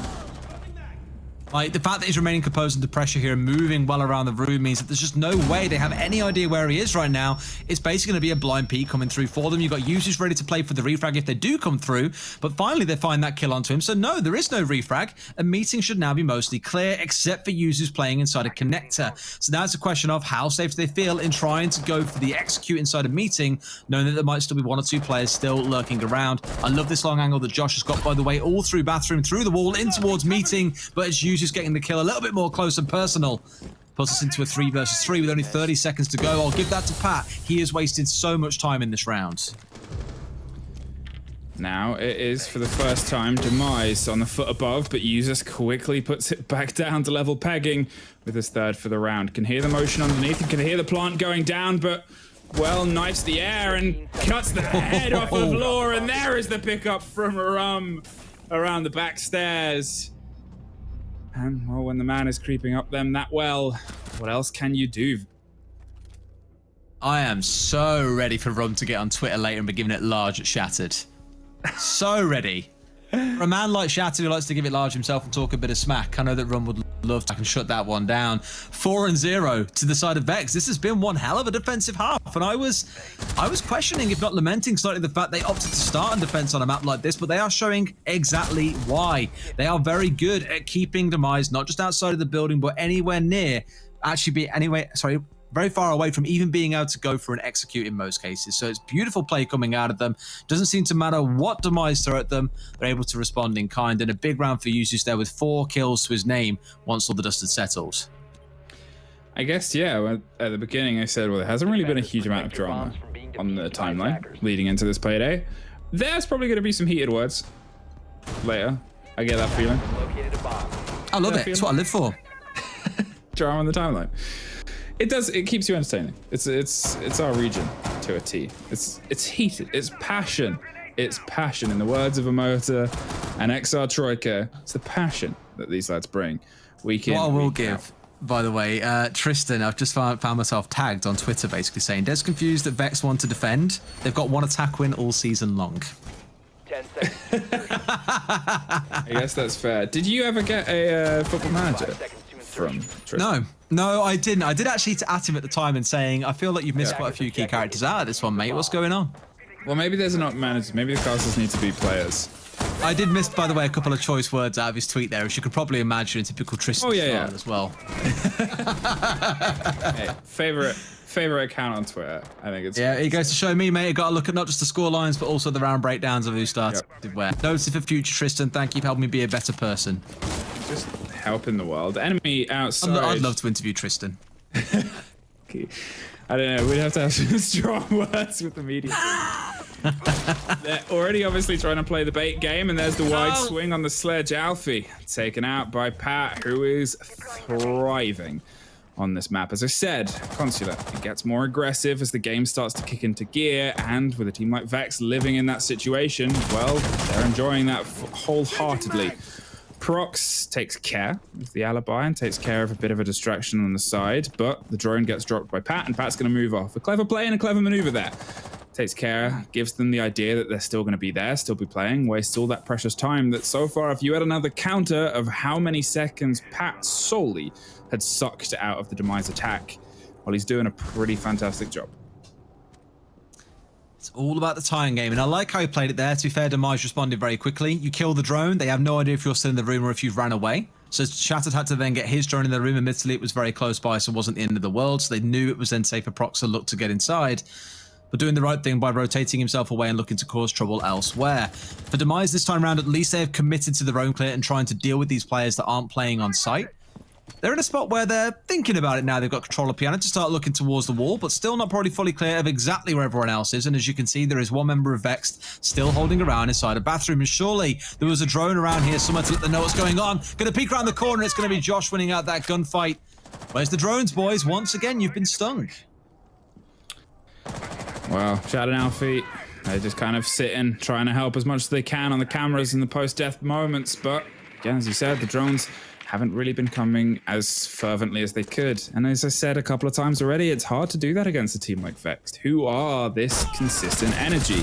They swing every which way they can, but unfortunately Rum can't quite stop the long hand of the law there as he swings around the bottom of the yellow stairs and is able to get one and apply some pressure towards and across pipes. Usus, I was going to say finds one, but finds both with Boomed, locking out another round for Vexed, and a 5-0 split on their defense on Consular. You know, I came in today prepared for a lot of draws, and I thought, you know, max round games, all right, I'll make do. It'll be a good night. We'll have a real good post show. We'll sit here until the early hours of the morning talking smack. It'll be absolutely amazing. All we've seen so far in both games is one team just come out and completely dominate the other side in somewhat surprising fashion. Vexed, as we mentioned, haven't had the greatest start so far. As reminded, not too good on the attack. Thank you very much again, Tristan. But they're in a spot here where they're about to 5-0 or maybe even 6-0 the first half and then go on to close out the following round. It did take back in the first fixture 2 or 3 rounds on the attacking side for the game to eventually conclude with Fierce not as the victors, Audacity walking away with it. This game feels like it's going exactly the same way. It just feels like some teams have got the edge on the others and have come in far more prepared. And I think, obviously, from how last week went, where it was consistent draws, you brought a good energy here. You brought a good aggressive energy here of quick fire games and quick fire rounds. To be fair, even though the previous one was a 7-2, and it was still pretty damn quick. It was still very quick, and at the same time, there were some rounds where it was close to the punch. Like, it was a 7-2, and I would say that with how it was played, Audacity were always going to win it from that game. But it could have been a 7-4. It could have been a little bit of a tighter race. And I'm hoping we see the same from Demise here, because at the minute, this is Vexed's map. 5 seconds left before insertion. Ooh, easy the score at the top. Demise are probably hoping to keep that flawless draw record going. I don't see that being the case. I think it's pretty fair to say. If they manage to swing this back, even from being like 5-1, it's still pretty much a miraculous story. I just want to see Pat doing things again. It's been 2 or 3 rounds on the trot now where he's been out there causing trouble early on. This time round on the pulse. Whiffed it a little bit, admittedly on Visa stairs with that UMP, but not managed to find a kill a couple of rounds back. Used that to clean up after him. But given how he played in the last round, I was expecting big things from the man. Well, I mean, if you kind of look at, obviously, how Demise had pulled some of the draws before, I think their first week one was a 6-2 that they were then able to pull towards a 6-6. Quick motions played and more utility is burnt, but for the first time, the opening frag goes into the favor of Demise as Prox is able to take care of Pat. And Pat, unfortunately, for all the seconds you've wasted in the previous rounds, this isn't another one you can add to that as Law gets Josh. And it's starting to look better and better And if there was a time to show up just before the turn of the half and just before match point, it's definitely a very good moment. As they find themselves now with a lot of aggressive control, a lot of aggressive space. And Users is having to do a major rotate round lobby stairs and spiral stairs to be able to find himself back into the firefight. IQ goes down at long desk, however. After finding a couple of kills earlier on as well, now it's about this longer angle playing out for Users, trying to find what he can. It is a 2 versus 4, mind you. Playing behind a smoke here. You've got a minute and a half to go. It's a 1 versus 4, and Rum, I'm sorry, mate. You're probably not the player to hold this kind of situation, I don't think. But let's see what it turns into. There we go, trying to find one. Almost getting himself tagged down to barely anything, I should say. Plant's going down. This round is pretty much done. It does give some form of respite over to the side of the Mize, unless Rum can work absolute magic here. Well, for the first time, obviously, the diffuser has gone down, and for all the jiggle peeking in the world, unfortunately, Prox was able to lock out that round. We talked at the beginning about what he could bring to this roster and what he offers. Obviously, has a huge amount of history in the game, but as we've said it before, and maybe the most cited thing about this region is that consistent solidity, is that basis. Getting in, getting the diffuser down, playing the site, playing the actual objective, which they didn't really have before Prox, and to be honest, didn't really have before that round. It's something. It's a bit of padding is probably how I'd describe it. It gives them that 1 round kind of barrier to looking at match point and suddenly being on edge the whole time. Users looking to bait out the Monty pick before going over to the tried and tested Ash. I think that's more what we expect to see him on. Even seeing Pat bringing on the gridlock here, so more of a focus on trying to deny those roamers that might come out for the side of the Mize and just say to Hosty, look, mate, we know you like a Jaeger, but not today. Keep it away, will ya? We talked a little bit about the use of hatches and the use of a certain big man that can jump through them on the defense. He was 6-picked and baited previously, but Alfie's actually going to stick it this time. What are you hoping to see?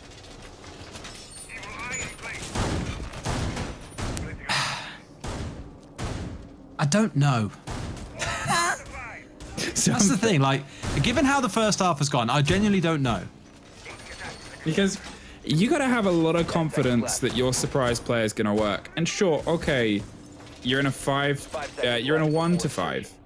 It's fair to say it that way around. You are on the back foot. You have a lot left to do, and it's your first defensive round. If you want to pull a surprise tactic out, now's a good time. But this is a map that has a really good hatch synergy. It's a lot of kind of play to play. It's great for trickle down defending on the one side, but being able to reverse the flow and play against that in the same way Amaru can be a bit of a surprise, Alfie could potentially be a beast of a surprise. Yeah, we spoke about the Oryx earlier on, right? That I've seen it maybe used and effectively used once. And that was in APAC of all places too. So I haven't really seen it used in the kind of air quotes mainstay competition in say Europe or North America. So for Alfie to make an impact here, maybe it's just more about the time wasting and nothing else. But you can see why Pat has now started getting himself armed up early on with these tracks. It's just to make sure that the kind of key angles are blocked away. I think one of those was dealt with by Alfie pretty quickly. So the one bottom of these stairs is not going to have a chance to deploy. Where have we been before? Was a mute here last time round. It definitely wasn't Prox playing in this position. Let's see how much time he can waste here. Already 60 seconds in. Well, the rotations coming from Hosty is you see a little bit more kind of calm hold from Demise, I think it's fair to say. And it's tough to compare it with a team like Vex that, as I've said, are electric. This is Demise playing a little bit slower and steadier. They're waiting for Vex to fall into certain angles and certain histories, with Hosty and Alfie taking up most of the roam game. They're great fraggers. They've been able to put numbers throughout the season. It's how they've played before, but it's the chaos of Vex now that is the question of how well it can play right now. Users can't quite find the grip that he wants upon those windows and is going to pull back and get back on the drone as Alfie actually opens up, but Rum gets the trade and gets the cover from the hatch. Going to work now on the meeting wall from Copy. Pretty much a common spot to find the Hibana in. And if they get into a good spot here as the defenders, they should be able to clear those Excaliburs off. They shall not. Which means meeting is now clear and anyone's game to try and go for a plant. So rather than focusing towards console, where you'll see a lot of teams put their focus, clearly here the intent is to go towards meeting itself and use this as their opportunity. But this doorway is so dangerous, as we all know, and it's very dangerous for Law in this case in the reverse angle. He goes down really low, has a grenade in hand, but dare not pick that out, gets flanked from behind as well. It's Prox, a new addition to the team that we've spoken about quite a bit here. Not really on him to be playing these roam games, especially not on a smoke of all things, but still manages to make the impact required. Well, with 30 seconds on the board and a bit of hard destruction coming on the close corners of the hallway where they can try and apply some pressure by the long desk, Josh is looking to lock down the bodies on the far side. They have a rough gauge on where everybody is, but that in no way means that they have the control of the space. They cannot enter this because of that. The fire that can come directly across the connector, and Prox gets the rotation from the big spiral stairs as well, and Demise find themselves the second round. Gotta get run back on the Blackbeard, boys. Let's get it down. Let's get that shield on the face. We all know what he's renowned for. Let's make it happen. Those last couple of rounds have been maybe not as dominant as we would have kind of come to expect, dare I say, from the side of Vexed. But also a good closing end to the first half, but even in this round here, I thought they kind of stood very stalwart against the attacks coming out of Vex, and you could see why Pats brought along the gridlock as well. They were looking to block off these rotates, even if they were very short ones. I think a rotating smoke is the last thing anyone really expects to see on a map like this, to be completely honest. You more expect to see him holding a corner behind a mute jammer or something, waiting with a shotgun for someone to dare try and rush into a room. I'm just going to take a moment because I've got it up on my other monitor. Obviously, with the result that happened earlier on today, spoiler alert, Audacity won it. The current standings, the top two teams are Kavana and Audacity. And that's like Leicester winning the league level chances of predictions. What are the odds on that? I mean, don't ask me, because I definitely ain't taking your bet, I'm afraid. Yeah. It's 1,000 to 1.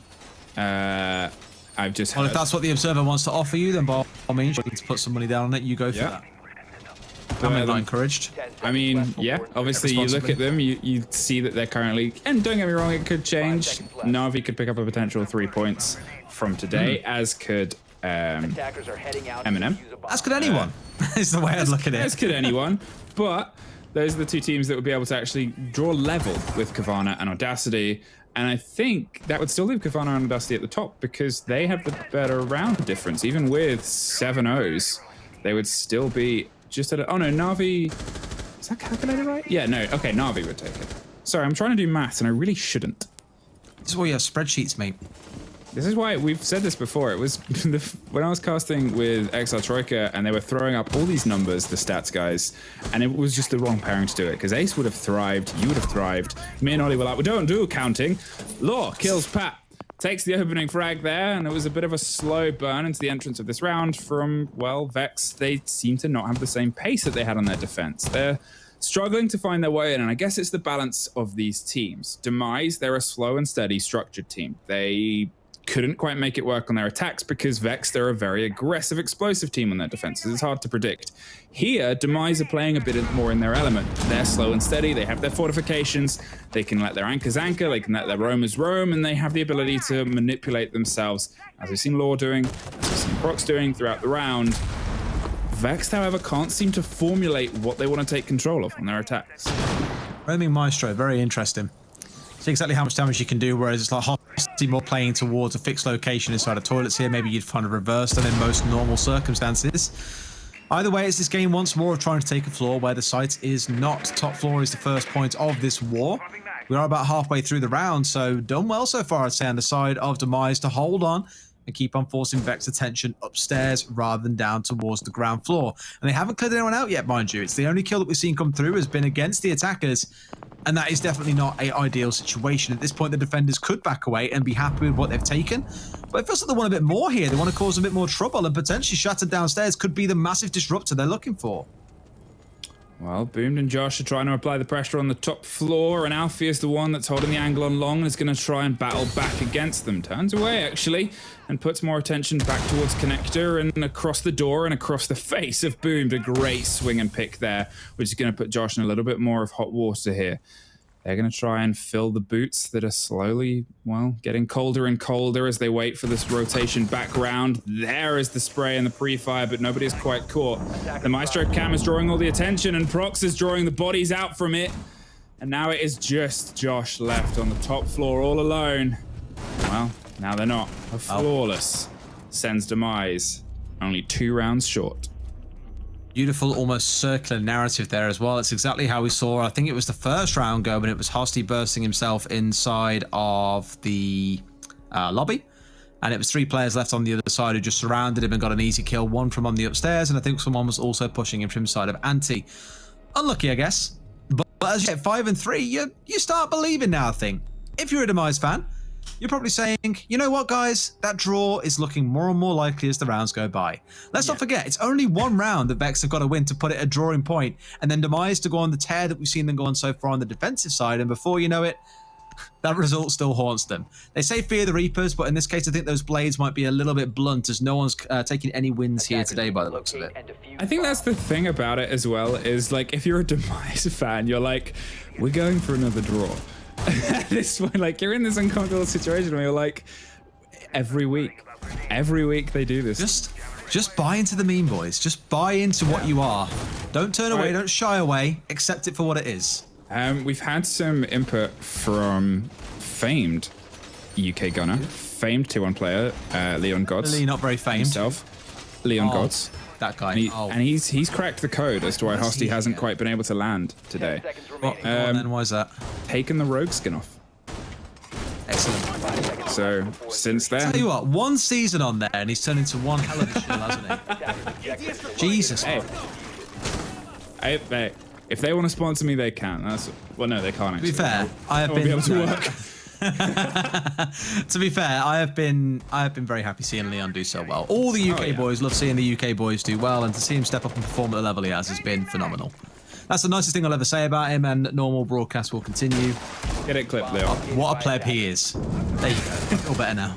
A lot of pace from Vex here as they immediately try to apply the pressure from, well, that gets cut in the middle. I was going to say from the bottom of the rotation, but Hosty finds 2 after talking about his inability to find what he has been able to do pretty consistently. There's another gun in the spine. Law has had a pretty great showing today. And, well, if there's a game to show up against, it's a team like Vexed. Now, Usus, a player who's had some exceptional standout moments today, almost got an ace earlier on. He's going to try and do a similar thing here as he looks towards any bodies, but with 2 minutes.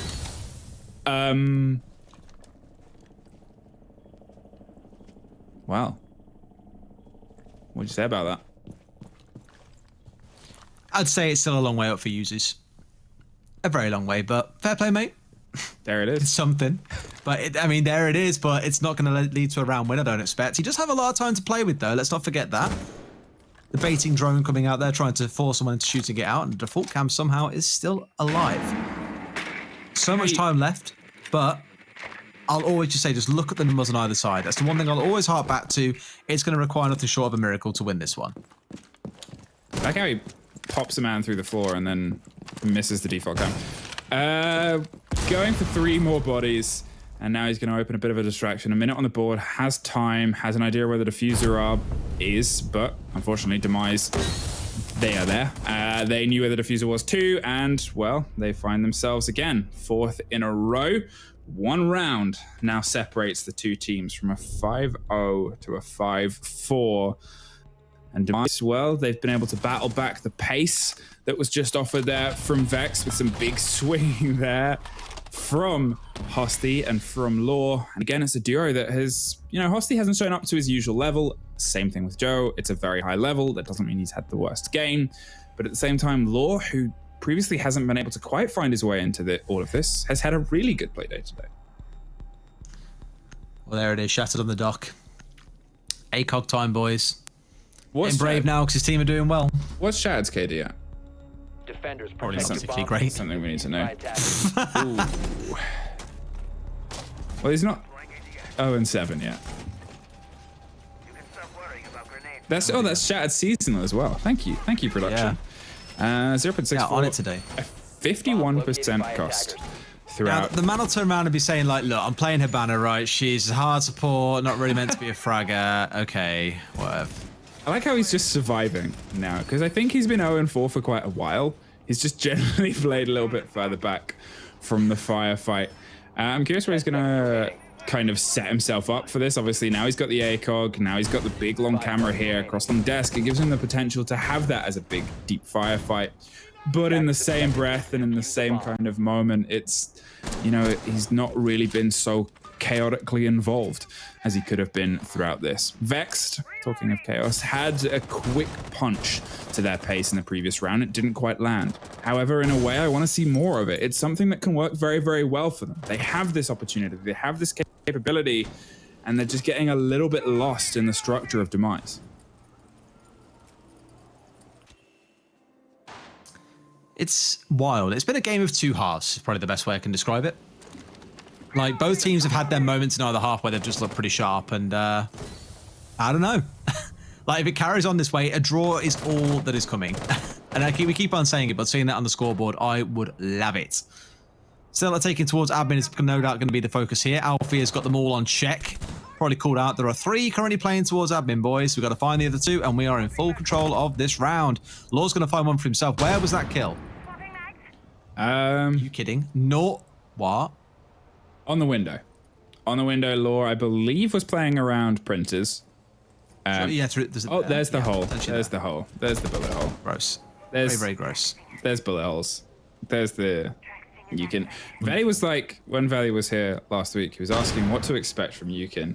And the quick description we gave him was face checking, spraying, bullet holes, aggression, and unpredictable. And it actually very much lived up to that. So... Thank you, Yukin. Right, so we always say that admin is the easier one to take, right? It's easier to take at the start, generally harder to use later on because you get yourself stuck around coughing out of fear of C4s being downstairs, or copy is your other kind of fear point because you're pushing through such a narrow space, which can also be C4'd. So now that you're inside the building, inside of admin, there comes a time where you've got to start pushing pretty quickly here and starting to make use of the time that you still have left. They are starting to open up this meeting wall now to try and force the player to there, so a plant attempt will come inside a meeting. We've already seen this fall flat quite a couple of times, though, so to be worried, I think, is a pretty fair thing to say at this time. Hosty's going for a big one there, and it's going to try and get back in before chaos reigns, and Prox is there to offer some support and try and shoot through the wall, and a very big chance, a very big rotation, and Vex have actually pushed the chance. They're able to get in, swan into the room, but they don't quite pay enough attention. One finds one, and they don't find the second shot. You missed both of those. You find one, but there is someone on the backside. You utter wazzock. 2 free kills are waiting there with his name on and he misses both. What is that? Either way, his team have somehow managed to scrap this round back together. It's a 1 versus 2 for users with 10 seconds on the clock. We all know how this tends to shape up now. Try and do what he wants for a plant, but I think we all know exactly how this round is going to conclude.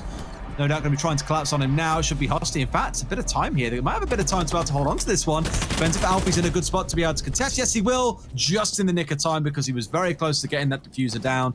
Shattered. Be thankful you got teammates who know what angles to watch. I mean... I think wazzock is a great word to describe Shattered, actually. It was a great word. And it very much fits the theme. Maybe it was, you know, big brain, let them think they're safe. Nice highlight selection. Let them think they're safe and then collapse from the back. But I don't think that was his plan. I think he missed 2 kills there. I mean, missed is a very kind word. It is a very kind word. Lovely from. I mean, if you're taking shots that, you know, might have a good chance of hitting them, fair enough, I'll give it a look. Shattered, I know you're watching this back. I love you. This is why I love UK. You get moments like these that just give you all the chance in the world to take the mick out of someone. You got to do it. Yeah.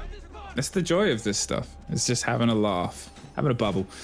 Lobby is where we're going to head to. This was the dramatic site of where Demise were unable to lock off the game last week with things slipping through their fingers against Kavana. They have the potential now to put themselves on map point with 1 round ahead.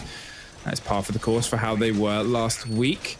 At the same time, it's the same battle with Vex. They've gone from a 5-0 to a 5-5. It's generally entirely slipped through their fingers in terms of momentum, and that singular win Demise got on their final attack could prove to be the most costly round that has unfortunately gone against the favor of Vex this entire season.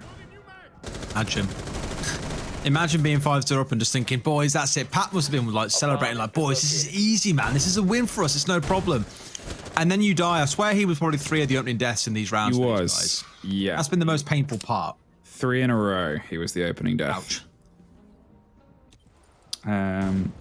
But hey, that's it. That's what happens. And obviously, as I said, this is a map that just gets more and more intense. Lore, again, is looking for those filthy little hole kills and waiting for anybody to drift a little bit closer to that. But with the attention coming above, gonna probably aptly rotate away as Boomed is very aggressively cleaning through admin and towards all of the adjoining rooms. They're getting the angles from front office. They're making sure they have all the eyes down below, but in the same time, doesn't matter as Alfie gets the opener and gets Usus and still manages to get back inside. That's twice we've seen them go for a big jump out rotation, and there's not been anyone able to pick up the trade. Twice have made it work as well. It was Hosty last time, it's Alfie this time. The boys are clearly trying to use this for a good chance for exercise to get a few marathon laps in around the building, it feels like. But it's netting them kills each time. It's been Usus who's been left in the 1vx quite a few times now, unsuccessfully we might add. This time around, he is the opening death. I'm sure Pat is cheering at the prospect of him having a chance to make a later round impact, dare we say. Well, here comes some pressure from the hands of Vex, and the drones are working their way steadily across the map. They're looking to get a big beastly bit of map control here. They've tried their pace and it hasn't quite worked, but the worry is that timer, which is consistently ticking away and ticking your chances closer to a draw, if not a loss. They have some angles, they have some ideas, and they have some utility popped from the defenders, and they're getting this vertical, which has generally been pretty steadily handed to them, I would say. There hasn't really been an active presence here, and whether that's going to play against Demise or not, I guess we're just going to have to wait and see as the game develops and envelops the attackers potentially later on. C4s get whiffed as Shattered is down deep, giving some pulse information as to where they might be playing and where the controller's going. But here, right now, Vexed, you have all that you need to be able to take this. What's next is the bodies to follow through. And the time as well, mind you, 30 seconds left doesn't give you a lot. Alfie's going to find himself snagged out there and down and dead to tracks of all things as well. Unfortunate, I guess. Pat does get himself a kill, even if he had no part in it actually coming over to his, well, kill score, I guess I suppose you'd say in this case. Puts us down to 15 seconds left. It's a 4 versus 4. We all know how explosive these can get, so let's get ready as this one shapes up. Planetary coming through into main lobby. A run out comes through from the side. What on earth is that coming out of Brock's? Not going to net anything though, mind you. Boomed out for support. They're almost out of time. Here's the 4 versus 2, and they will rue the day they ignored the Echo drone. They're going to try and commit it once again, but can Shattered see them from above? He might try and drop through. Yes, he will. Tries to go for the spray, but doesn't land it, and Vexed. They have snatched this round from the jaws of defeat, and somehow Demise have let this one slip. It's a 1 versus 4. There's no way they take it away. Vex will get the round they need to guarantee at least a draw, and Demise, it seems, truly are cursed. If they get another draw, Des, it's going to happen, mate. I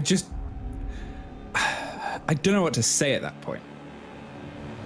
It's in the chat. Drawmise. Drawmise is in the chat. Hey, they said it, not me. You know, production. Sell with me. Well, social team, production. I know you hated it, but you cannot run from it. You cannot hide from it. It will follow you everywhere. It will follow you everywhere. It is inevitable. Everywhere. In Garage is where we go to. Maybe they'll lose. Maybe Demise will lose.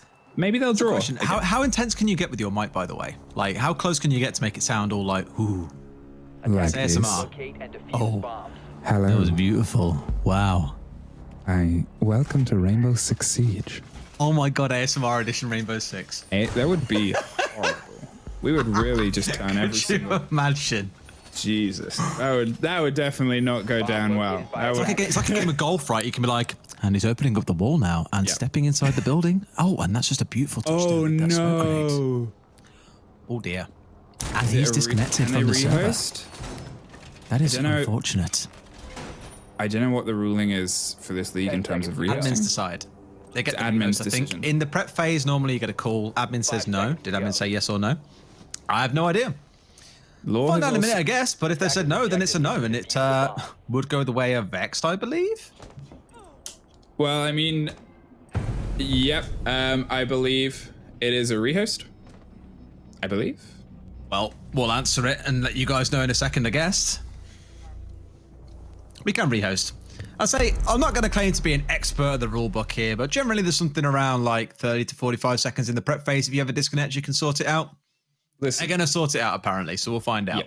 Yeah. Our job, we talk a lot. I think it's fair to say. We don't master the rules. We just We talk don't a bunch master of the rules rubbish because about a the lot guys. of them change. Yeah, like taking a massive dump on Shatter's play, apparently. That seems to be the theme of the day.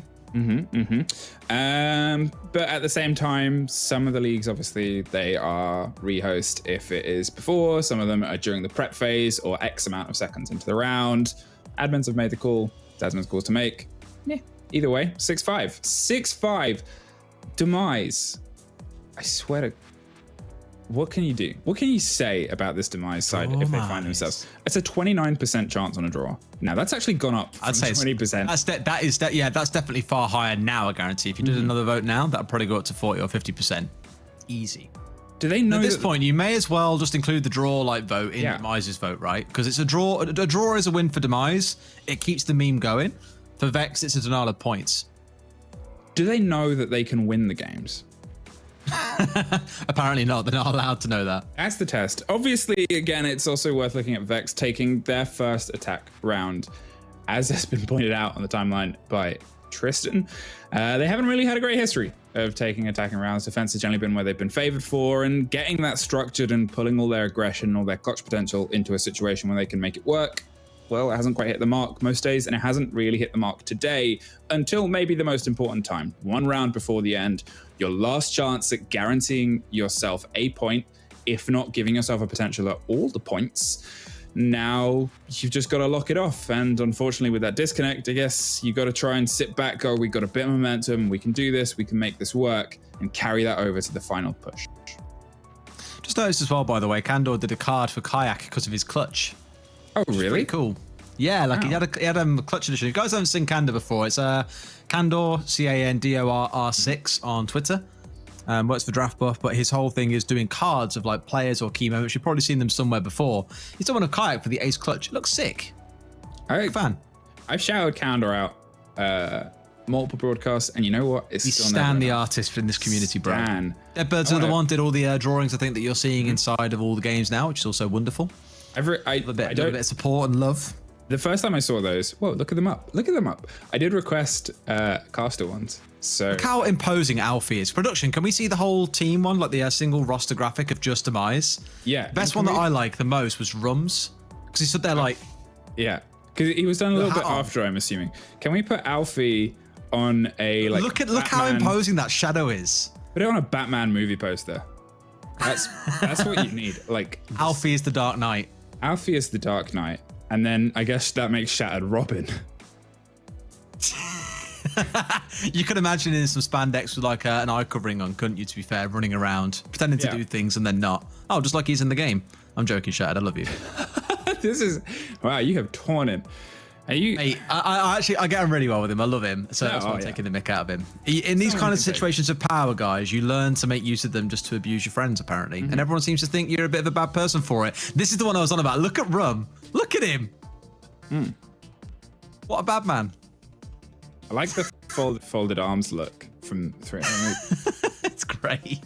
I know, right? Oh, could you imagine, like, if you're Deadbird being sent all these pictures of players and being like, can you just try and, like, draw this into an art form? One thing that I love... I love you can go full screen with this. Look at him. No. Production. What a man. I'm not going to name you guys because some productions get a little bit sad when you cast out the name. So in general, production, killing it. Wink to camera. You can't see me on camera right now. I can shout out Affy because we've already said that. Affy, great stats on the right there, mate. He's been doing a great job with them, to be fair. It's always helpful. Who else have we got that's got funny pictures? Hey, if cast the pictures get done. Tell you what, We'll judge it throughout the day. Yeah, look how that is so cool. Nice. I actually like it because it's Demise and it's a black banner, and then you got him looking all mysterious and evil on the left. It's great. The thing about it as well is like, it really is going to help if/when we have a LAN. Just knowing who everyone is. Because it's otherwise. Mate, honestly, that is my biggest fear as a caster. Yeah. Get into a LAN. So be like, you're right, Des. I'm like, oh crap, I have no idea who you are. Because you feel bad, but you're so used to saying their names, not their faces. Yeah, and you know they see us a lot on camera, and we unfortunately don't know them as well. We only really get their names, get their faces. So seeing them even in an illustrated form, it's just going to be weird. Like if I don't see him in such dramatic lighting, I might not be able to tell that it's Alfie. Need to make sure we find him in the shadows of some weird spotlight or something. Just like have a singular light being carried around by Shattered. Monty ban. Yeah, Monty wasn't the ban. All right. Leonski asked me for a shout out. He was also coming along and saying, do they know they can win the games? Not with Shattered, they can't. I'm pretty sure we said that, mate, but fair enough. There's your moment in the spotlight. Back in the shadows you go as the game is back on. But not as cool in the shadows as Alfie is. No one is as cool in the shadows as Alfie is. Dark and mysterious. We'll leave it at that. Let's see how this final round plays out, because we did have this rehost coming into round 12, and we know that rehosts can really shatter momentum sometimes, and the momentum was very firmly in Demise's favor. They are the ones, I believe, who had the issues and had to go for the rehost. Nexter managed to nick away just one round. If they can do this now, they can take away the full 3 points. Otherwise, Demise get that perfect 4th draw on their record in a row, mind you. I've never seen anything like it. I mean, it's beyond words, I think, at that point, which sucks because it's technically our job is to put words to this.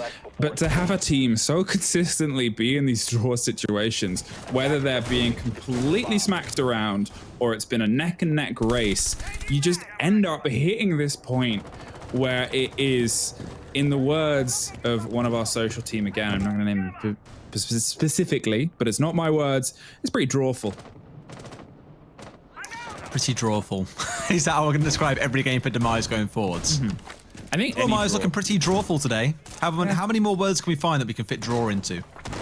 We got some. I bet Ian will have loads of these. Let's do that in the post show. That's, in fact, I'm writing it down in Notepad. Yes, because that's where I write things down. It's okay. As many ways of saying draw related to Demise as possible. And that's a mini game we'll spring on him in case he's not listening now. Man on the radio, guys. He should be able to do this sort of stuff. Ian, this is literally his real job. Not that this isn't a real job, but his grown-up job is being on the radio and making crazy games. And every broadcast, Ian Chambers has shown up and he's gone, guys, I've got this 10 new games. And they're all as crazy as each other. Yeah. Guys, it's me, Ian Chambers. From radio. Coming to you live on the Rainbow Six UK stream. A very dramatic game, courtesy of Sam from production as well. These guys, they're on it. They're on it as kind of, I'm going to say the opposite of on it as this general intensity has been so far. Vex have all of the top floor control, and they're steadily opening hatches and steadily avoiding C4s, which is a very good way to prolong your life and find yourself a chance of winning this. That is a lot of control they've been able to muster as they now look to drop one floor lower. They have all their drones, all their capability, and all their eyes on the bodies playing inside that bathroom, but it's going to take a little bit more than that to unseat whoever is sat inside the stalls. Limited drone game out of Demise here late in the round as well outside of Hosty, who can of course drop through this hatch at a given moment's notice. And there he goes. That should be everyone now back on site. So this is where it comes entirely down to Vex to go for their execute. By the way, barely anything going on through garage door in any of these rounds. It was opened earlier on, if you remember, by the attackers of Demise, but nothing really came of it. Now Rum is going to do what he does best, and that is to get these walls opened up. Did they go for it? They're not bothering. There we go, finally. 30 seconds to go, though. I'm not sure how I feel about that. 10 men left alive and 30 seconds to go. This has been one of the slowest rounds we have seen so far, without much blood so far, but it should surely start raining through about now. How do you still lose that one? All too easy for Lord to pick up Josh, and Pat, once again, is going to find a kill with the tracks. 15 seconds and it's a 4 versus 4, Fluke. Honestly, this is coming as intense down to the wire as it could possibly be. Law finds another one. I said he was having a big game and he's living to it, but so is Pat. He gets one dropped in the meantime. They've got to come now with all the pressure that they can muster. It's a 2 versus 2. The diffuser is cold and Demise finds their 4th draw in a row. Okay, 2 draws is one thing. 3rd is when you go, all right, very funny. But 4, boys, let's have a word and find out why this keeps on happening, right? I can't wait for the day when we get to speak to one of them again and just find out what the bloody Nora is going on in this team and their draws. It's something else. I don't know what to say at this point. It is, well, at least they're predictable. 6-6, yet again, is the score on the board for Demise. True believers in that slow and steady wins the race, but, well, you gotta aim a little bit sometimes. We take the mick. They are obviously playing for wins. It is just an unfortunate curse that has befallen them, and if I was to look at anyone, it's probably Shattered that has unfortunately insulted some magical traveler somewhere. We've done a wonderful job of insulting Shatter for most of this game as well, it feels like, but the one thing we'll give to them is, consistency, right? Although it's constantly a draw, they are at least showing they can play the game, they can deliver, they can turn up and give some kind of result. And to be fair, once again, to Tristan, he said for Vex, they're not really a team that wins many attacking rounds. That's now their, 2nd attacking round I think they've won in this game? Hasn't been good for them, has it? No, you can kind of see why they're starting on the defense. Obviously, it's the balance of the maps that get banned against them. But so far throughout the season, obviously we've seen them on Villa twice, Clubhouse against Na'Vi, and now Consular. And I'm thinking, obviously, if they could kind of potentially shift towards something like Coastline, if that was ever let through against them, which to be fair, I doubt it would be. But at the same time, I think that's when we would get full strength, full taste Vexed. It's just they keep ending up in these big, hefty maps at first with the villas. They find themselves in these capabilities where it's just tough to play their way on their attacks. I mean, being tough to play their way at all on most of these maps, it feels like. This one, not even one of the bigger maps where you're going to get shut down by wild roamers. It's a very, thin, long map in most cases that you're then trying to deal with 1 or 2 floors of play. And they still couldn't manage to clear it out. But I think from both teams, we saw a really good roam game coming out of them. They used all 3 floors pretty effectively. They kept the other team guessing and constantly wasting time. There's that infamous Shatter play that we were speaking about earlier on. I don't know. I think both teams played it very well defensively. The attack left a little bit to be desired. It was more of the same things every single round and hoping the result would change, whereas realistically, the defenders didn't really have to change all that much. So another draw on the board. It's a couple of points that Vex might argue they've dropped here and aren't too happy with. Demise at this point, like I said, probably just happy to keep the meme alive.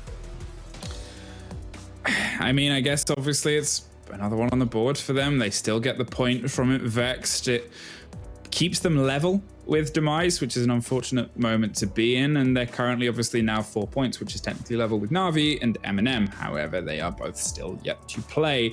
It's weird to think we're only halfway through the games tonight.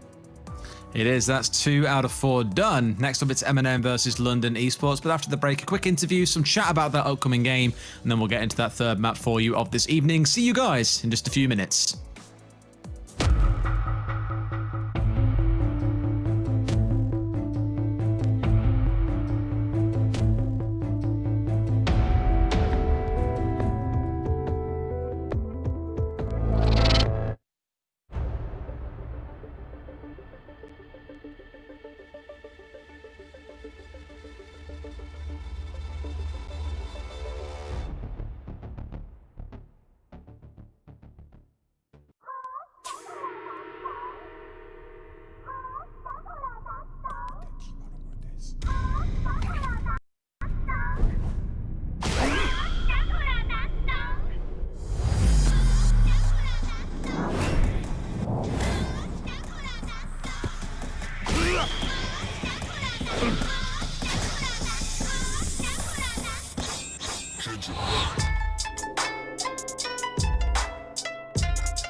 Are you having a laugh? I mean, seriously, Demise, Vexed, 6-all. I'm sitting here at 5-0 and I'm thinking, is there any chance I'm going to speak to Shattered after this one? I just can't see it happening now. And here I am. Here he is. Another draw, another comeback. Don't get me wrong. I absolutely am growing to love a Demise comeback. Shattered, what on earth happened just then? Talk us through it. Oh, I don't know. That was rough, man. Oh, don't bring up the KD. It's terrible. Look at it. Look at it. Oh, look at that no. KD. I mean, what's your response to that? What can you say to that? Ian, it was not my day. It's not been my day many play days, but today was not my day. And Rum was too far into my head, mate. I couldn't get him out of there, and I lost all my gunfights, mate. I was not on. I was not enjoying it. Are you lads walking away from this happy with a point again, or do you feel cursed? Do you feel like there's some sort of curse on the lads? Because you are literally the kings of the draw. Yeah, I mean, we love a good draw, don't we? I mean, hey, it's not a loss, so we're not out here complaining. But I mean, for 5-0 down to come back and get a draw, like that's pretty good. I'm pretty impressed with that. I was impressed with it, but you don't make it easy for yourselves. Is this? We do not know. Is this back to the drawing board after this one? I think we've been on the drawing board this entire time, Ian. I'm not going to lie to you. But I think, our attacks were embarrassing to say the least. And, we have a lot to learn from this game, I guess. We've got some important games coming up next week, and we'll be ready for it, I hope. I really hope. Honestly, I absolutely loved it. I really enjoyed it. I know it must have been stressful. I'm sure it was a good watch. Yeah, I'm sure it was a good watch. Oh, it was a very entertaining watch. And you know what? I recommend you watching back the VOD after the fact, after tonight, just to hear some of the things that Des and Fluke were saying. I just want to take you briefly back to round 10. Did you notice that you missed 2 sitting ducks in round 10 or not? When? On what defense? You go back and watch it. All I will tell you is that Des called you a wazzock. I don't remember it. Des called you a wazzock. Well, I'll accept Fluke. The Yeah, I mean, you're humble. I mean, Fluke said that Vexed were a chaotic force. Do you think that you kind of realized how to calm the chaos after the 5th round? So you know that that very last attack that we had, it was like the best attack on any scrim we've ever done. It was just like, oh yeah, let's go, kill. We're in plant, dead, round over, you know. But then I don't know, it just took us 5 rounds to get into it, Ian. One of those games, you know. It's just one of them. So you said you've been at the drawing board for a long time now. After this, once the dust settles, what do you think, from your perspective, that you really need to be working on going into next week? Me killing people would be helpful, I guess. I mean, that would be really helpful. That would be nice. That would be nice. If I'm off the ump, I might get some kills, but it's not looking likely. But I mean, I don't know, Ian. We've got a lot of stuff to VOD review. We've got a good coach to VOD review it for us and talk with us about it. So I'm not too worried for the next few weeks. But I mean, you know, a win would have been optimal here, but we're still in what, 6th or 5th, or I don't know how it works anymore. I don't keep up with the table. We're in a good place. That's what I care about. Look, you haven't lost yet, so we haven't lost. That's a good place to be. Just remember that you haven't taken the L yet, so that's a magnificent place to be. And do you know what, Shattered?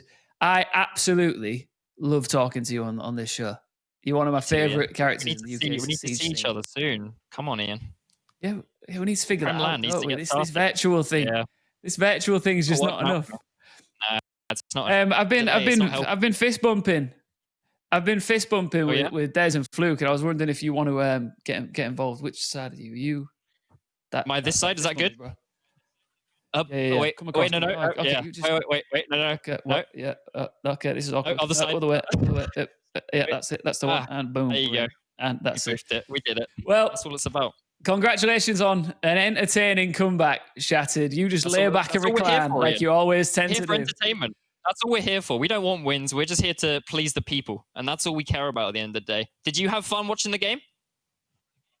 Yeah, that's it. And the thing is, mate, I can see more of your wardrobe than I can you right now because that's how much you recline. That's how chilled you are about the whole situation. And I like that. I'm just vibing out. Yeah.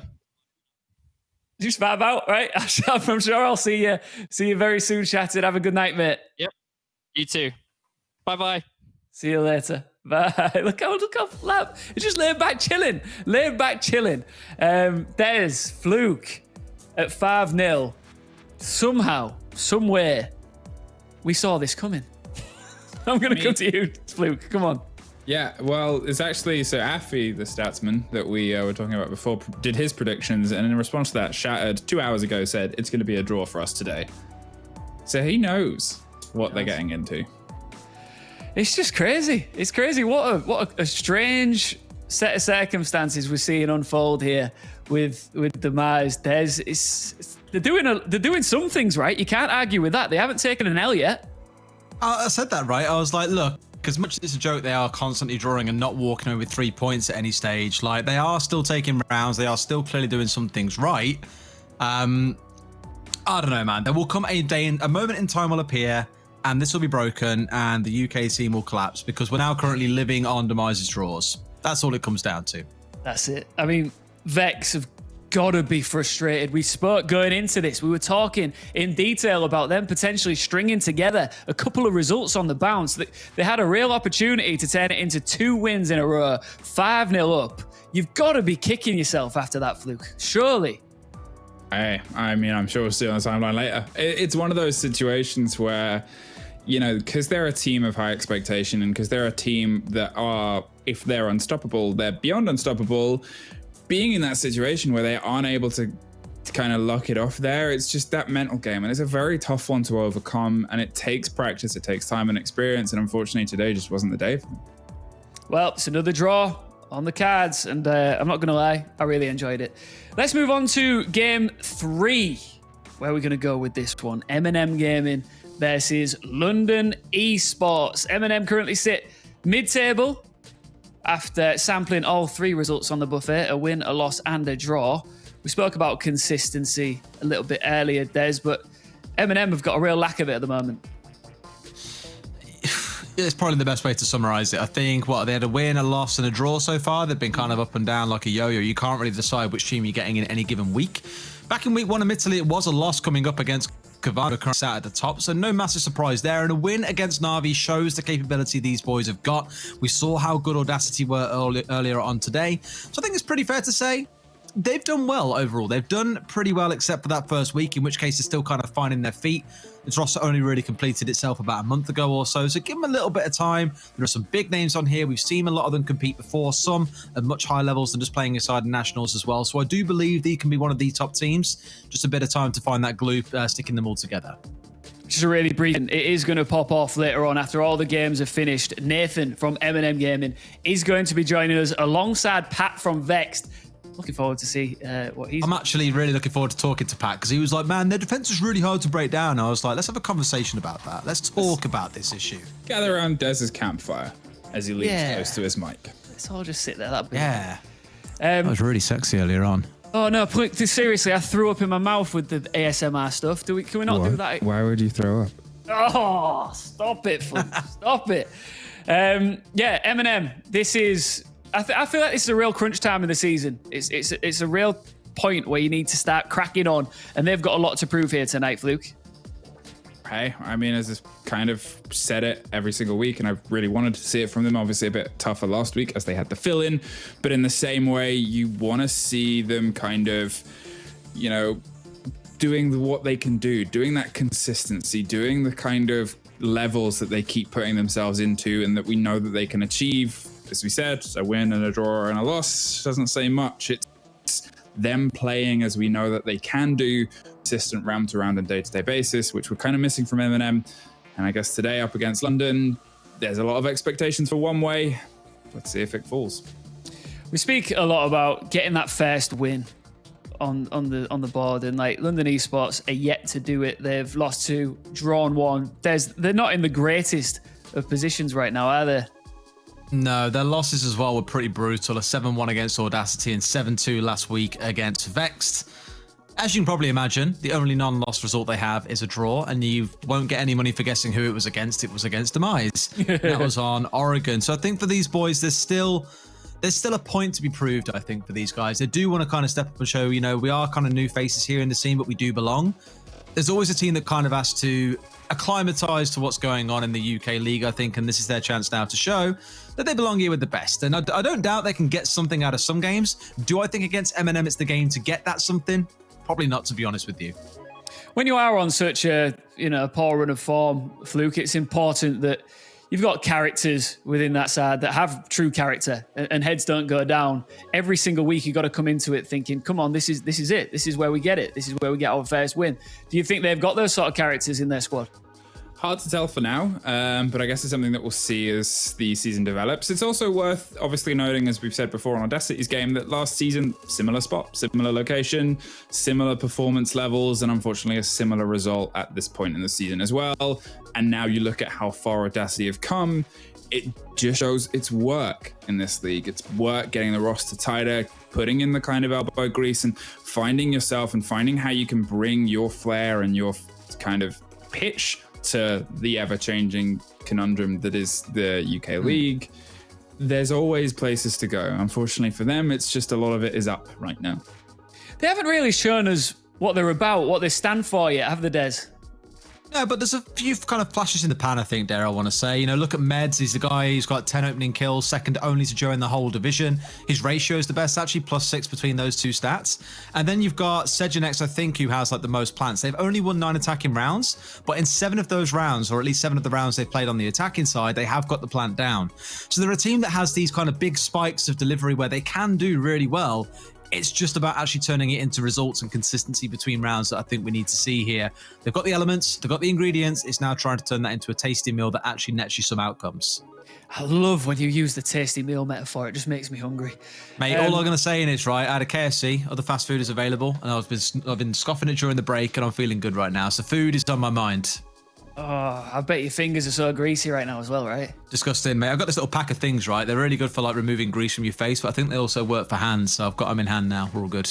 Oh, I've got a notoriously greasy forehead when the lights are on me as well, so I might have to invest in some of those. Can you see that? Yeah. Let's get stuck into the map bans. I went to Fluke last time. I'm going to come across to you, Mr. Des, while you wipe away the grease on your forehead. Clubhouse. What do we think? Okay. I mean, Club's very, I don't want to say strategical or, strat heavy map is how I'd best describe it. Neither team has played it so far. I think it's a good one to really see the composure between both sides. The fragging capability, is it there between both? I like that London opted to not go to coastline, because I think if this came down to raw gun skill, you would probably see the experience and the capability of M&M shining far ahead. This is one of the shining far ahead, shining forehead, get it? Shining far ahead. I think Clubhouse, I do think Club kind of stacks up quite well for London. It's a chance for them to show what they're made of. The problem is, because they banned the last map and then therefore it was M&M's choice of side, I would heavily expect M&M to start on the defense here. And historically, it has been a map that if you haven't got your stuff together on attack, you are going to really struggle. So for London Esports, I really hope they have got their stuff together for this map. What do you think, Fluke? I mean, couldn't have said it better myself. I think Clubhouse is obviously, it's a good map because everybody knows it. It's the place where everybody goes. From this list of maps as well, with the current map pool, it is the most comfortable for a lot of teams if you're up against the kind of juggernaut teams, because as I said, they're generally going to be playing the same stuff and the same strats as you. It's trodden into the ground. Arguably, they'll be doing it a bit tighter, a bit better, and a bit more impressive on game day. It's kind of hard to look away from Des right now as he shines himself in the camera. I feel incredible, and I smell of lavender. It's amazing. Incredible. It's spa day. It is. It is. I've forgotten the point I was making, but it's a good map selection for London. Which way are we going here? Des? Is it obvious?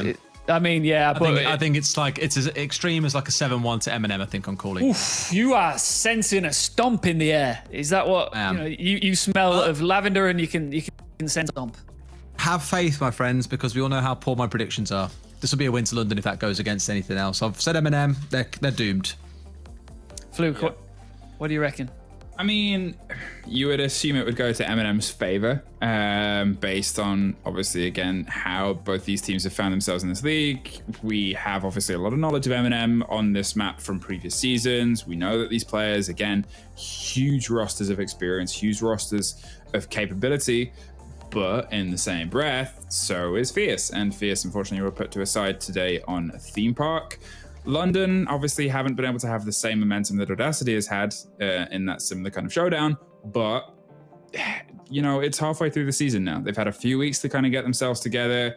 They were kind of changing some different things. Obviously, Segenex has put some pretty impressive stats down in the previous Playdays. Last week was taking a more slow and steady support role and trying to get the diffuser in. So they are actively trying to change things and shake things up. So I guess it's just hoping that the week of practice has come out on Playday today. What I absolutely love about Yukin is it's never going to be boring. It's never going to be boring. And we've already had a cracking night of gameplay. If you had to choose right now, game 1 or game 2, which left you the most entertained? Probably 1, actually, I thought. Watching Theme Park play out was really interesting. Game 2 was cool, but equally just basically 2 teams that didn't know how to attack into certain defenses, and it was just a defender's stocked up map. The first one was Audacity, I think, upsetting all expectations, which is always fun to see. Well, we're almost into game 3. I just want to give a quick plug as well. Make sure you follow us on Twitter at Rainbow6_UK and tweet us using the hashtag R6UKI. Even if you just want a shout out, Fluke will do it in his ASMR voice, and it is so damn sexy. So get involved. Right, game 3. Let's do it. It's M&M Gaming versus London Esports. Over to Fluke and Des. Let's do it. Well, have funs and question marks in the chat. That's everything that you want to come in seeing when you come into a game. Question marks. Target ban. What? Monty, gone. And taken out. And Habana is the second. A removal of a hard destruction on this map. That's pretty standard. Well, Maverick and Thatcher are both available, so I'm not really worried for either side here. Like, you've got the tools you need to get things open. Hibana being banned does make it a bit tougher to get hatches open, so downstairs site will be a little bit stronger here, I would wager. Echo ban, no huge surprise, being brought along by a lot of teams. Already saw it used today in pretty good effect inside of lobby on the last map on Consulate. Final ban coming out is going to be the Mirror. What a surprise. We see her still banned away pretty much all the time by any European-based team. What a world. Yeah, I mean, obviously she was the revolutionary. She was the one that changed the face of a lot of comp for a lot of players as well. And since then, she's taken a back seat and then continued to take that back seat. And sometimes, even when she's like on the board, whoa, she's never played because teams just scrim without her, especially in this region. They assume she will be gone, so they go, well, we may as well not formulate strats with her because what's the point? Like a chicken and egg situation, or a catch-22 as they call it. Oh, what came first, the Mirror ban or Mirror not in scrims? The Mirror ban, sure. The Mirror ban, yeah. We know that. We know the answer to that one. That wasn't the worst. That was like a riddle from one of demos. It sounded great until you said it out loud, and then I was like, oh, sorry. I guess that's anything that any of us say professionally. Is as soon as it gets picked apart, people realize how meaningless it is. Realize how much crap we talk. Yeah, starting on Church. Whoa, starting on Church. That's not the biggest surprise. Obviously, they haven't opted to bring Kaid, so they're not going to try and lock down those hatches as intensely as they can. But when Thatcher's on the board, you know, I guess it's not as a consistent a pick. Say sometimes more when you see something like a Thatcher banned away, you might get a Kai coming out. The Capitao here, you'd often see banned away by some teams. Oddly enough, I remember old M&M used to ban away Capitao pretty much all the time. And oh my god, look at that. That's actually a draw at 14%, M&M at 86%. London, I'm sorry, my friends, but there's no vote for the Capital team here. 0% for the boys. Ouch. I know. You know, as a very proud London child, growing up on the rough Victorian streets, cleaning chimneys and picking pockets, it kind of, it's going to go as well as droning from temp there, unfortunately. I'm with that poll, I think, as we instantly see it opened up and we instantly see the Thermite off the board first. Oh no. No, it's not great. It's not exactly the start that you wanted, and, well, Dats can retreat happy that they've done all the chaos they need to for now. Obviously, the Valkyrie in the hands of Blur is going to apply so much idea, utility, and information to the defenders now, and it allows them to just feed and read all of the map. Fonkers, playing loose and aggressive on the Vigil, waiting for somebody to rotate down the bottom of the stairs. The drone is tricked and played and actually shot out as they remove it, and Meds is potentially looking to try and cut him off on the back stairs. It's a big opener and a big hole. Funkus will be aware of this, and he's just out of the sight and the range. Might not know that there's two of them coming down, and backs off just as push comes to shove. I like how they kind of split between them there to get the top of the stairs opened up with the sledge.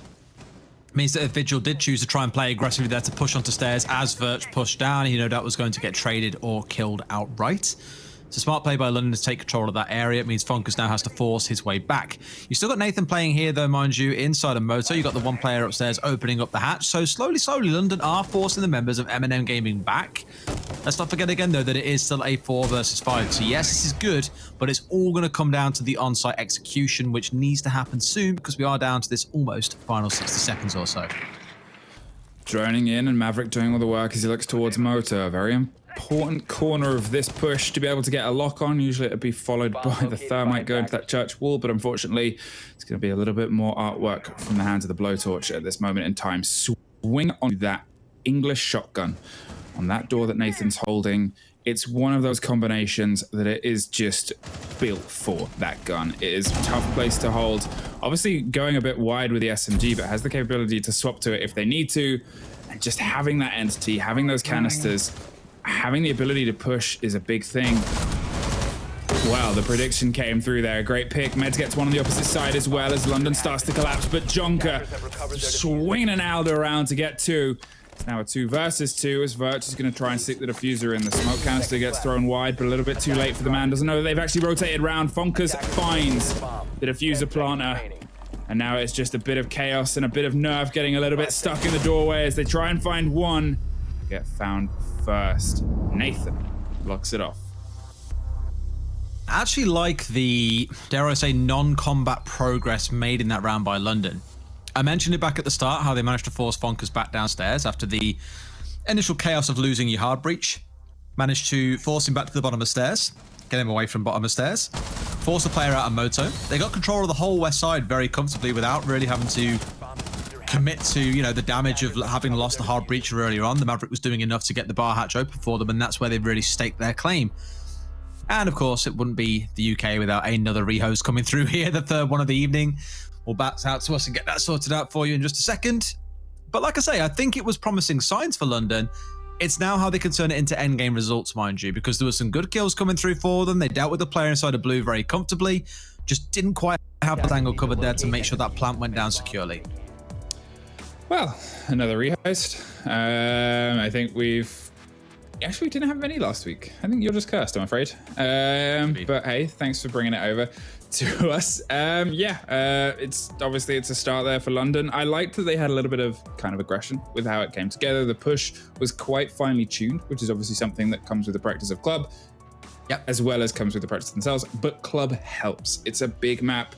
And I know obviously there was comments of it's a great M&M map. It's a tough one to bring them to. You've got to look at it from the perspective of this team as you don't want it to really go against that gun skill to gun skill value, because theoretically when they've got players like Funkus on the board, you know, that's one of the bars. And there's so many bars on that team you got to break. Play to what you're confident in as your defaults. Play to where's you're confident with what you've run. It's this for now. Yeah, like I say, I was kind of impressed with what they started out with. It's just turning it into more consistency. But equally on the side of M&M, they didn't bleed anyone out early. They didn't lose anyone in trying to play this jump out base game. I imagine on the side of London, there'll be a bit more caution now that they know that this is a thing in this game, that there might be the occasional jump out, the occasional window peek from above our main stairs window, for example. Just the small things there to make sure they aren't being caught out and losing critical members early on, because with the thermite still alive there, given how that round ended, that could have been brilliant. We're back on the judgment pieces. Look at Virch full screen, actually, because I like his hair. Zoom in. I want to know. Enhance. That almost looks like an actual picture. Like, is it? I need to see. Damn. That is a real bit of art on the hair. I like that last week when we had Citizen stand in, they did actually just use a photo of Citizen, which makes sense, but it was just really funny to see all these drawings and then just like a real Citizen. They upgrade the level of your drawing or the quality of it as you go through the tiers. So you're in tier 3 now, make it see how they'll upgrade it again. And then tier 1, it just becomes you, the real life you. That's why we're not real. We're like those AI YouTubers. Now, 1-0, it's unfortunately a rehost. There's not a huge amount you can really dissect about this so far. Obviously, we saw tastes of the aggression from Eminem. We saw how everything would come through. Productions asked me to point out that Datz's photo was upgraded. Did you see the original, Des? No. Dat's photo? I don't know if production could grab it. I'm guessing it wasn't ideal. It's hard to look away from. That's a new photo. It was just something where it locks your gaze. It was like a cursed portrait in a haunted house, and you would just. You had Alfie. Alfie is that kind of like creepy dark look to it. I think it was Jonker on Eminem that has also got quite a creepy one as well. Not really creepy, but it's a very kind of striking shadow sort of feel to it. Yeah. It's like the eyes follow you. Look at that around. one as well. Production. Look, it's that dark shadow on the left side. That guy's like, it's like demonstrating like here's the players. It's like a rotation. It's cool though. I dig it. I dig it. It's great. As I said before, it allows us to know who's who, which I really should have started scoring these back at the start of the night. And we'd have gone through and been like, who looks the best in their drawing? Maybe that could be for later on if we run out of topics in the post show. There is the post show, Start guys. scoring. If you think we're off the chains now during a 1-round rehost, the third rehost of the night, just wait until we've cast 2 more games. Wait until the chains are unlocked in the post show. Yeah, I ain't got to be super PC then. It'd be great. London Esports versus Eminem. Round 2. Apologies for the rehost. It's cooking in my room right now. It's very, very warm. I wish I could open the window, but then I would wake up everybody on my street. See, I've kept mine open and just said, deal with it, guys. We have some noisy neighbors, so for once they can deal with my noise. That makes sense. I mean, I guess, yeah. I'm just not that mean. I need to get meaner. Meaner, mate. You got to cut your hair and go for the kind of buzz cut look. No, well, yeah, to be fair, actually, yeah. I still get ID'd buying things from stores. That'd probably help. Buying... if you don't have long hair, like, you know, buzz cut, grow some facial hair. Yeah. You're blessed with the, in fact, how old are you? I can't admit it, otherwise I die. Man. Yeah, no, I'm 27-ish. You're 20? No way, are you? Yeah. I know, I'm right? 27 and I look like 30 something. Maybe less so today because I've had a shave and stuff, and I look younger when I shave, admittedly. But I think I look weird without a beard, though. I much prefer having a beard. If you could have Virtue's beard from the drawing, would you? And Virtue's hair? Do you think you don't know. That's probably a little bit intense. Think you could pull it off as well as Virtue does? Nah, Virtue looks great when he does it. There's a few good beards. Hair is just beautifully draped. I know that we've actually come off the rehost and there's stuff to talk about in the game, but also there's a lot of great beards in the Siege community. There's other things to talk about, guys, of course. Well, let's talk about the site then. CCTV Cash, where we're now heading in round number 2 after they won the downstairs quite successfully. I'll quote what I said at the end of the first round and kind of going into the rehost. I did think that London looked pretty good in their setup for the attack. They did all the right things in the right amount of time. Just didn't have enough bodies left at the bitter end to be able to cover the right angles, and Funkers managed to get the better of their planter. Here, there should be a focus onto the wall.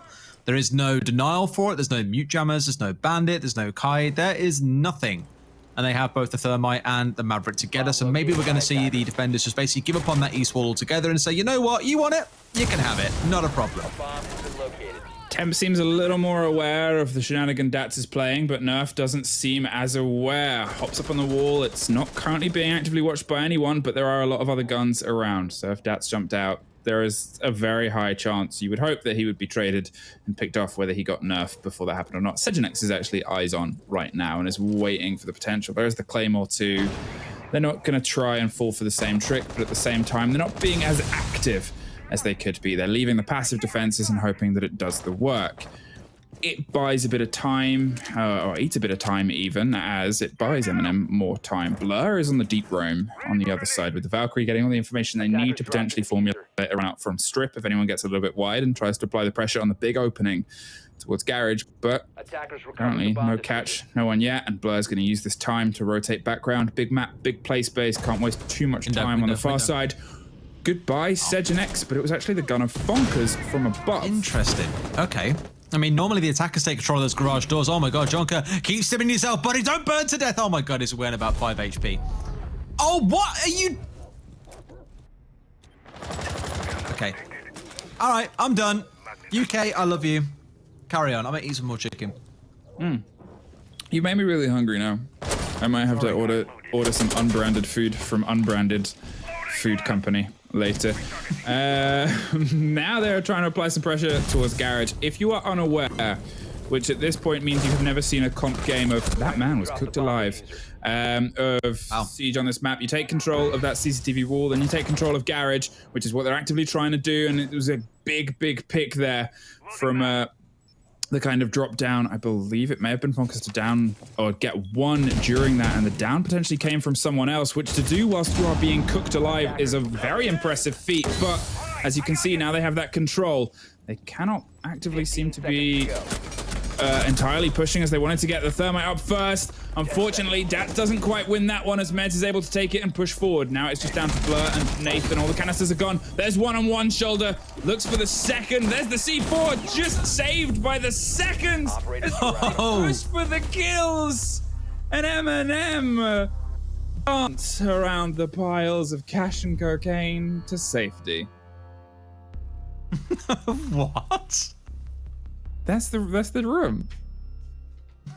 It's in the physical room. Those are items in this game. 15 seconds to go. Unbranded drug. It's drug room. Unbranded drug. Okay. Yeah. Look. Okay. Yeah. Okay. Fine. Piles of. I'm not sure what that's meant to be. Piles of sugar. Sugar. Of sugar. I want a cup of tea. I'm sorry, What counting the guys. cash? It's sugar. It's Britain. It's sugar. We drink a lot of tea. Yeah, that's the one. That's the story we'll tell. But looking at that round, I actually really impressed by London once again. They're taking a garage with the admittedly somewhat assisted by Fonkers and his malarkey on the dock, i.e. running back into the fire. Not really the ideal situation to be in, I guess. Kind of pincered in, I guess, by the fact that the door was opened up below, the garage doors were, and he would have been shot regardless, but not ideal. And then get a second kill like 5 seconds later with another firebolt coming out. This is all when there is a Wamai on side who's meant to be there to be able to catch and position these things, so I didn't quite see the setup. I didn't see if London cleared those out with grenades being chucked in every which way, but they timed it really well to the stage. The firebolts could both hit their intended target, and you can see there exactly why so many teams hate playing against Capital, because the 2 kills that he got inside a garage completely opened up the attack. Eminem still, as it did in the first round, managed to clinch things out in the dying seconds of a round. So it has come very close, but they are still 2-0 up, and I have no doubt that London feel a little bit cheated after how well these last 2 attacks have gone. Yeah, I definitely think that they can take away some really great things from how these attacks have gone. They're great at seemingly getting in, getting active, and getting around the site. They're applying a lot of pressure from a lot of different angles, and at points, Eminem seem a bit caught unaware. But at the same time, that dying lockdown, just getting all those final cogs to play together to make the machine tick, unfortunately isn't able to get that diffuser down and unable to lock out the control that they need to there. Obviously, it was a good decision to try and push aggressively. The C4 came out. How well that was predicted and the timings that went there, we'll never really know because we're not in the comms, and if you ask the players, you'll say it was all weighted and measured. But in the same breath, getting the formula down, getting it more formulaic, and being able to find the end to the convincing starts that they have, again, it's the growth that these teams could see, the same we saw from Audacity. Just to correct myself, by the way, it was Jonker in the last round, not Fonkers, who was playing on the dock, both playing operators with blue backgrounds. I got baited, okay? These things happen. Maybe Eminem does have a massive affinity to fire, by the way. Maybe. They are on fire. Molotovs and marshmallows. That's it. Maybe it's just a branded thing. Like, it's part of the contract design. It's like, if there's fire, you've got to run into it. It's like, really? Do you want us to... And that's why Eminem was so happy as an orc to stay in our UKT3. They're just like moths drawn to flame. Because the players do that anyway. That's found himself the opening kill onto Jonker. Not really the most ideal couple of rounds for him there. Diamond had a kill in either. On the Valkyrie, it's more about the information, and that's killed as well. Thank you very much for showing that one off, Alex. The kill trade comes through here. Verge finds one, instantly traded back out by Dats, mind you. So we're down to this final 60 seconds. Once more, London have an advantage, and they've already been in a 4 versus 5 and almost managed to turn things around, but unfortunately couldn't. Here with a 4 versus 3, surely this is where they finally get around on the board. Well, Funkers gets one and is instantly trying to find the second firefight over Jim, but unfortunately ducks behind the solidity and then pops up and gets someone else on the other side. Anyway, Nerf goes down. He's been a bit of a big lead for them. The second doesn't quite come on the rotation, and London find their first. Temp is able to put some bodies down, and 2-1 is the scoreline. They get something finally. Yeah. A bit of time, a couple of rounds to warm into it. But we are seeing good play coming out of London. If they can walk away with a couple of rounds in this half, I think they'll still feel a little bit dejected given how they've played. But 2, maybe 3 rounds is starting to stack up quite nicely for them, or it's starting to feel like it's going to slowly lean that way. And this at the end here, I thought this is when Bonkers will be the destroyer of dreams, finding himself a couple of kills and make it nice and easy for them. But thankfully for the side of London, the kills came the right way, and Dats couldn't do enough playing inside logistics. Heading down to Church and Arsenal once again. We'll see if this time around Temp can avoid being spawn peaked off the face of the earth. Should be totally fine. Attackers need to locate and Again, what I really like is the way that they're structuring their attacks. There's opening parts of it for London have looked really, really strong. And obviously it's come down to these dying moments, but Clubhouse, you'll generally see 4-2 splits as not the rarest thing. So the fact that they're able to get close to bringing that to an even thing, or pressure, means that when they do swap to their defense, they could be in a very good stead. However, the trade-off of that is M&M are a very good attack team. They're one of the rare teams that actually on occasion prefers to attack. At least they've said that before, because if they attack first and they do well, it throws other teams off. So, hey, I guess it's the idea of, you know, do we really know if this is M&M performing yet until they're on what they've said is their preferred side, or is this M&M just looking a little bit slow to the punch? Well, I think 3 of these players, Nathan, Jonker and Dats, all being formerly of Team Crazy, they were the team that everyone knew in Challenger League as the team that when it comes to Clubhouse, liked to start an attack. They were that confident they could take 3 rounds on the attacking side that it would make the other side nervous knowing they were switching over. And that carried across to 1 or 2 of the maps, so it's definitely still ingrained in the blood of those 3 players at least, and no doubt has rubbed off on Blur and Funkers as well. Over here, they did indeed opt to start on the defensive side, so a bit of a change in maybe the past and how it would have played out. Admittedly, new members means new adaptations are required. Birch is adapting onto Fonker's head on the roam. That's the Vigil taken out, so it's a 5 versus 4 once again, and in quick time as well. They don't know that someone's at the bottom of oil, though, here. That could be dangerous for them, as it is. Stats getting Temp, and that's the Hard Breacher gone yet again early in the round attacking this site. You know, it's an unfortunate moment that they find themselves in yet again, but at least they're obviously able to take care of Fonkers, get a bit of the roam game gone, allow themselves a little bit more control of the map, and unfortunately get blown out of the kitchen and onto the cooker.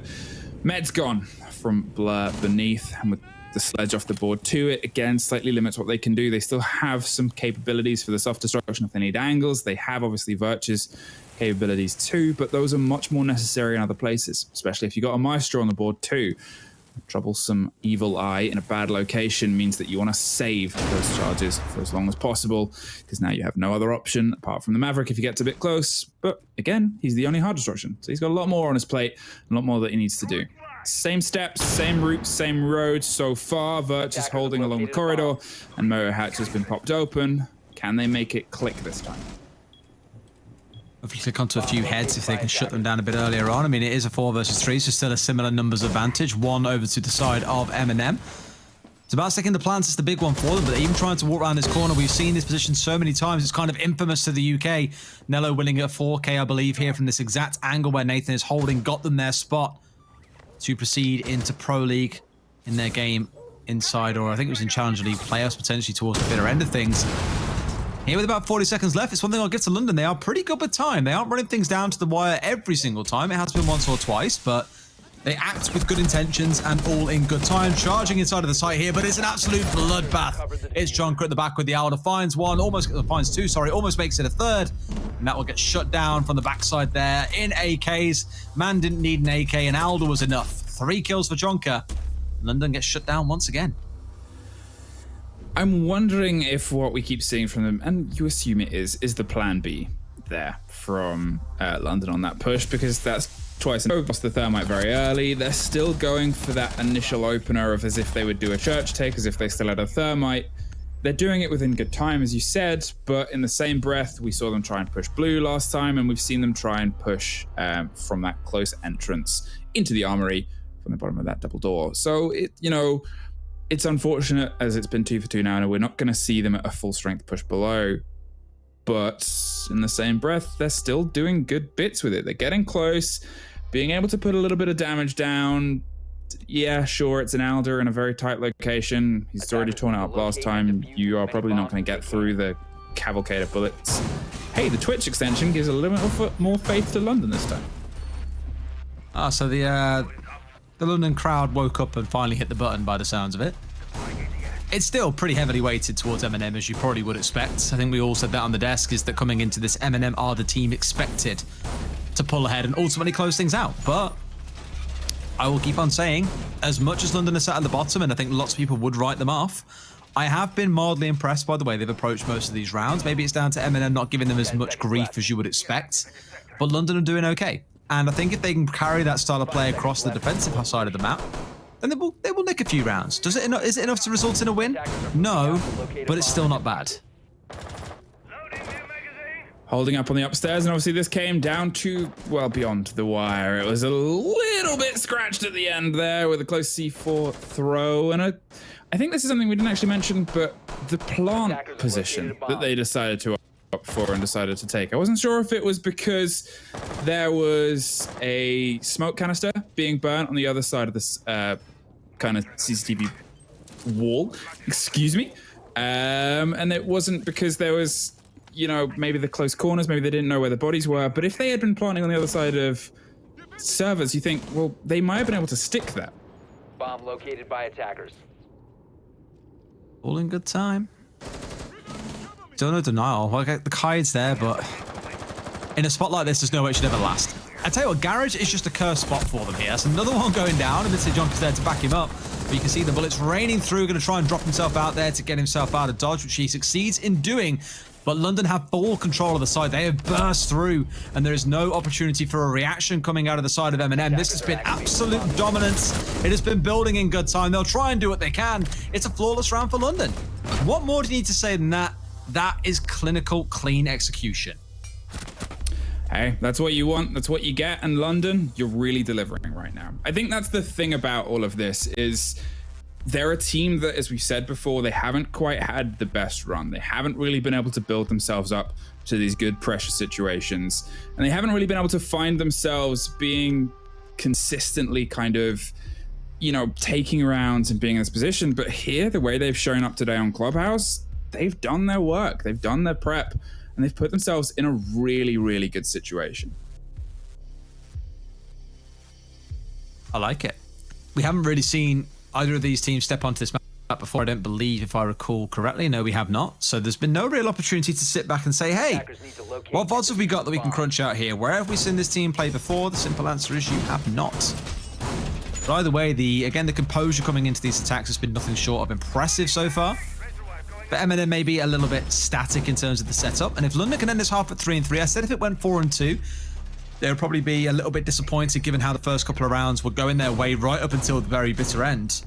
To go 3-3 against M&M, really not a bad result, knowing you then get to flip over and go on to the defense. Well, 3-3, a split that would be really, really nice, I think, for their favor, obviously, as they look towards trying to double down here on a site that they've just taken. And the last time, they were close to taking it before as well. I guess it's one of those situations where, if they can find themselves on that split, if they can push M&M onto the back foot, and they're being very aggressive with this kind of playstyle and this very kind of structured hold, one of the things that we've seen from M&M is sometimes when the pace needs to quicken, they don't quicken. They don't quite match what needs to be done in the game, and games sometimes have a habit of slipping through their fingers when that happens. Like how this time around you've seen a bit of a change for the side of M&M. They've only left one inside a garage. Fonkus is now instead playing up on the site. And they are almost kind of trying to brace themselves for a rush, potentially. They need control of red as well. Nathan is hanging around there, so that's okay.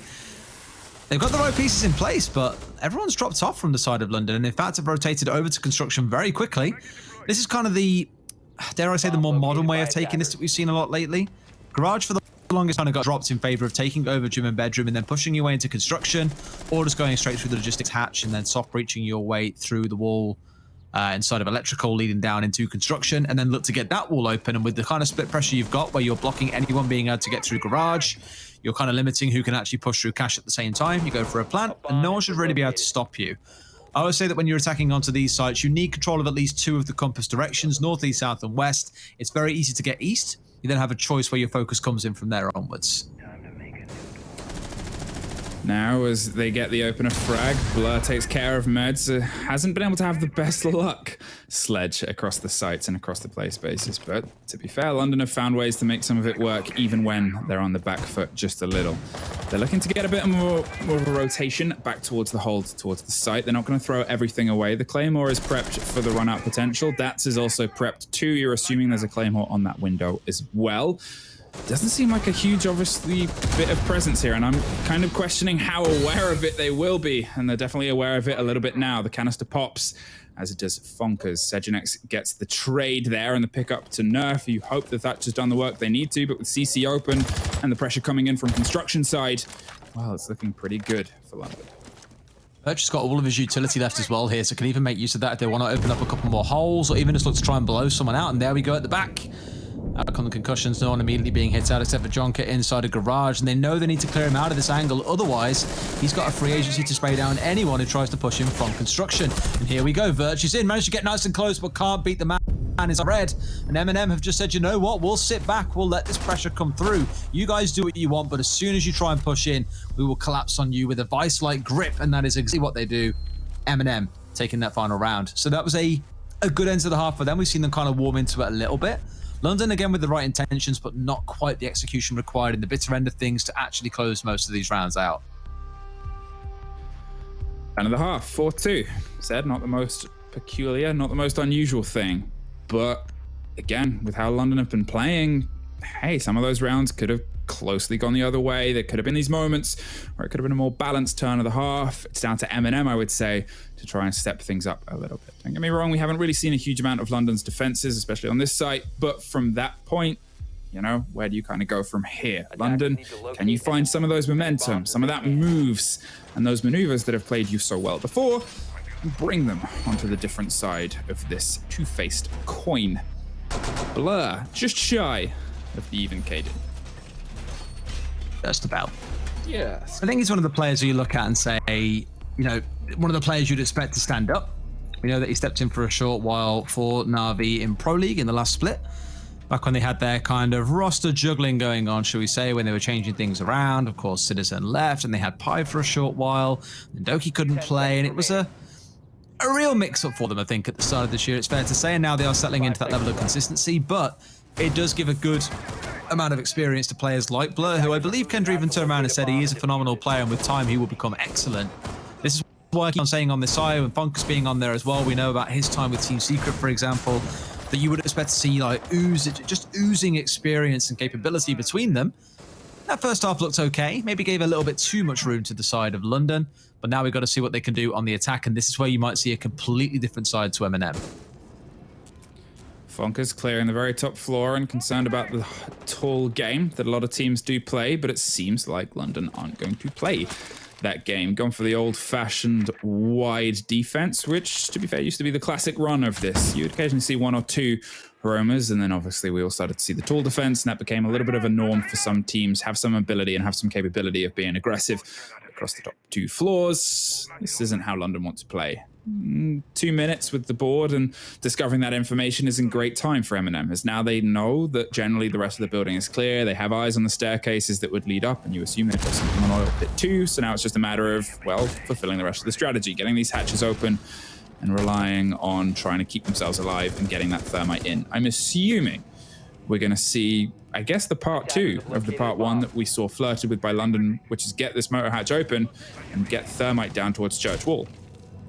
A bomb has been located. I mean, see how much they're stacking up here. Why are all 3 of you gathering in one spot? It's just a grenade disaster waiting to happen. Although, yes, there's a Jaeger there with an ADS. It's not going to happen. It still kind of always worries me.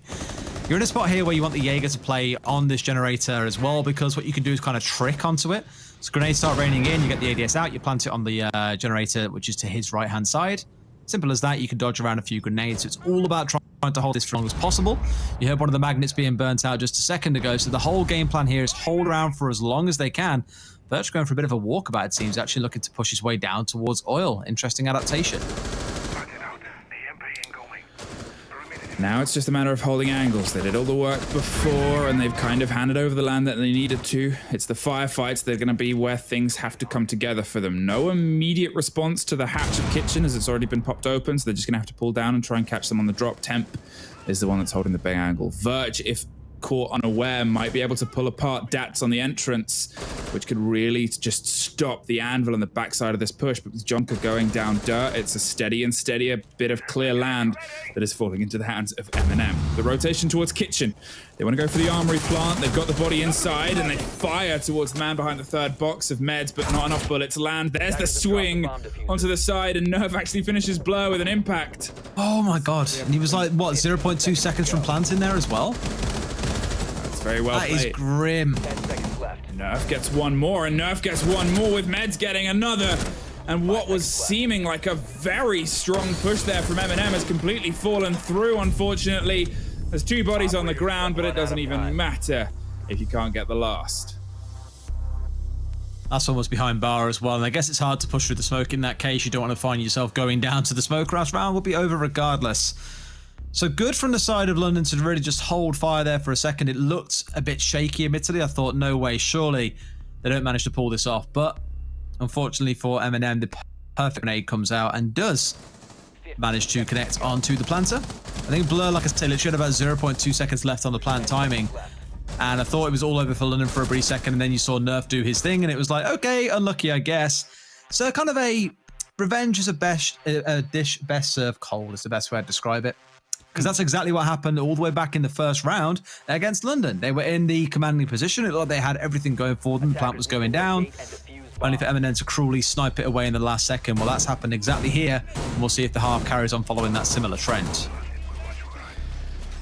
Well, they're one round closer to level pegging, and they're going to opt for Jin, often team's third point, and I guess it plays with the idea of expectation. However, it's not the biggest change in the water here, and you assume, obviously, a team of M&M's experience will be aware of how to pick up one attack, rotate it slightly, and try and apply it to a different site now.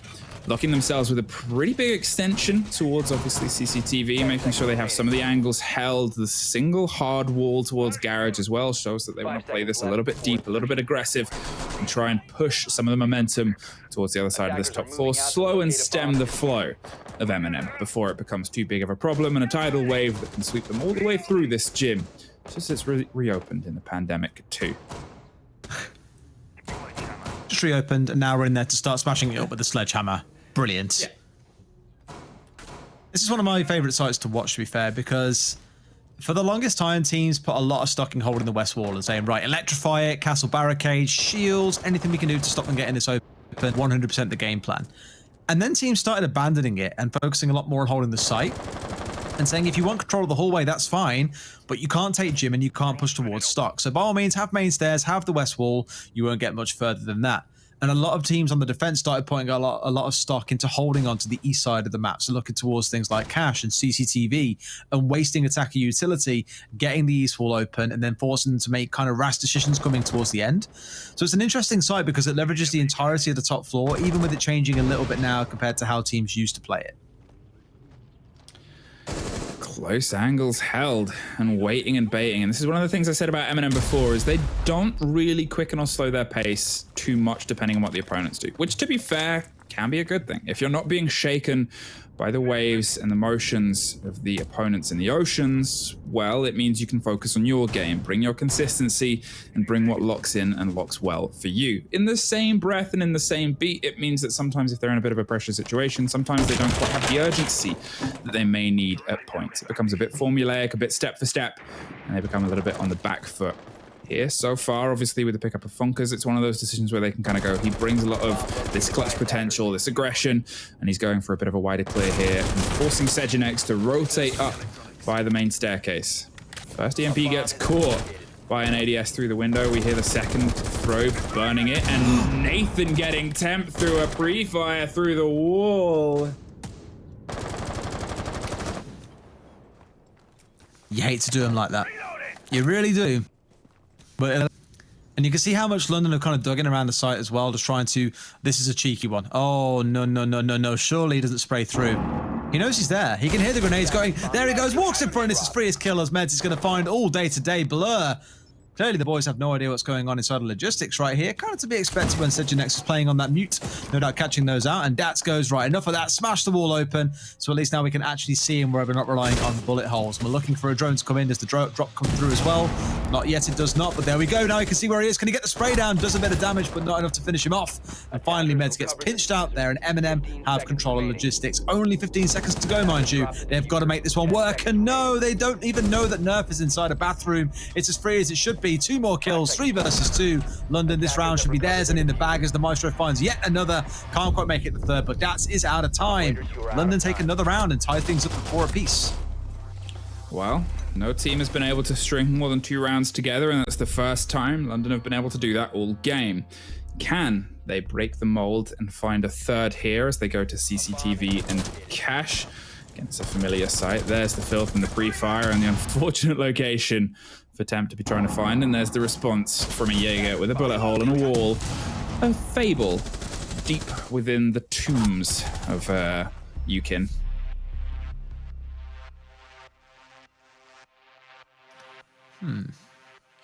Indeed.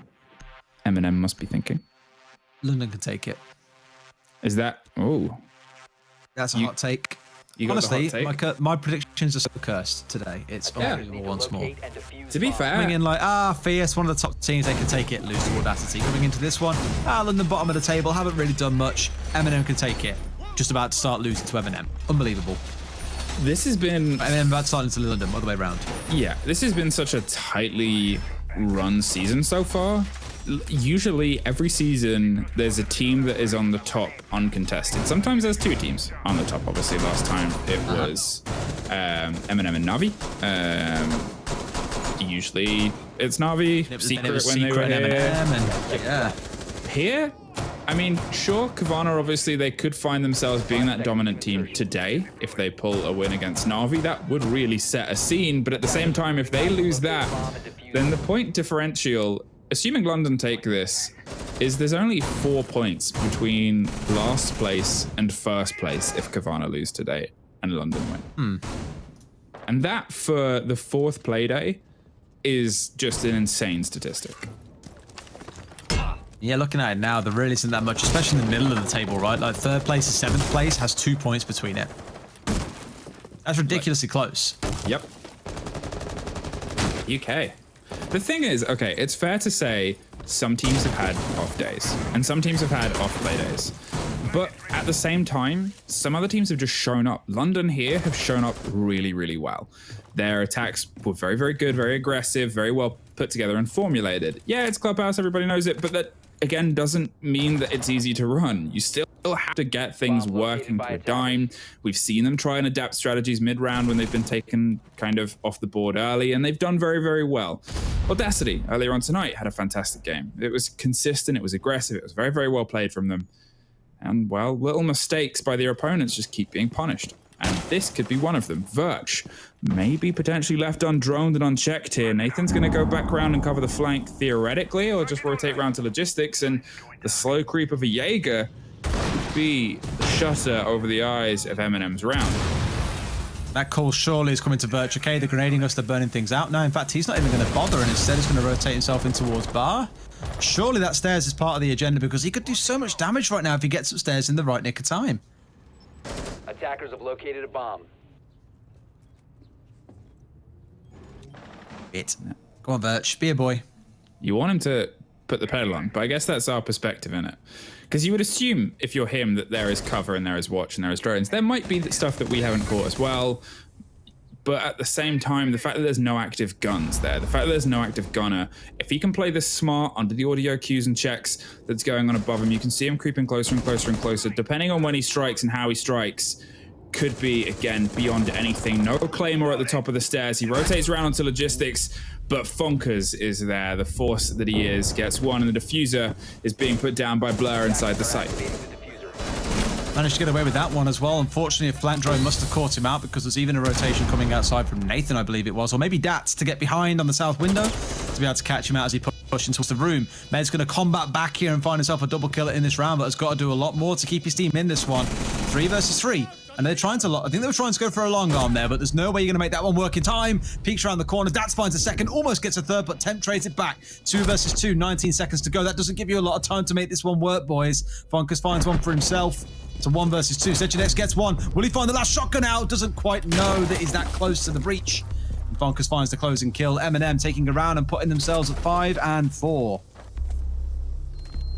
Well, I said before, Funkus is the kind of player that can clutch those situations, and he's always a big boon to have. We've seen him do it so many times throughout the years. On Secret, on M&M when he used to play for them back in there, and now here in situations again where he's able to kind of use that experience, use that height, use that ability to keep them one step ahead. If they hadn't have won that, well, it could be a very sad, different story to hand the 3-site rotation over to London and put them 1 round ahead. Bit of breathing room is left in their favor. They just have to take 1 more to guarantee themselves a point from this and make sure that they at least keep themselves towards the middle of the table.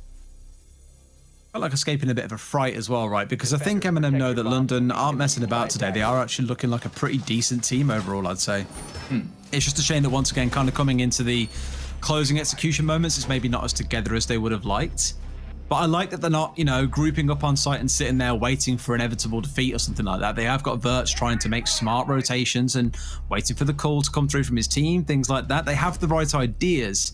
It's just the closing result isn't quite there. And I love London anyway, so maybe I'm slightly biased by that, but I think the way they have been setting up for a lot of these attacks is higher than what their position in the table suggests. 10 seconds to go. 5-4. London, you have the potential to take 2 rounds and 2 sites you've already done once before. It's not the most out there strategy, but this is the worry because M&M, they are a clever girl. They're a team that learns, and they're a team that is able to use that and strike. What was that? Jurassic Park. What was that? Clever girl. Jurassic Park. See, I don't think I've ever watched it. What? Hang on. Genuinely, I don't think I have. Stop the game. Stop. Pause the game. Players, please. Rehost, please. We'll talk about this. RR General, the Observer, also just reacted with a visible what there. How have you not seen Jurassic Park? I think it's one of them films that I've always watched kind of pieces of, but never actually sat down and watched the whole thing. You can't walk in the room and sometimes it's on. I mean, yeah, but I've also still watched Jurassic Park many times. I don't know. It doesn't interest me. I don't know. You like Michael Owen? Why am I like Michael Owen? Because Michael Owen says he doesn't watch films. They're not interested. There's only like 3 good films. He says films are dull. What a boring man. Yeah, that's Michael Owen for you, though. wasn't really famed for his exciting world of Michael Owen. 4-5 now, and M&M, they've learned lessons. They're doing their close down in a similar way. So you shocked RR General so much you accidentally opened a menu there. You're going to tell me you haven't seen Star Wars next? Star Wars I have seen. Okay. I'm not a massive advocate, but I've watched it all. Okay. Not that I remember most of it, but I've watched it. The Matrix? The Matrix sparked a lot of debates at work, okay? Over which one was the best one. And I don't remember what the order was. It wasn't even me involved in the argument, but it has been interesting. I bet Demo has a long list of films he wants to question you on now, whether you've seen them. The Marvel... Oh, so Demo can't introduce him to anime, so it's like... He can't. Wait, you introduced Demos... Oh yeah, you're a big anime fan. Wow, and Dats is a big Killing Through Maverick Holes fans. Meds gets taken out almost instantly, and again, this is a much sharper M&M as they push towards Church. This is the push that I've called Once Upon a Time, the one that London seemed like they wanted to do, and the one that M&M adapted away from as they shifted to Armory instead. And that is how you do it. Get the hatch open, get a body in moto, get the diffuser down, pull back, watch it from afar, and let them feed in against you. The trade game they're going to lose if this carries on. I was about to say surely it doesn't go well for the side of M&M if they keep on going for these swap outs, but it has gone pretty well for them so far. It's a 1 versus 3. Sejunex all by himself. And this is how you attack into Church, ladies and gents. Praying for a win is Sejunex with these smoke canisters flying out, but nothing's going to connect for him. Nathan finding a second kill at the end of the round. And that one was pretty dominant, to be fair, coming out of M&M. That now puts them at match point, and they are guaranteed at least a single point coming out of today. I'll stress again, London have played better, but sadly, it all comes down to M&M today, to the one side if they want to take away the 3 points or just walk away with the 1. Hey, if anything, I think London fans, whatever happens, you can definitely hold your heads up. And, I definitely think they've probably got more in the canister. They could definitely push for a points day against M&M. It's just M&M have obviously chosen a moment to wake up and bring themselves into this game over the past couple of rounds. Church and Arsenal, they're going to double down on and see if they can make it work this time. And I guess I've said before, M&M, they're a team that learns. London, can you do the same thing? Can you show us what you've learned? Can you demonstrate it and dance beautifully around this basement floor and see if you can lock down the control that they do? Or am I going to try something different? I would be surprised, if I'm honest. Step for step, they've been able to do the first press, and then they generally had the decision of, do we go Armory, do we go Church? Armory first time, didn't really work. Church second time did work. Either way, the precursor steps for both pushes were exactly the same.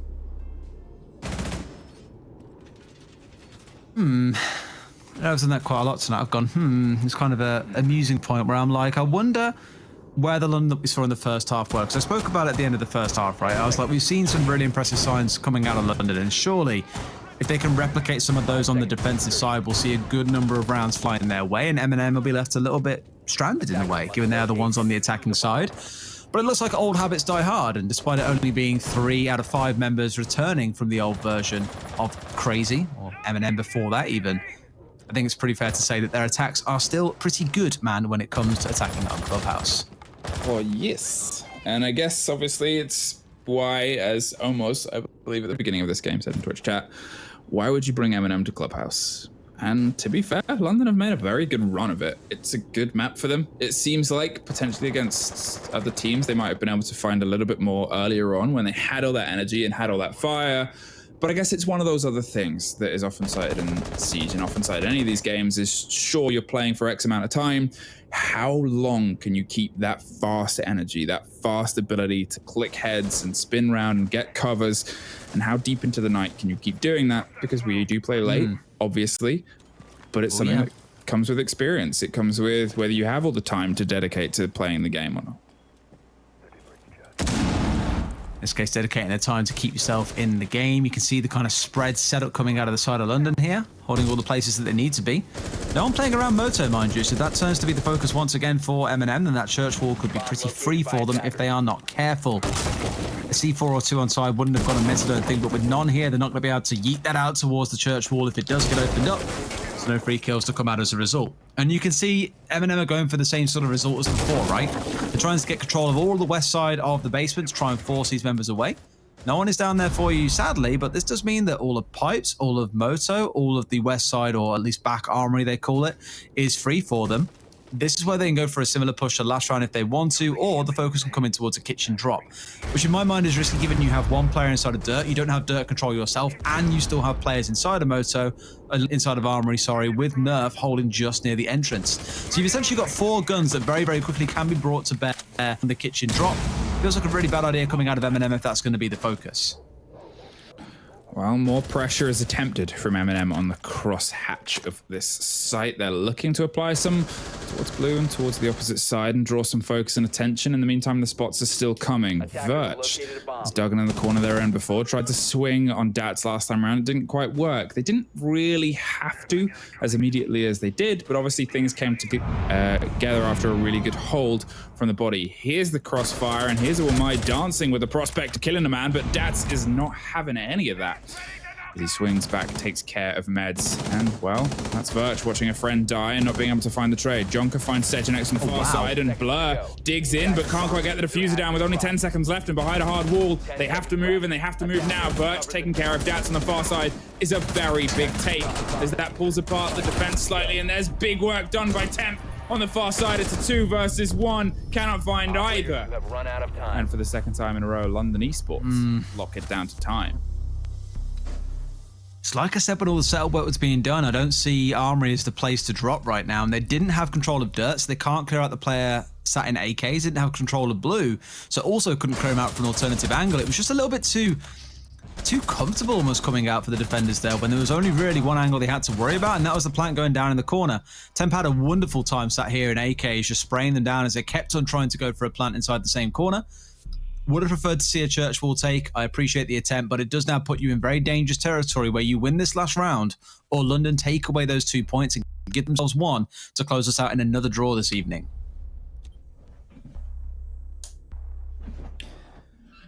Well, I just realized I've got to prepare ourselves, as yet again we may find ourselves on another draw. Another draw, second for the night. 5th over the 2 play days. Recent play days. And we still have 1 game left today as well. The big one as well. I know. Na'Vi vs Kavana. Obviously, that's on after this. If you're unaware, those are the 2 teams that haven't played yet. Na'Vi off the back of some pretty not great performances, and Kavana off the back of the best they've ever played across this season. And with, well, not that game, but in general, this season has been the best they've ever played. They got a lot of confidence as well. They think they can take it, which, hey, if you go in without that mindset, you've lost already. Go in to win. You gotta think about how late like a couple of players are playing for them as well, though, right? Like Panic's being in France, yeah, they'll be like midnight, and Says will be in +2, right? Yes. The crazy midnight run, boys. Let's do it. How far away is Norway? Croatia. That's a good point. Is that sure. +2 or +1? Croatia. We should know. We were there. They are an hour ahead of us. They are Central European. Okay.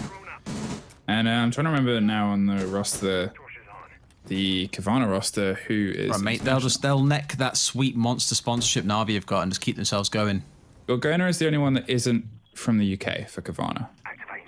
So, I don't remember off the top of my head, and, well, there goes the top of Virtue's head. Nathan opens it up, gets rid of a big player, and gets rid of Walmai. Virtue's been a pretty big part of being able to do some of the holes they've pulled off on the other floors and the other sites, and unfortunately is very quickly removed inside construction. Going to feed a lot of intel here of free real estate towards the guns of Eminem, and it could be down to Sejanex to pull off a big rotation underneath and towards red stairs and cause some destruction and damage, or maybe even play around that golden hatch that is open just beneath.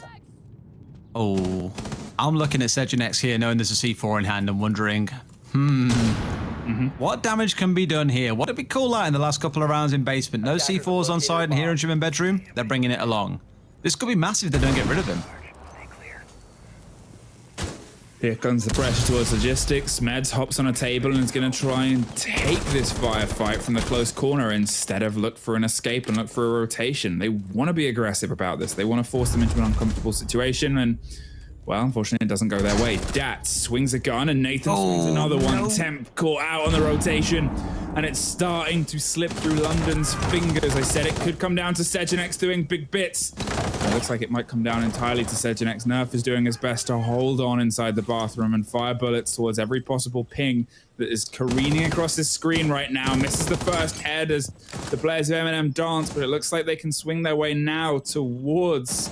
Well, they could swing to Jim, but they want to pick the firefights.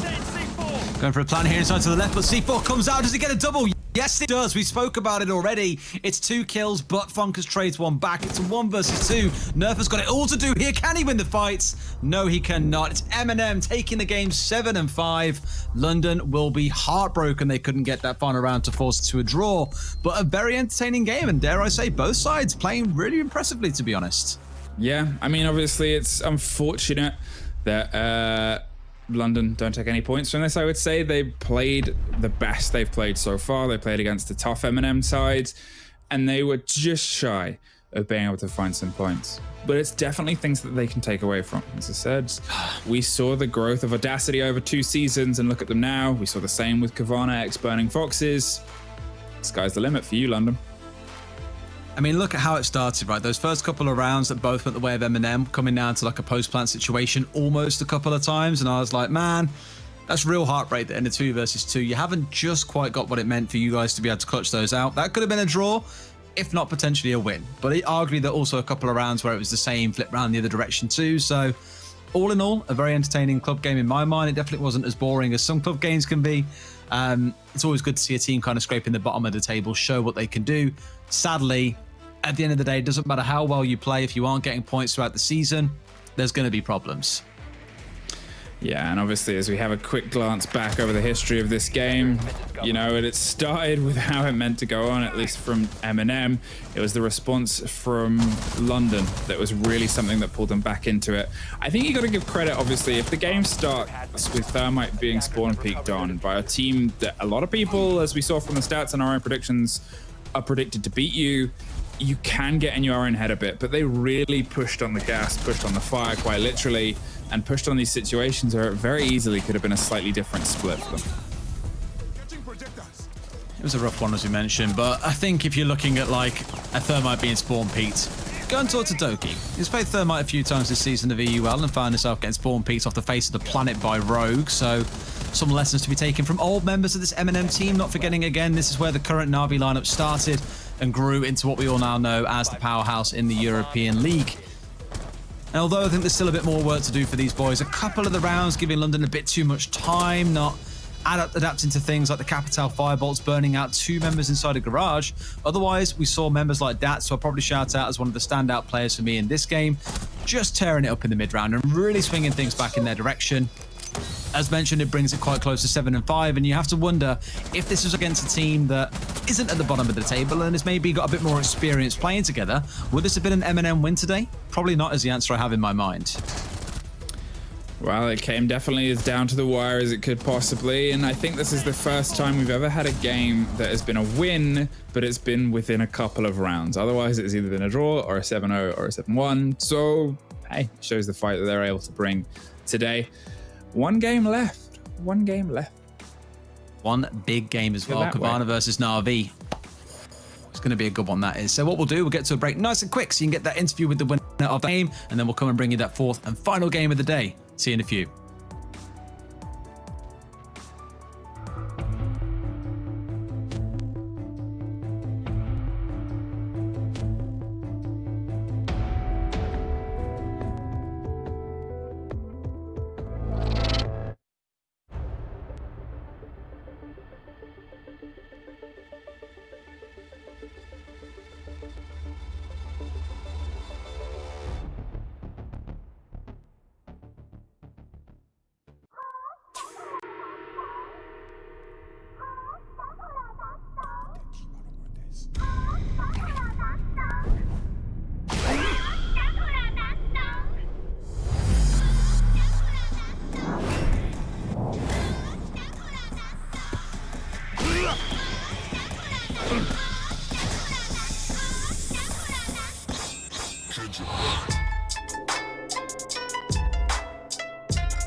Yukin.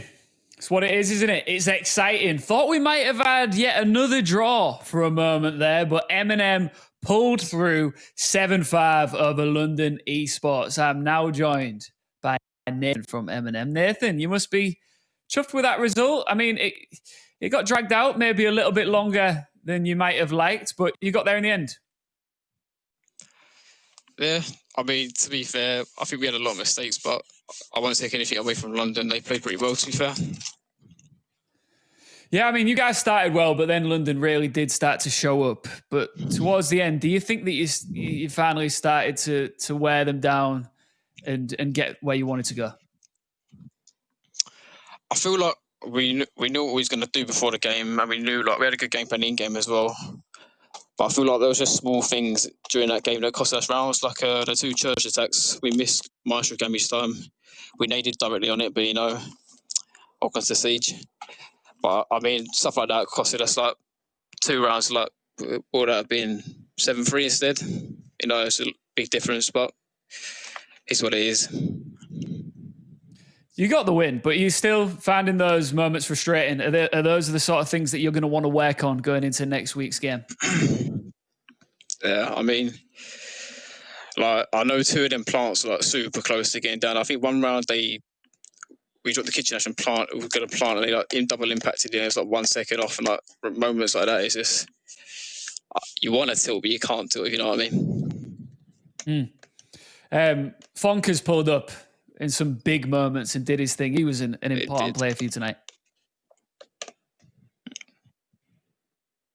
Yeah, I mean, it's your second win to put together.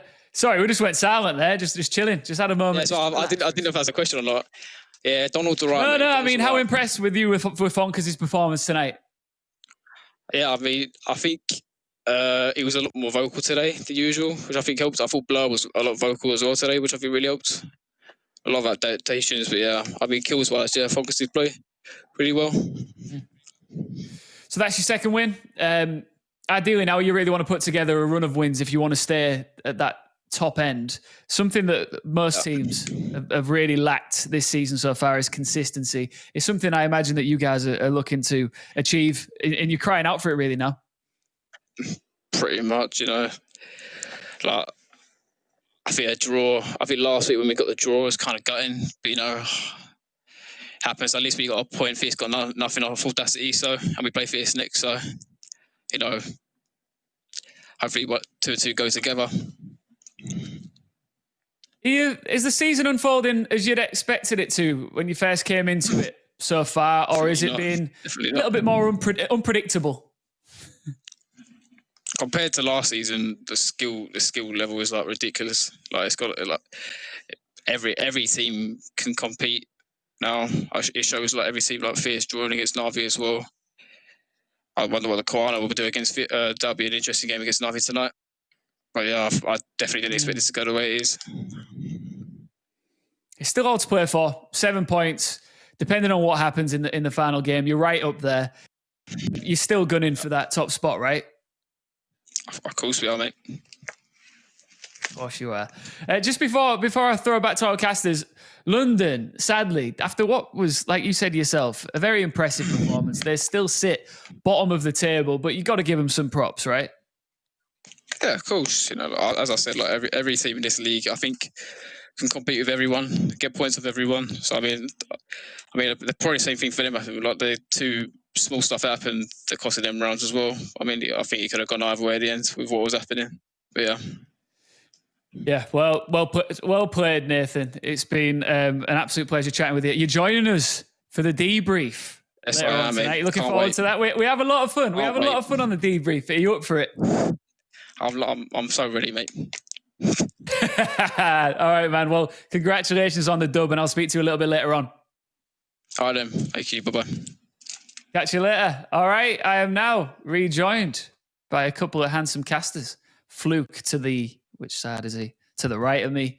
And Des to the left of me. It's a real shame that, because don't get me wrong, I like seeing Eminem do well, but London played so well, and to see them still sitting at the bottom of the table, still without a win, it's quite sad, and it must be very frustrating for them, Des.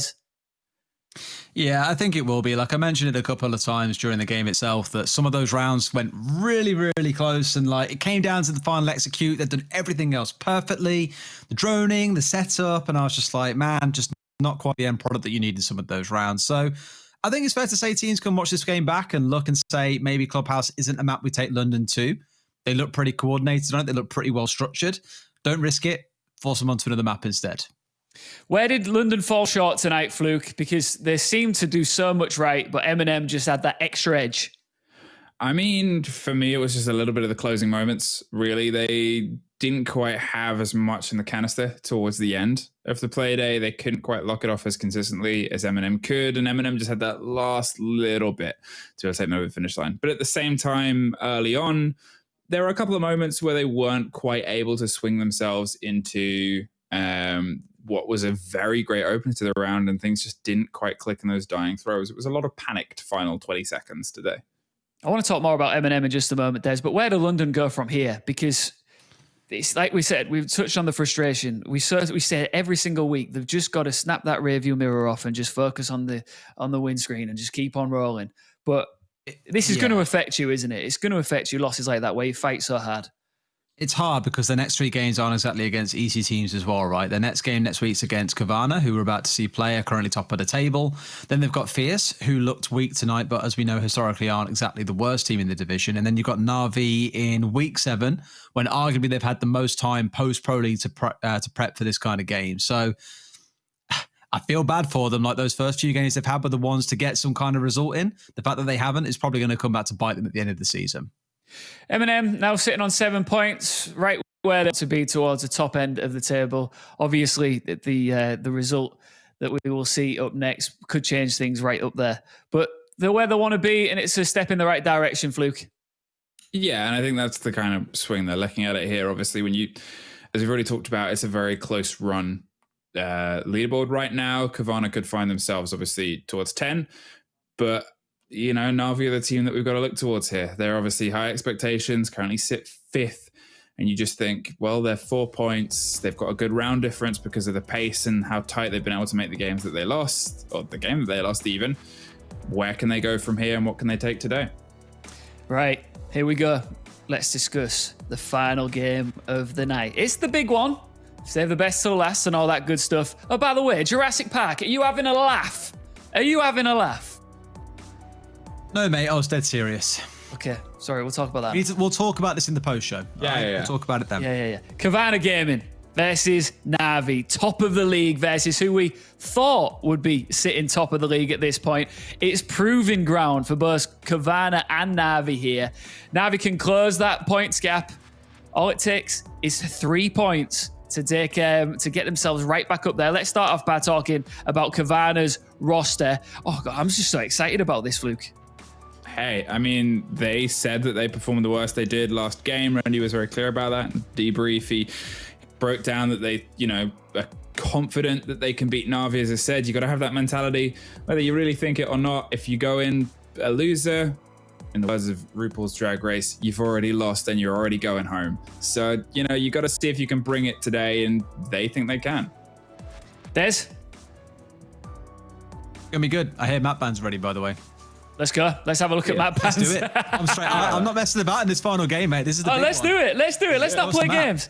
Des, talk us through it. We're going to console. This used to be a real popular map for Na'Vi back in the day. Less so a bit lately, I think it is. Kavana, not too sure on for them. They played it once. They played it in their last game, and Na'Vi played it in game number 2. 6-6 for Kavana against Demise, and Na'Vi lost to M&M on it. So we've seen both teams playing it. Pretty close, similar results, a 6-6 and a 5-7.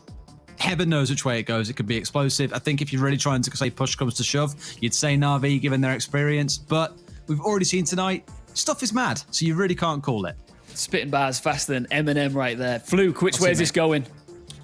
I mean, it's impossible to predict. I got a lot of faith in Kavana putting on a show, but if Na'Vi do Na'Vi things, they've got nothing else to focus on. This is theirs for the taking. Okay, here we go. I'm throwing over to you two. Let's get stuck in. Kavana again versus Na'Vi. I'll tell you what, for Kavana, if they can win here, then surely they're starting to solidify themselves right there at the top of the table. Take it away, boys. This is that team to beat, I think, Fluke. I know. The team to beat. If they can take it, obviously it became the thing last season where Na'Vi's only loss after winning it all was against one team, which was against M&M. Otherwise, it was all pretty consistent and standard Na'Vi. From that point onwards as well, in the same breath, it's Kavana. They've shown up here, been a tour de force of surprise, and they want to cement themselves as being a competitor because everyone's like, okay, it's a one-off. It's a kind of play against this.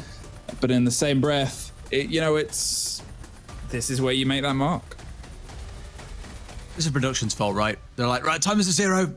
Time to get into game, and it's like, oh yeah, players aren't ready yet. It's because we're getting up a little bit faster. You'll come back to us in just a minute, I think, anyway, so they'll get a chance to see our wonderful faces once more. Yeah, if you ever hear me bumping my mic, it's because I have to turn my camera on and off. So that's me causing mistakes. Yeah, just like that. Just like if you heard the sound of rustling, that's me creeping around. I know I said at the very beginning, I was like, I tie my hair up because the heat makes it, and you can just see it expanding wider and wider now. Apparently we're about to go into game. I see your hair like expand and expand. I'll watch for it in the post show. I was looking at it then like, has it grown? Is that a thing? It gets looser and wilder and more manic as the evening progresses. And I quickly ran downstairs to get a glass of water in the break before. That's just gone. Oh, there he goes. And my housemate goes, oh, how was it? I'm saying, well, it's still going. They're like, what do you mean it's still going? It's still going. We got one more to go. And then we got the post show. We get to talk a bunch of smack. I know. At least they can have an open window in that. Best part. That's the dream. Air. Open window is a fair point. We haven't got to scream and shout and get excited. That is an excellent point. Yeah, my bar is very low if fresh air is my dream. Valkyrie is gone. Consulate, 2 for 2. That's a removal. Capitao as well. I don't think we've seen Capitao banned today. But it's a sensible ban. It removes some spatial control. Some teams are just uncomfortable playing against Capitao, especially if they've got good Capitao players on the other side. It can be great at funneling, great at, as I said, controlling the space. There's a lot of little nooks and crannies to hide in on this, and his fire makes those very uncomfortable holds for a lot of players. You think if you're kind of, dangling on those big double windows towards the upper floor and trying to push people away from that desk dug-in corner behind the plant, Capitao, he does the job. He kind of does it well. So it's a good removal. Curious about this ban coming out of the side of Na'Vi as well, the Thatcher ban. Arguably not the most common that you'd see on this map unless you're looking to really kind of shoehorn yourself into a niche position. Things like the mute coming through, though, it does make it really hard, especially when defending on the top floor, to really discover what's going on inside of meeting. If someone's holding onto that corner with a shotgun, it makes your life pretty miserable. So I get it. But it also means that they do choose in some rounds to bring some kind of electrification. Things like Gorgona playing on the Habana are going to struggle a little bit as well. So I'm keen to see how it shapes up as we go into the first half. Na'Vi starting out on the defense. And you see Kendra at the last second as well, changing away from the Echo and bringing along the Mirror instead. Well, Nomad's on the board. Obviously, we did see her removed previously the last time we were here, and it's an instant pickup. It controls the space. It was the make or break last time for Kavana, and they're going to make sure that they have that as an arsenal, or in their arsenal weapon there, as something they can pull back to. This time they're being tested by Na'Vi, not Demise. So it's going to be a much tougher test, and you've got to bring what you learned last week and put it to the real bit of pressure here, lads. Because Na'Vi, they're on a bit of a back foot. They're on a bit of a slump in this league itself. And as I said before, with the EU Tier 1 cleared up for a period of time for them, unfortunately not making the mini-major, well, this is what they've got to focus on. This is where they can kind of draw. This is where they can kind of bring some of this fire, bring some of this aggression, and see where they can make it work. It's also that piece of you don't want to show too much ahead of stage 2, mind you, right? Like, now's a good time to start working on some fresh strats, boys. Don't show too much in the Nationals. I guess in this case, they'll be playing a lot of the stuff that we're used to seeing them play. And Doki's doing Doki things and being himself and jumping at every window he can possibly find. That's kind of the scrap I've been looking forward to on this map, to be fair, is Sloth versus Doki. Knowing that Sloth is the kind of guy who, on a map like Consulate, will be out of every single window that you give him, I'm somewhat surprised to see that there is no Nomad ban in this case. I guess because Grizzly kind of swears by playing it himself. They're saying, well, Sloth, just be wary that there will be air jabs down while you're trying to do your magic, so let's make it sensible, yeah? Yeah, I mean, again, when we talk about Consulate, we talk about how it's a progressively aggressive map, and one that, as it gets deeper into the rounds, people seem to get a little bit more heated and a little bit more fiery. This is par for that course, and these are two teams with players like Sloth, with Doki, who are going to want to kind of throw themselves into that. Sloth upside down, repelling the dangle on the big garage wall as they try and see anybody that might drift a little bit too close to the chaos, but unfortunately nobody has caught it just yet. Andy for a big grenade throw, I believe, to the back of White Van. Maybe not. There it goes, the close side, but unfortunately no one is there. Nello is playing on the back of the van, and the ADS, I think, just caught the second. Are they... How many X-Caros have they got left, Alex? Can we look at the full utility? Okay, so it's used all of those. We still have like 4 canisters of gas left for the Mavericks. It's not the end of the world, but you're in direct risk trying to get this wall open. This makes it really risky for them. Grizzly, though, has probably spent about half the round sat on drones back in spawn, and now is finally starting to move his way through bar by the looks of it. He could be a massive upset factor here if they aren't careful of him, and there we go. That's a strike coming in. Grizzly's down at the bottom of Spiral right now. Can he find anything for himself? Kendra looking to try and peek onto him, but finding nothing as the storm comes in down yellow stairs. A couple of kills fly through either way. Kendra being traded out in pretty quick fashion. Sage swings through, finds the legs of one, but can't quite finish off that kill. It came close, but it's a 4 versus 3 for Kavana with only 30 seconds left. A 4 versus 2 as Sloth will finally strike. You might call him slow, but in this case, he's more than happy to bring down members on the other side. 3 versus 2, 20 seconds to go. Recovered the diffuser. Now dug in and swinging both angles. It's bleeding through all the walls and the holes. Downs one and goes for the shotgun swing on the second, and it's brilliant play there from a very experienced player. Drops one. They know exactly where the second is. They do not have the diffuser, and they do not have the time to get here. So Nello is just like, see you later, mate. Don't need to be there. Not gonna be there. Operators, you have run out of Yes. Could have caught him there. Oh, like a fox through a foxhole. You just see the tail. Just see the tail, and sadly not enough bullets to follow through and catch their tail. Unfortunate. Around where sometimes putting your tail between your legs and running away quite literally is the best plan of action. Na'Vi just about hold on, but that was close. Kavana with a pretty good execute despite getting shoehorned there into playing down yellow stairs. I feel like they weren't really ready for this push that came down through Spiral behind them. Nello being the shotgun hero that he has managed to deal with it, but it was still that sudden surprise factor that led to that kind of clutch moment coming out from him. Na'Vi take the first round. Well, lobby press room, and I feel like Na'Vi are going to be a little bit more like, okay, let's sit up now, because that was, as you said, quite unexpected for them to start having all of that slip through their fingers. It didn't quite hit the mark. They weren't in the control that they thought they were, and yes, it was a bit of a slow and a little bit confusing attempt at the breach on the main wall at first of Garage with the Habana pallets and with a lot of time wasted and with a lot of droning going on. But then when it actually came to the shove, the instant drop on Doki, the pressure they could apply from those stairs and where they went from then on, just, well, it was very well put together, and Na'Vi just didn't quite have the hand on it that they thought they did. Try and lobby now, and it's going to be a vertical hold, as it usually is, with a lockdown on the center and the control. The drone's already pre-placed on all the staircases from Rendian and Arkick. Grizzly's got the long desk. Let's see if they try and get a little bit more aggressive here. 5 seconds to go. Panic's being on the mute here that could do wonders for them or could not, depending on his performance. But that Thatcher on side, it will be a little more difficult to control or get rid of the mute jammers that inevitably will be placed around the upstairs here, just to try and deny the opportunity for the attackers to unsettle the defenders, get control of the top floor for themselves, and then look planned inside the lobby doorway. So is the normal kind of aim of the game. Looks like for these boys, they're going to start out straight downstairs here, so maybe looking to push in towards the hallway. I'm not quite sure. Not sure really want to base themselves, because taking control of the top floor is absolutely the starting point for them. And that looks to be the game, as they are up on these walls like monkeys. They want inside the building, and they want to be causing some trouble for those that are hanging back, but instead it's Grizzly finding an opening kill. In fact, it seems to be across both of these rounds. He has started out and stayed inside Spawn very early, sat on all the drones they placed down, and just waited for someone to try and go for a jump out, and in that case has caught Doki.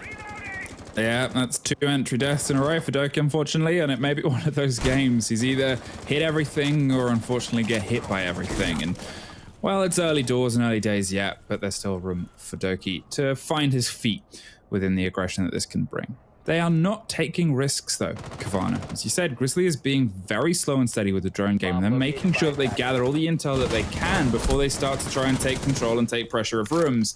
It came very much down to the wire, sure, and that is the eternal trade-off you make when you want to play this slow and steady game. You have less time to manipulate and reevaluate your holds and your situations.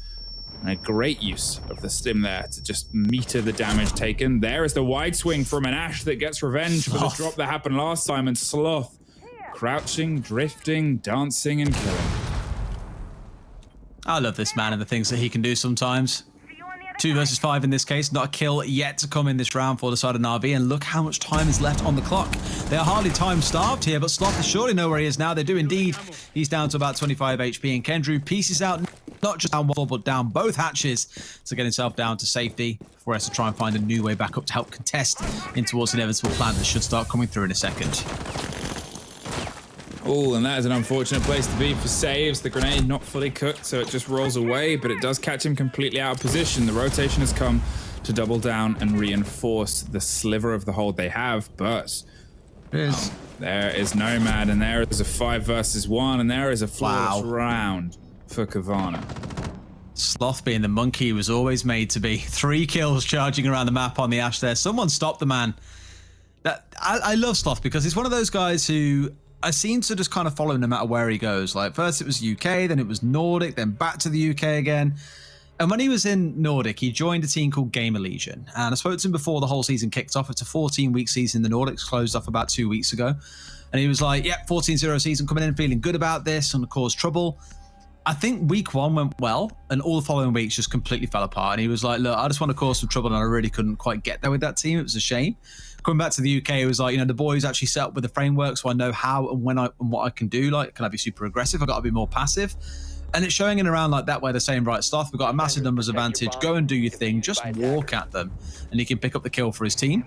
One thing worth noting, we mentioned at the start of the night that Joe was on a 2.22 kills per round. Sloth was on a bang on 2.0. Joe didn't have the best game earlier. No. Sloth has started okay. He's 4-0-1 so far.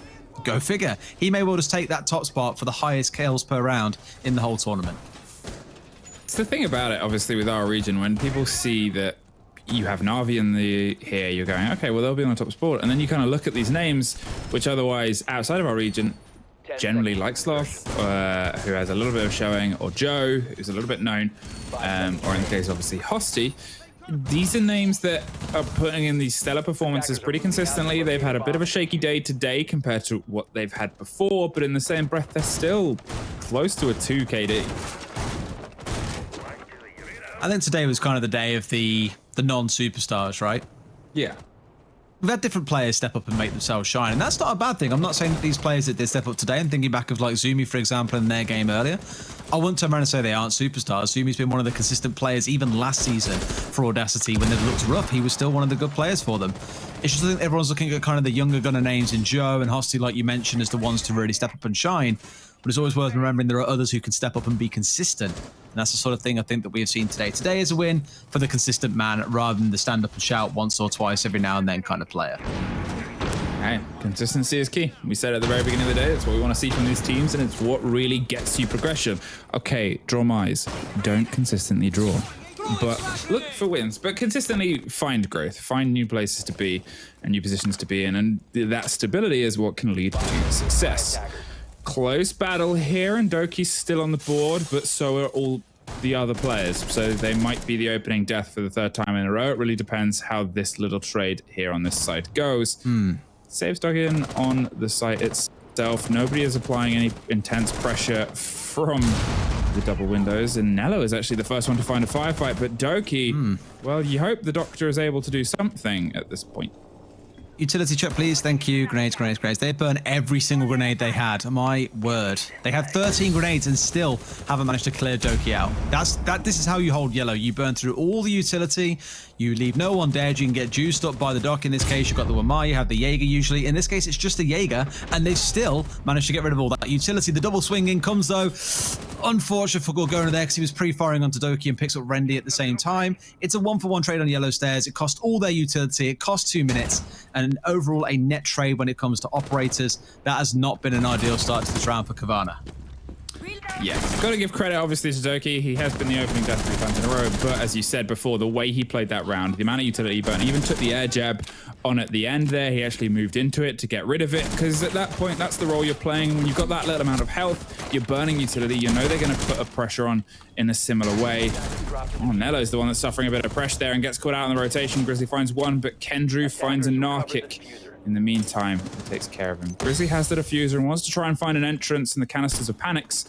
We're going to stem that flow for now. I believe still has 2, and Grizzly's just going to have to try and apply pressure inside. It goes underneath, and the Echo drone is watching too. Chase him. This is a utility ender here by the looks of it. If they can't quite find this drone, and they can't quite find their way through to the other site, the rotation's coming back round. Kendrew gets caught out. It's all down to Panics. He's caught out on the staircase. Nice. 2-1 to Kavana. And from Kavana as well, big risk to rotate through connector onto the other side there. But they knew that the Echo drone was nearby. They could hear those little fans whirring, which, as we know, get a lot louder when those sonic blasts are coming for your eardrums. And being able to rotate onto the other side gets them safe away. It forces Kendrew to have to come running up the stairs to try and contest them with the gun instead of the drone. So, well adapted there, I think, given how rough that round started out for Kavana. Didn't really have any business winning that round, but still managed to pull it back anyway. 2 stories of people on that window, both above and below, as they look to get the instant firefight there. Nello, unfortunately, couldn't replicate the heroics over the first round, and 2-1 is the split as we head back down to the site where it almost fell in the favor of Kavana, but Again, the man was just a couple of paces ahead and a little bit away from the gun. There's the split. And that is unexpected. But hey, currently Kavana, you're doing pretty well. Okay, 13%, probably representative of the fan base of Kavana. Against someone like Na'Vi. They turn up and play, they just get votes. It's going to happen. And probably for fair reason as well, given they are a EU League team. Still to this day, still calling it Pro League. Sue me. It's like, I think Yukin used to have a different name as well. 10 seconds remaining. I remember for a while, and I'm sure I won't get murdered by Will for saying this. They were looking at like a way that they could incorporate the word Prem or Premiership into it because they knew that everyone was still going to call it the Prem. Although to be fair, I've seen almost no one calling it Prem. It's been Yukin the whole way through, really. Yeah, or in the words of Veli, UKIN. UKIN. Is that what he calls it? It's what he. Well, to be fair, he asked if he should call it that, and then I think it was Rich was like, "Yeah, do that," or Jake was like, "Yeah, do that." So it's down. Imagine if they'd retained Premiership and gone for like UK and Ireland UK and Ireland Premiership, and it's gone for UKIP. Really just bought into it. I don't think that would have gone down too well. I don't think it would have gone down too well. I think there would have been problems. That'd be the kind of stuff that gets onto like branding fails or something like that. Trying to flash through, grenade fail. Yeah, well, if we're talking about things on fails, that is definitely one up there. Kendra is looking for the big firefight that he can take through the slow burning of the Maverick. This is a more structured approach to obviously getting this wall open, which we didn't really see the last time around. But, well, it's like God on this rope. Yeah, Spider-Man. It's funny seeing the model. Look at the model just move. Look from Sloth. Down by the garage, Alex. Look at Sloth. It's just drifting seeing his model move. Yeah, just seeing his model go up and down. Like it's like moonwalking. Look. Have a time. Oh, he got off. I'm so sad. It's great to see the model like flying through the air like he was some kind of like ever-present god. We've been casting for a very long time. Yeah. These things happen. Electric fluke. The air is electric. Am I just seeing that because we've been casting for ages, or is that actually happened? No. Ooh, panics. Intel leads to kills and Sloth. Well, we said we wanted him to have a big game to show up. Last time it was Joe who showed up and took the fight to Na'Vi, and so far Sloth has been able to do a similar thing and keeps it going with less than a flicker of health. Finds the third for the round, the seventh for the game, and is looking and thirsty for more. Oh, he doesn't know that he's there. It's Anarchic who gets that kill, and Sloth's even found his way all into cafeteria on his lonesome. Anarchic going for a plant now, and there we go. Doki's going to strike one, strikes on for two. I said Sloth versus Doki was the fight I wanted to see today. Off they come from the plant. There is 30 seconds to go. They must be pretty confident in winning this 3 versus 1, as you would be, but you are against a man who, as we all know, can do pretty incredible things, as he has so many times in the past. It's a bit of an imposter right here. No need to act or go too crazy. Anarchic just trying to bait things out a little bit here, but Doki, he's been in this situation far too many times. You know what this looks like? Sadly, also knows now what a bullet in the back of his head looks like as Grizzly swings around to get that closing kill. Great round coming out of the side of Kavana. A lot of it on Sloth, finding 3 kills though through that garage breach. A little bit too peaky there, I think, from Na'Vi without any chance of getting a trade.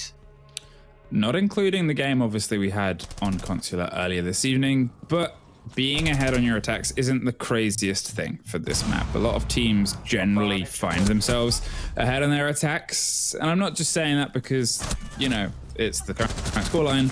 Kavana are playing very, very brilliantly, but for me, it kind of goes, okay, well, we're going to have to see even more from Na'Vi on the turn of the half, because it's not just about having the boon of having your attacks. What we're seeing from Kavana so far has been really, really well put together. The communication is obviously key, and so far, Sloth has been pretty hard to shut down. He's been able to do Sloth things, and those things are working very, very well, as he definitely looks to be trying to pass on the KD. A 2.16 seasonal KD.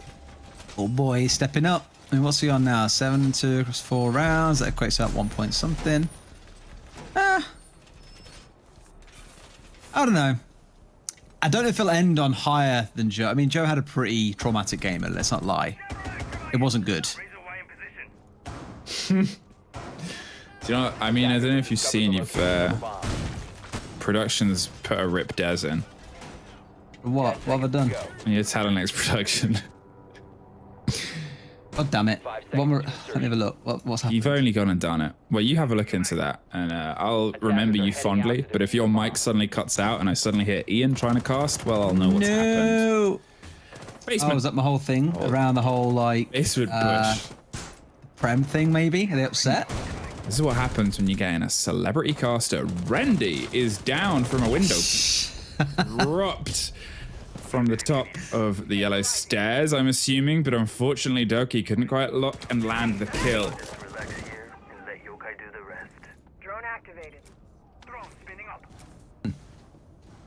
My mic is still here, by the way. They haven't killed me off yet. Yet. Here's the slow and steady now. They're bringing the Kaid. They're trying to be obviously aggressive here, and they're actually playing the wall at this point. Maybe trying to make things a little bit more uncomfortable, waiting for something to swing round. No, Kick hasn't done the cleanest work as the Maverick, but they apparently have the time to be able to keep working on it. Basically got messaged actually by same Will. He said it technically is the UK Ireland Premier Division of the UKIN Nationals. That's a little bit too long, so let's just stick with UKIN, shall we? Okay, Will. It's a bit excessive, mate. Will do. People just like putting words in now to try and sound fancy. Just wait, we'll get it as matching tattoos. The full length. And the only person that'll actually fully fit on would be Ollie. You haven't got yours already? I was sort of couldn't do this unless we used like UKIN as a tattoo on the back of our necks or something. Not getting branded. Yeah. Show that you really, you bleed the UK. I got the chip installed. Did they make you get the chip installed? What does the chip do? Oh, I think tracks me, and then just a little buzz if I start accidentally installing. Oh, so that's what it is. So in the break when we step away to like get food or get yeah, they know where we are. That little buzz is like, guys, it's time. Get back to your desk. Sloth knows where saves is. Every single round, Kavana have got the opening kill so far. Every single time, Sloth has found multiple kills and is still looking for more. I'm telling you, the guy needs to rename himself to Monkey. He's not a Sloth because he's not that slow anymore, but he's doing some work. But equally, Na'Vi are biting back as you would expect from a team of this caliber. 3 versus 3, Gorgona shut down as Sloth. His allies are disappearing all around him. He will find or try to find a kill on Todoki, but it's Grizzly stepping up big. The problem is he's on a drone. They have this information, well, not on a drone, sorry, more on a yokai drone. It's still a drone technically, but not the drone as we know it. So they have a bit of good intentions here. They don't have any idea where Kendrew is, and this could be so painful for them unless they've managed to see that yokai drone. I think he's going to try and go for behind the van. Does he even know? I don't think he does. Kendrew in a great spot to go for the interrupt here. Going to blast him out. Finds one. Can he destroy that drone in time? Yes, he can. But a second one is coming. My God, this is torture and torment. Is he going to be able to stop it in time? Yes, he will. Oh, my word. That is cruel, Kendrew. Cruel with a K, like the start of your name. Wow. Beautiful camera work. Beautiful camera work from our general there to bring that together. Yeah, I mean, hey, Echo, it's what he does. That's why when he was missing for a couple of weeks, everyone was like, hey, this feels like a very different game. And then he's back, and then he does things like that. Thank you, Echo, you monster. 3-2. This is why he gets banned. This is why he gets banned almost all the time. It's the full situation looking at it, right? Because you're seeing a Valkyrie banned away, and it's like, well, we don't want to bring an IQ just for Echo. Yeah. But at the same time, like, she's got a G8, man. She's still good.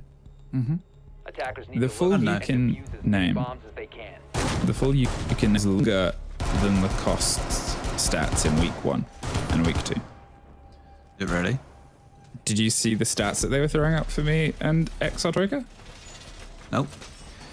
I think someone just accidentally fell asleep on some of the numbers and just threw as many in as they could. Ah. That was blame Affy because he's the stats guy. Yeah. The thing is, that wasn't even my burn. I stole that from the production chat, but it's from someone with more seniority than me, so I can't get in trouble for getting in a fight with stats again. 10 seconds left. I picked a fight with stats. We made up. We made friends again. I can see that John is quite upset at that. Yeah. But excuse me. Rich, dare you? Rich with the law is reading the production chat. It's like gossip. now. It's like behind the scenes. It is. Talking of gossip, bye-bye Doki. Sloth. I was about to say sloth. Sloth. The sloth finds the kill onto the Doki. Yeah. It would be David Attenborough. There's a lot of animals going on in this team. It's like, is this the furry team? What? You say a lot. I can see Grizzly's like a grizzly bear and then Sloth, and that's it. What else are you looking at? Look, right, okay. You tell me one other team where there's multiple animals. Let me get back to you on that. Hi, Richard. Hey, Rich. They're talking to us now in the gossip chat. It's actually called talent production chat. It's not really a gossip chat, guys. Don't worry. We don't sit here and bash on players. Apparently, we just bash on those into the departments within the production team. It's wonderful. I don't pick fights with players because they're really good at the game, and they technically give me a job. Production don't know that we really suck at the game. Ooh, ow, that sucks. Yeah, at least the grenades worked this time. It didn't go so well last time round. No, that's true. Doki, we said he did a masterclass on how to burn those, and unfortunately, when you get shot in the face trying to spawn peek against Sloth, that is what happens. Sloth has also been removed himself, though, so that is a big blow to what Kavana have been leading in with. And obviously, when they're trying to push for the round advantage before heading to their defense against Na'Vi, it's something that may come back to bite them if they can't quite lock it off. It's down to the remaining 4 players to do the bits they need to, and Gorgona is going to lead that in as he takes care of Kendrick. Gorgona was the star fragger last season for them, and he was consistently being able to put bodies down. Here, obviously, he's taken a bit of a backseat to the new roster, but when you don't have to, you don't have to. Got themselves in the spot where it's still a numbers advantage, though, mind you, to the side of Kavana.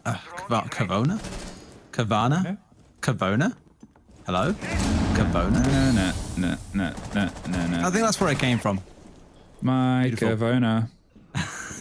It's a 3 versus 2, 45 seconds to go on the clock. Now it's a 1 versus 3 even, sorry. Man, I can't read numbers on screens anymore, apparently. That's the second grenade kill of the round as well coming through for Kavana, so much better to what we've seen from them previously. But now the diffuser is down, it's on Saves to shift his backside into gear and try and get some kills to help his team through what is no doubt going to be a difficult time. 1 playing at the top of yellow, 1 playing inside bathroom, and 1 on site means he basically has a 3-way crossfire with his name on it. Surely he saw a foot. Now he sees it. There we go. The spray comes through, and that's going to be Gorgona going down. Only 20 seconds to go for 2 kills left to find him, and 1 has ran his way down yellow stairs. I think at this point it's down to a couple of vanity kills, if nothing else. I don't see how he can close everything out here, because even now, you've got Rennie running up to go and play on the rappel. Yep, gets 1, looks for the triple kill, pre-fires the windows. Out the window. Do it. Out the window. Gonna fire through the bomb chassis. Does land 1 against Randy, but Randy isn't going to play that game entirely. Heals the man at the end. Sportsmanship. We love to see it.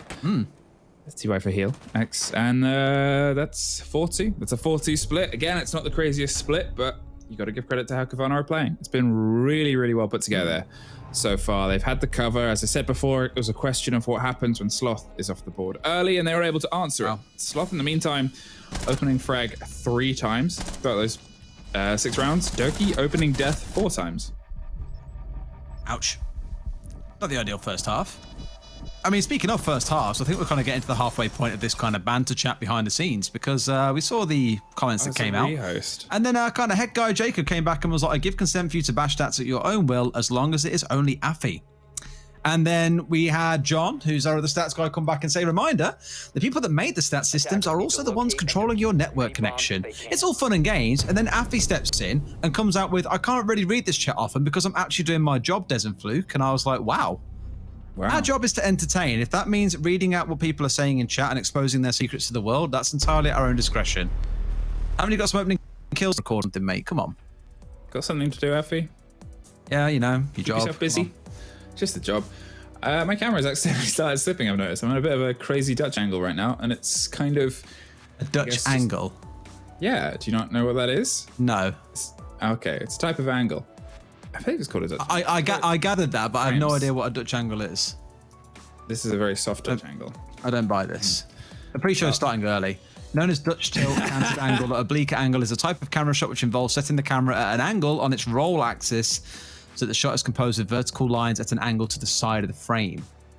Okay. Why do they call it a Dutch angle? Probably Probably Dutch does not invented by refer the to Dutch. Holland. It is a distortion of Deutsch, which is German in German. The Dutch angle, also called the Dutch tilt and canted angle, originated with German filmmakers during World War One. Oh, interesting. There we go. There's some history for you. So yes, you are right with the Dutch angle, but now we are much more well-educated, apparently, as we now know another random useless fact that I'll never use in my life. Yeah, that was 3 years of film school. Worth it. I'm glad it was worth it, Fluke. I'm glad it was worth it. We've just had a message from production. We've got to that time of the night. Yes. From Rich said we've got to that time of the. You know what? As soon as it gets past 11 p.m., things go out the window a little bit. This is still a banging game. Don't get me wrong. I was about to say Kavona again. Kavana are playing really well. Honestly, it is that time of night. Kavana are still playing really well, but things do get a bit loopy after 11 o'clock, right? Post show is going to be something else. Yeah. And I guess I stay with a massive mug of coffee in my hand. We've had a couple of quick breaks. If I'm not there at the beginning of the debrief, it's because I'm getting a coffee. Right, mate. We'll talk smack about you whilst you're not there. That's fine. Everything will be fine. That's what I've come to expect from that. Sounds about right. Gosh dang Ian Chambers. He's such a handsome devil. I love him. He's great. What's the station that he's normally on? Is it Gem or something? I don't know. Gem 106. Is it on his Twitter? He listens to radio. I'm so sorry for everyone that I have the stream open on my right hand side as well, so I can just if anything I need to watch back in the last round, I can see it come up again. And sometimes I just see it comes to us, and I'm just like, you guys have no idea what the next 3 minutes hold for you, other than anything but utter rubbish. Yeah, I'm so sorry. I mean, I haven't had chat open for a while. I generally have chat closed. Some moderators there. It's one of those things where as the time ticks on, this is why they rotate casting partners, because you put any 2 casters together for a long period of time, it devolves as the night goes on. Yes, rapidly. Because you look for things to talk about, and in the UK scene, it's just Ian Chambers ripping into everybody that we can. Ian Chambers, we found him, but he doesn't time. say what station he's on. We found him on just a website you could just buy hosts, and he arrived in the mail for what was a UK LAN, and we kept him since, got value for money from him. What's the upgraded model that we can upgrade to when we're done with Ian?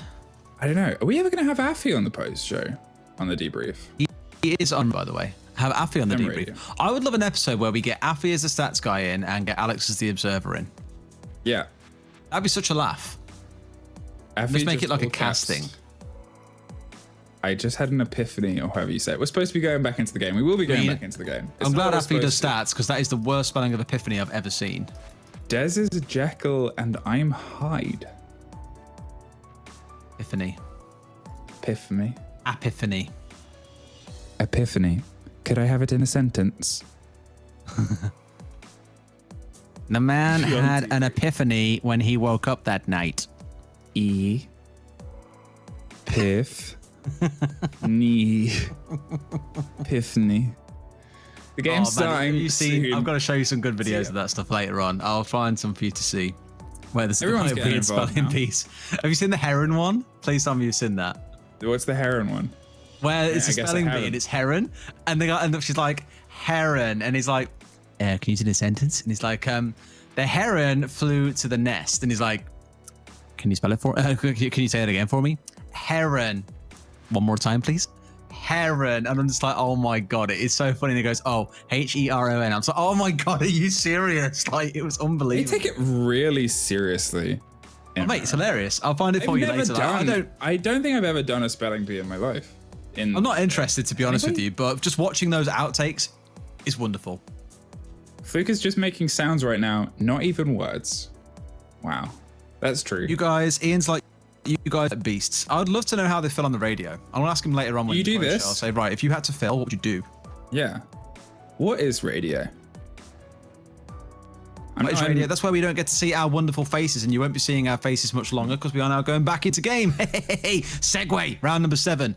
So, Kavana, 4-2 after the first half on attack, and now it's on Na'Vi to show us what they can do on the attacking half. And to be honest with you, Doki has been clapped about a little bit by Sloth. It's the one thing I really wanted to see today, and I'm happy to see that Sloth has been monkeying about on the map exactly the way you would have come to expect. But now it's on Doki to shut him down and have a little bit of fun. Scorgona even starting out on the Jaeger, saying to Sloth, you know what? Be contained for a little while, be quiet. quiet. You've had your fun. It's someone else's turn now.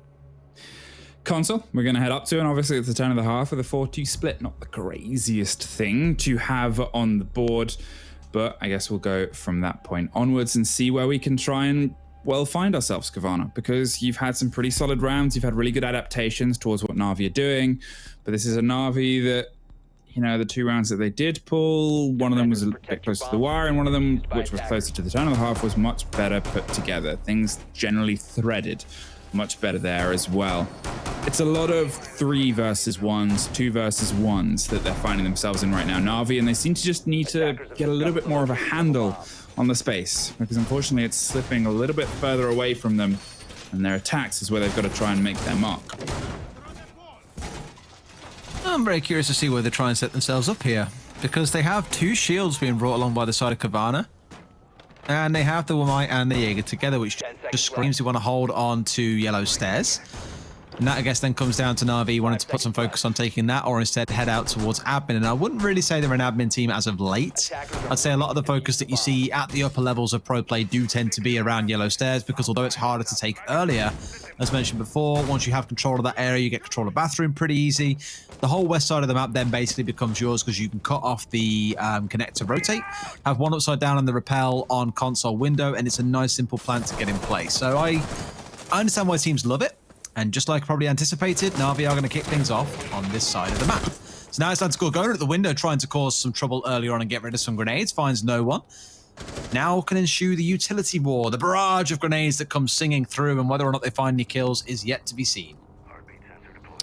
Gorgona is the one that's playing the Jaeger roll around that window, goes through rotation back up towards the top flight and top floor, and they're going to try and hold the window a little bit more aggressively again. And our kick is there to double down and pop some charges and some health towards Gorgona if they need it, but so far the intense pressure of those frag grenades hasn't decided to swing their way just yet. We hear one pop off, and then we see one popped off. Grizzly takes care of saves, and that is the air jabs off the board. You hope at this point they've done what they need to. The Pulse would have got the read and the beat on the information from Pipes, I believe, or a little bit closer. Swung around, swung on, and swung away. Straight like a snake and slithered back to safety. Slithered. What's the word for that, actually? How good are you with words? What definitions of words? What do you mean, what's the word for that? The word when, like, you make a word sound what it means, like slithered. Like you make it sound like you're slithered. Onomatopoeia. Onomatopoeia, that's the magical one. The grenade! Oh! Booped and boomed out of there. Nello, the chef, cooked to perfection, serving up some tasty Gorgona.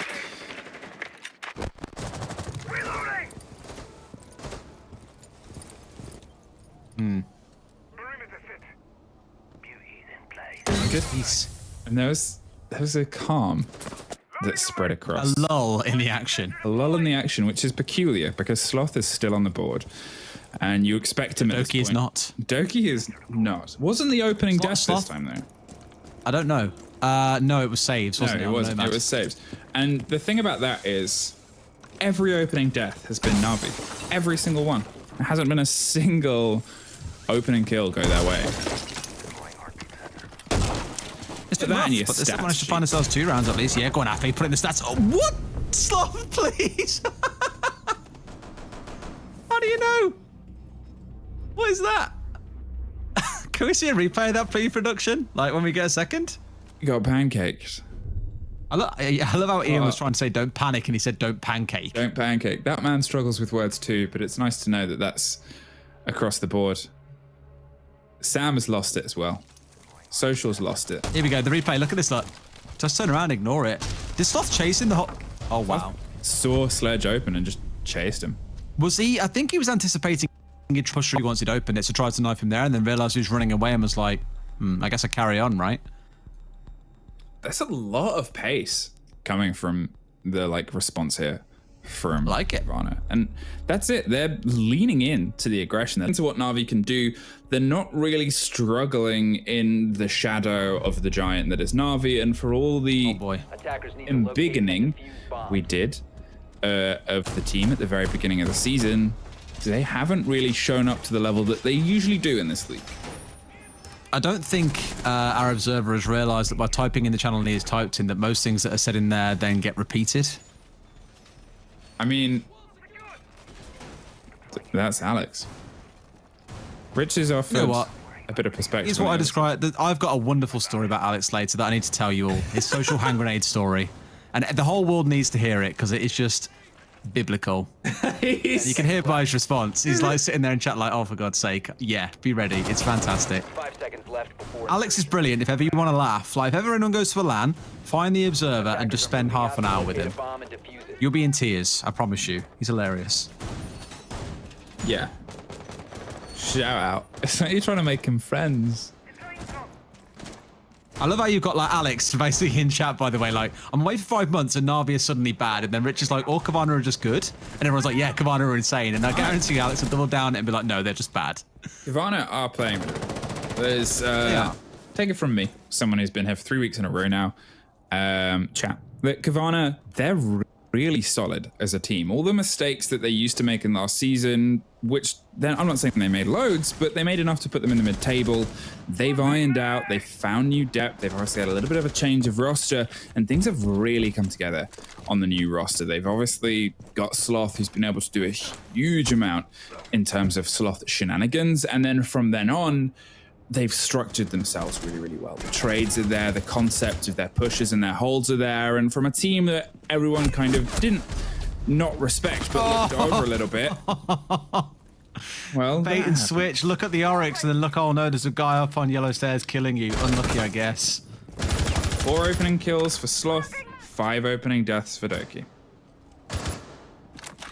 Unbelievable. It's not been a fun time, has it? This is where you kind of see some benefit to the Oryx, where it isn't a direct, you know, I'm going to flank myself and get the kill. It's just the attention that you draw to yourself by the constant threat of you peeking your head through that hole. It's like playing a game of whack-a-mole. You can't ignore one in exchange for the other. And that was just, it's biblical. Doki's not having a good time, is the best way I can describe it. No, it's Doki is, it's an on-off switch, unfortunately. It's either having a fantastic day or just can't quite find the feet in the building day, and it's the unfortunate swing on that today. Isn't quite landing, isn't quite hitting, and well, as it was last week, I was about to compliment him as he goes down to saves. Sloth has had a really good day, has been able to consistently find firefights, find bodies in. It was the same thing that Joe was able to run last week, except this time Na'Vi has shown up, unfortunately, even quieter. Kavana have their angles locked down, have the cover that they need to, and currently have themselves, well, 1 round away from guaranteed points and 3 rounds ahead of their opponents. I don't know what Gorgona is, by the way. It's an island in Italy. Oh. We have 2 animals.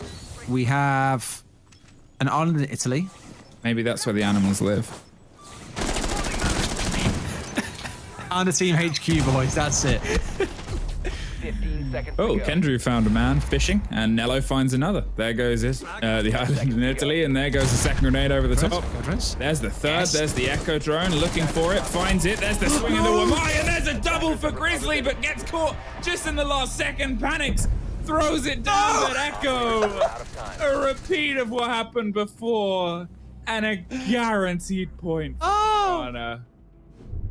I guarantee you, Kavana there, just like, hey, Kendrew, how's it feel? Beautiful. Me. Remember me, your friend, the yokai drones?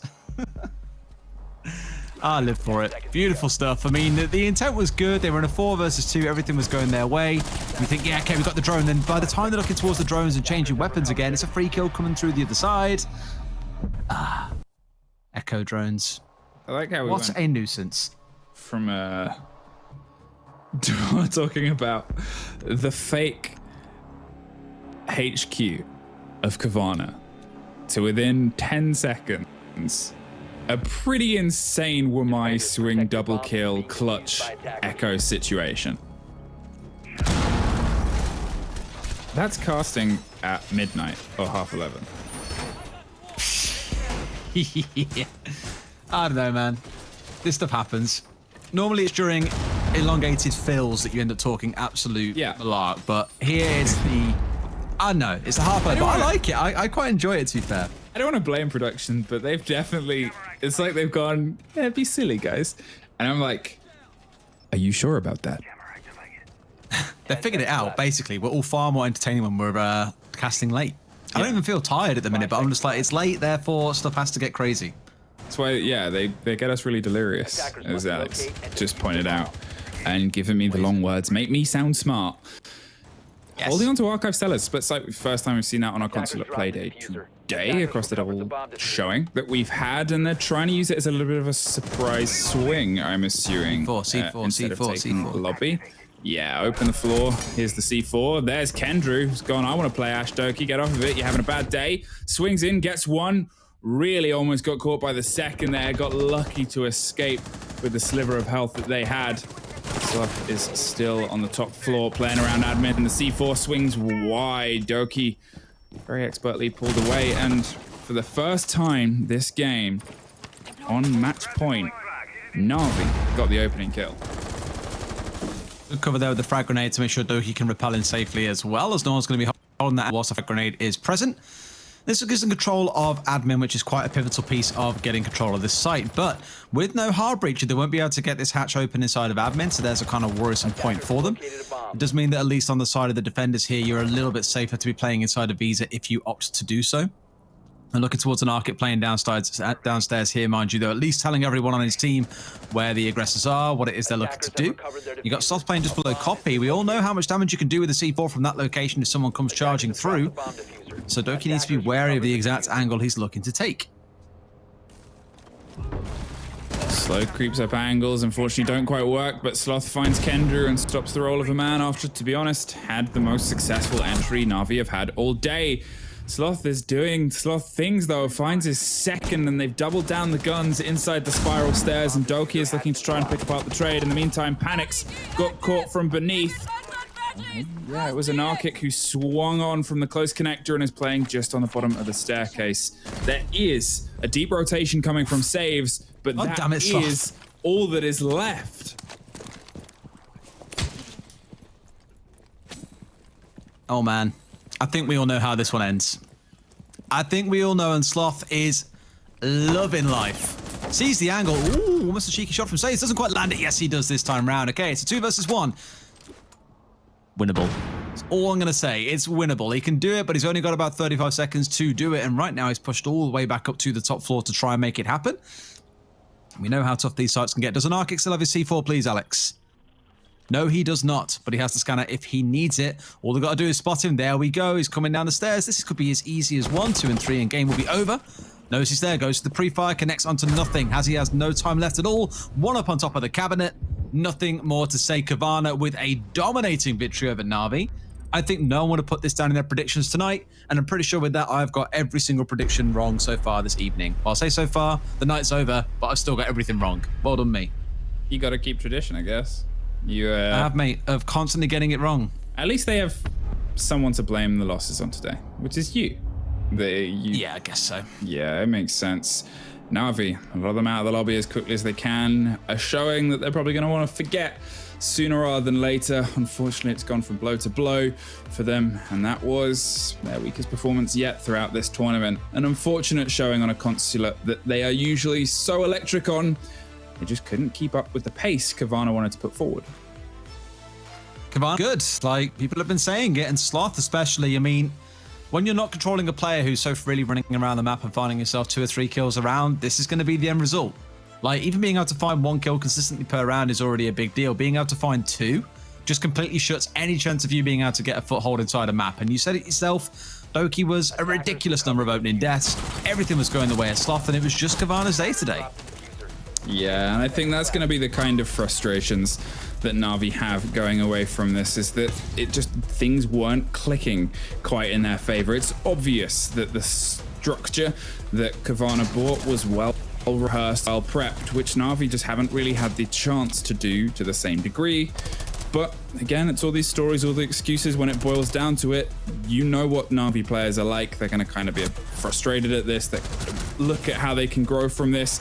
They would have and should have probably won this game if they were playing at their core level, and they just weren't, is the sad answer for it. and they'll take that away. And you know for sure those are players that are going to work on that before next week.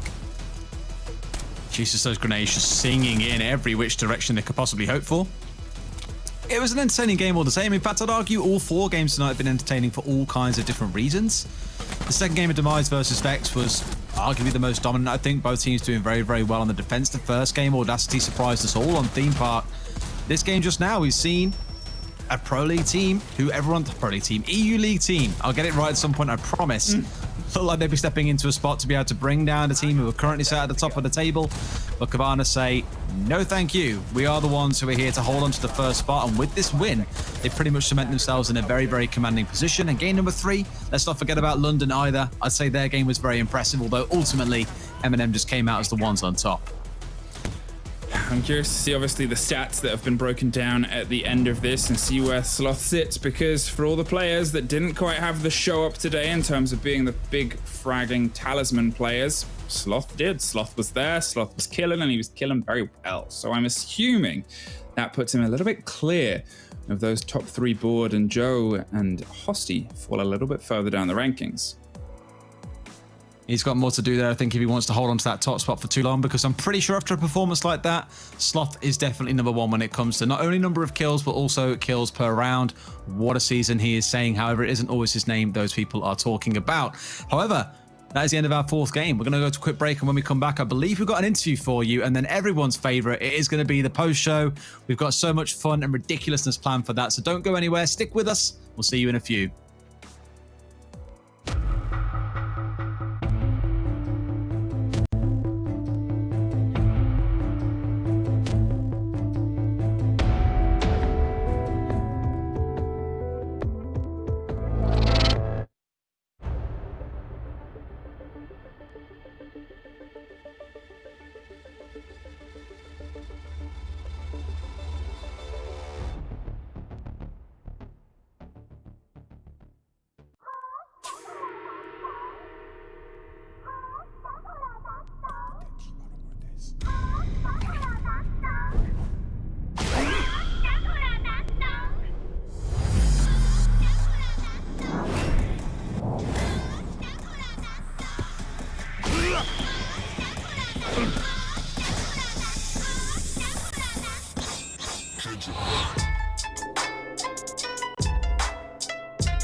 Welcome back to week 4 of the Rainbow Six UK and Ireland Nationals. That pretty much wraps up the gameplay. Do not go anywhere. We've got the debrief on the way, but first, we've got to address what just happened in front of our very eyes. Kavana Gaming versus Na'Vi. It was 7-2 Kavana. They stay top of the table. 3 points clear now. We are now joined by Gorgona. How are you, my man? You all right? Can you hear me all right, Gorgona? Can you hear me? I cannot hear you. Oh, I'm so excited to talk to you as well. I'll tell you what, we'll see if we can work on that. And in the meantime, I'm just going to tell you a little bit about the debrief that is coming up very soon, right? We've got a couple of special guests. The casters will be rejoining me. We're not just going to be talking about what the madness that has gone on today and some of the incredible matches that we've seen. We're also going to be getting stuck into some fun games. We're going to be playing up some game show stuff. Everything goes but the kitchen sink. Trust me, it's going to be like nothing you've ever seen before, so stick around for the debrief. And if you want to get in touch at any point, we want to hear from you. It's real simple. All you need to do, follow us on Twitter at Rainbow6_UK and tweet us using the hashtag R6UKI. And by the way, if you're watching on Twitch for tonight and for the future, make sure you check out the Twitch extension. It should be right there on your screen somewhere. On that, you can check out all the scores, stats, as well as vote for your favorite teams and upcoming matches. And also, check out our website. There's loads to see on there as well, with in-depth statistics, upcoming schedules, and other information too. So our website is ukin.gg. There's also a podcast that our good friend Demo hosts every day. You'll be able to see that on our Twitch channel too. He always has some amazing guests and he gets stuck into all sorts of Siege chat there. I mean, this is an incredible tournament this year round. I'm loving being part of the UK Nationals here. And make sure you follow us on Twitter, like I said, to see that podcast at Rainbow6_UK. Hopefully, we'll be able to speak to a guest in a moment's time. Hopefully, the sound issue will be worked out. But if not, maybe the casters will be able to rejoin me. The boys, the big boys, Fluke and Dez. Hopefully, they're on deck, ready to chat. Because I was hoping to speak to Gorgona after that incredible win. Kavana versus Na'Vi, 7-2. We said before the game, Kavana wanted to make a real statement here. And, my producers are saying I'm going to go to the casters, but no, we're going to the interview. Gorgona should be ready to chat now. With a bit of luck, here he is. Gorgona, can you hear me all right now? Oh, now I can't hear you. This is breaking my heart. You can hear me, and I can't hear you. I'm so sorry about this, Gorgon. I'll tell you what. If you are absolutely delighted with that win over Na'Vi, and you are well chuffed to be there sitting on top of the table, give your camera a thumbs up for me. Yeah, that'll do. That'll do. Hopefully, in the future, Gorgona will be able to talk to you. Congratulations. That's a massive win, and you should be very proud of yourself as you are. Oh, no. It's nothing to be said about. 10 points, 3 wins, top of the celebrate. Maybe you got something in the fridge you can pop and have a little sip of. Thank you so much. Right, here are a couple of casters who hopefully can hear me, and I can hear them. Technical difficulties, but, I waffled my way through it. So, hello, Des, and hello, Fluke. Welcome back. Luke's stroking his coffee, and it's creeping me out. I don't have a cat, so I've got a mug with a snow leopard's face on it. I was doing the whole excellent turn thing. Okay. I didn't quite have enough there. I'm sorry. So we all need sometimes just a bit of physical touch in our life. Kavana Gaming, Na'Vi. I said going into this, you said going into this was a real chance to prove themselves. There's one thing sitting at the top of the table, but you're never really truly at the top until you've taken out the big boys. That is what they've done. That is a real statement from Kavana, Des. It is a big one, to be fair. Like, look, this is post-show now, so I can talk all the smack I want. Now, I think absolutely, Kavana looked incredible. They looked like a team, I thought, especially with like Sloth doing his thing, that he just looked crisp. Doki didn't even get a look in that game. And this is kind of Na'Vi's biggest problem and always has been, is consistency, to be honest with you. And I think today it just kind of showed that even at a tier 3 level, they can still be brought down. Yeah, I just want to say, Gorgona, if you're watching this, I am going to ask the production team if next time I'm on, we can speak to you, because I could tell you had a lot to say, and I'm gutted we couldn't do it. He was itching. He was itching to talk. Right, let's have a look at the end of day standings. It's interesting stuff. There they are, like we just mentioned. Kavana, 10 points, looking good at the top. 3 That's points. why Sloth's head is like twice as big as it was earlier. We're definitely in debrief mode, right?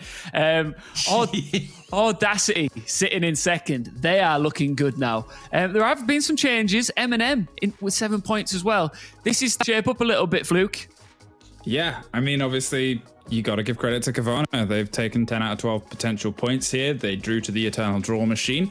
From that point onwards, yeah, it's just really, really well put together here.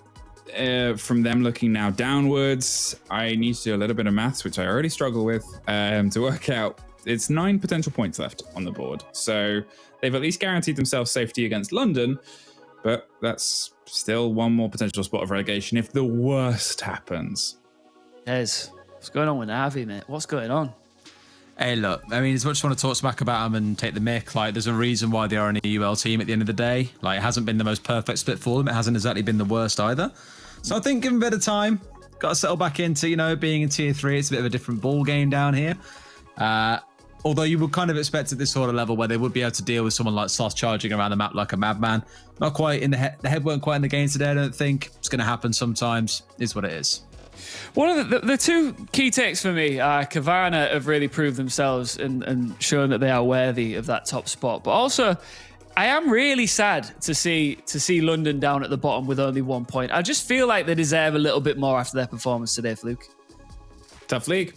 It's the hard thing that is said in that situation where it's, for them to not be at the bottom, it's other teams have to not perform. It's performing their first couple of play days. They definitely performed today.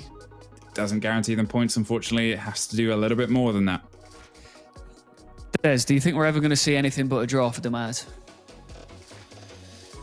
I mean, I didn't even predict a draw today, man. I thought we'd see something.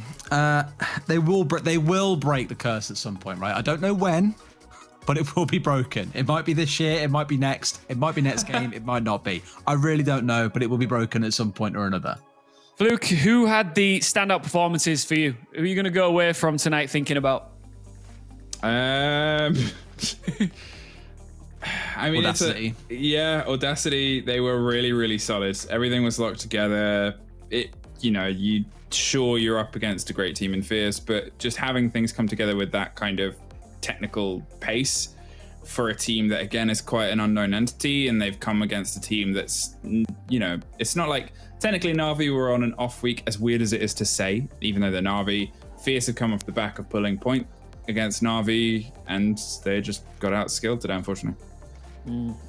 Des, I've got a feeling that M&M are in a real position to propel forward from next week after tonight's result. Yeah, I think being sat where they are, was it joint second or third place now? Yeah, 7 points just behind Audacity. They are in a spot where I think they could actually go on to, be potentially the top team if they can catch Kavana sleeping in a couple of situations. So fingers crossed for them, they can do something with it. But I think today, again, given that London did put a challenge up against them, I don't know, teams can upset M&M. So it's kind of everyone can be upset. So can you really pin down and say this upset that team? Because if you upset someone else, someone's going to upset you. It's just the way the UK goes. I will say we have got an epic replay package showing the biggest highlights of the night's play in a few moments' time. But I just want to say, if you are watching this and you think that we are done and dusted, or we're nearly done and dusted, we're not. I feel like we're just getting started. The debrief, our post show, is on the way, and it is going to be epic. We've got 2 amazing guests, and we're going to do all sorts of, I'm going to say weird stuff. It's going to be good fun. But first, let's take a look at some replays from tonight. Guys, talk us through some of this. Well, I enjoyed Theme Park. Yeah, Theme Park was a very good map. Obviously, the opener there, it kind of set a bit of a pace. Was Audacity just seemed a little bit step ahead. As I said at the time, they were really aggressive in what they were doing on their holds. They were swinging onto every door, every angle that they could kind of get in control of. There was just this consistent bit of frantic energy about them, and Fierce couldn't quite seem to get a handle on it. I mean, when it came around to the kind of latter stage of the map, we thought, okay, Kayak's got a big swing back. It's an ace. It's still like a long hill to climb. They won 2 rounds, admittedly both very close, but Audacity really, I think, surprising us tonight with how well they played, and really can't take it away from them. Fierce weren't the better team, unfortunately. The second game then kicked in for Demise versus Vexed, and we kind of came into it thinking, surely, with Vex going up 5-0 after, of course, 5 rounds, surely they can't go on to lose or draw this. Well, my friends, you would be bitterly disappointed. Here as well, I mean, when you look at how obviously the Vexed game and the Demise game came together, and obviously we've got Pat on the post-show, getting 5-0 up, and with the kind of fervor that they had it just, you know, there's a lot of work left to do, unfortunately, for Vexed in terms of pulling the confidence that they have on their defense to their attack, because they have the talent, they have the capability, but it's just an entire half of the game where it's almost two different teams. It's like NFL, where you sub in an attacking team and a defending team or whatever, the breakdown is there. I know that they do that. I don't know it well enough to give you the exact thing. Don't judge me, Jacob. But in the same full of judgment, trust me. It's that little difference that if they can find some of that confidence and translate it, they can really do some positive things on their attacks. I think on the other side, for like, we touched on London quite a bit, and we were saying how we were very impressed by them. There was kind of more to come from them from what we saw today. It was the ending execution that kind of hurt most of all, I think. And on the other side, well, Eminem has a few things to be desired as well, but enough to be able to take a game away, and ultimately it's collecting points that matters. It doesn't matter how you get there. If you want to score a goal on the 17th minute and park the bus for the next 70 or so, that is entirely your choice. Then we came into the final game, as we see on your screen now. It was Sloth's playground, is probably how I describe it best, and Doki's worst nightmare. In fact, he came into chat not too long ago and was like, there you go, change sends 3 times in the space of 45 minutes, you're more than welcome. This is a man who doesn't know what he wants to do with his life by the sounds of it. 10 seconds to go. Grenades over the top. That was some Echo play. I'm glad that we saw Echo, only so we're all reminded how much time Echo is. I mean, let's not lie, we all enjoyed that time where he was default banned for a bit, right? Yeah. It was an experience. Yeah. And it's one of those things where obviously the response is back and how that was fed back. You look at the growing amount of operators and you look at the potential of the growing amount of bans and you think, that's something. Who are the top 3 players today, Des? Oh, that's a hard one. Is Sloth number 1? Sloth 1. Zumi 2. I thought he was massive in their game back at the start of the night. Who else is big? Remind me of game number 2. I'm already forgetting it. Game number 2. It's been a long night. That was Demise Vex. That one didn't really have a standout player in. Sorry, guys. I mean, Shatter was standing out for all the wrong reasons. I won't lie. Eminem versus London. I would say Law had a very good game in the second. Law did, for a player that is pretty bad in stats, like historically. To be fair, he did have a very good game today. So I'd say for improvement, definitely Law's in there. Yeah. Yeah. I like Flukachu / Desert Fluke. How did you two find your experience together? I enjoyed it. Captain Des, mate. Captain Des. Oh, Captain Des. Is that been there and done that before? Or is no, it's not. I just came up with it. Captain Des could be a t-shirt, couldn't it? Are we ready to go to the drawing? The world is crying out for the debrief. Are we ready to go to the debrief yet? I'm so ready for the debrief, mate. You don't even know it. I can't wait. Okay. All right. We've got a couple of minutes break, and then when we come back, it is the debrief. You do not want to miss it. We've got 2 special guests, and we're going to be doing all sorts of stuff. So don't go anywhere. We'll see you in a couple of minutes' time. It's debrief, baby, and it's going to be mint.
Thank you for sticking around. You're not going to regret it. Welcome to Debrief. This is our Anything Goes pusher.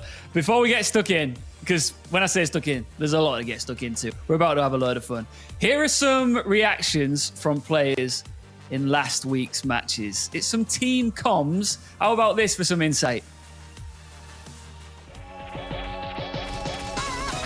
Well played, users. Can we get it? Nice, users. Nice, well played. Let's go. Let's go. Did he get it? Did he get it? Love that. Yeah, he's got it. Let's go, users. You're so good, honestly. You're the best player on this game. Let's go, mate. Well played, you two. Everyone play safe. Everyone play safe. Here we Come go, revive me, Josh. Come revive me. Come revive me. Josh. No, I'm gonna revive him. Set him above the. Let's go, boys. Let's go. Let's go. Very good push, guys. Love that. Yes. Use his back. There's a yokai above me. I'm being spotted. Yokai dead. I'm gassed. Field one in bar. Close doubles. Clear hallway. Push it I'm up. holding hole. Okay, yeah, you're good. Oh, Nice. Let's go. I don't know who was at bar, but he got deleted. Yeah, Citizen was at coffee, got slapped as well. Citizen's having a stinker. 1 in 7. That's rough, man. Get me on GT, mate. One's reading. I have a lot of pressure. That's mute dead. Okay. I'm rotating. White dead. One heaven. Drop pillars. 1 in laundry. Nice. Box laundry. Laundry dead. Try and plant dining. I have pillars cam. I'm holding white. Funny here. He's white. Nice. You're insane, Zumi. Good job. I'm so it's the last round. Let's go, Sumi. You pick it up when it matters, man. I'm joining. Yeah, I'm joining. Yeah, mirrors on mattress. Okay, yeah, she's a close A bomb. Mirror dead. Just get in logistics, close box. Well done. Good entries, guys. Or Joe. Well done. Good entries, everyone. Well, They got it. Killed all 5 of them. one double windows. One bar main door. One bar main door. Window dead. One outside garage wall. Yeah, he's going to garage door now. Alright, play safe. Yeah, I got him. Shush. Anytime. You can kill him. Let's go, Well done, boys. Go with it. 21 bomb. You're actually insane, Joe. Well done, Joe, mate. Well done, dude. Nice. Yeah. Joe's actually so good. We just got a point against the hardest team in the league. Like, Yeah. By far. I'm watching long. Yellow's nomad. I thought Orc dead. Jaeger dead. Nice. Well played. Good job, boys. That's way better. Mate, I told you, Anna. You bang that boy, bro. You kill Hosty, man. You win these. That's well played, boys. Run out meeting, dead. Wobble. A potato. They can defuse. Off. Dead. Lobby door. One more. Edge up. You're low. You're alone. Above missing. Close lobby door. No, he's not lobby door. You can't win. Doesn't win anyways. GG. Are you sure? Well played, Grizzly. Oh my god, I played so bad. I was so annoyed with myself. Yeah, that wasn't. That was terrible. Our defenses. I mean, our attacks were actually pretty decent. Our defenses were shocking. I absolutely love that. I love how everyone's hyping each other, and I love how everybody just says every couple of seconds, "Let's go! Let's go!" Speaking of let's go, welcome to Debrief. This is where we get into the juicy stuff. Let me welcome back our wonderful casters. I think they've done a marvellous job this evening. Desichu and Fluke, welcome back, boys. You all right? You just got to get a quick drink, did you? I'm cooked. I did, mate. Got some Coke Zero. Got to be healthy at this time of night. Oh, too right. And below us are our two special guests. From M&M, it's Nathan, and from Vexed, it's Pat. Welcome to the Debrief, boys. How we doing? Hi, Ian. Hi, nice to meet you. Nice to meet you too, Ian. I just want to take these moments to apologise for what happened earlier, mate. I didn't expect it to happen. I thought he was going to say something else, you know. He kind of led me on. But it's all right. Nathan, it was my bad. I took you down a strange path, and it wasn't your fault, mate. It wasn't your fault. Yeah, mate, it's my fault. His battery's literally died. Like, he literally died. I don't know what happened to him. We're not even started yet. We've got some smack talk. I'm loving it. Are you just before we get stuck in? I just want to make sure, Pat, Nathan, are you guys up for having a bit of fun tonight? Because we're going to play some games. You let me go get a teaspoon or something. Oh, yeah. You've seen debrief before. Before. Good stuff. Right, before we get stuck into the fun and games, Fluke, Des, how did you find week 4? Start with you, Des.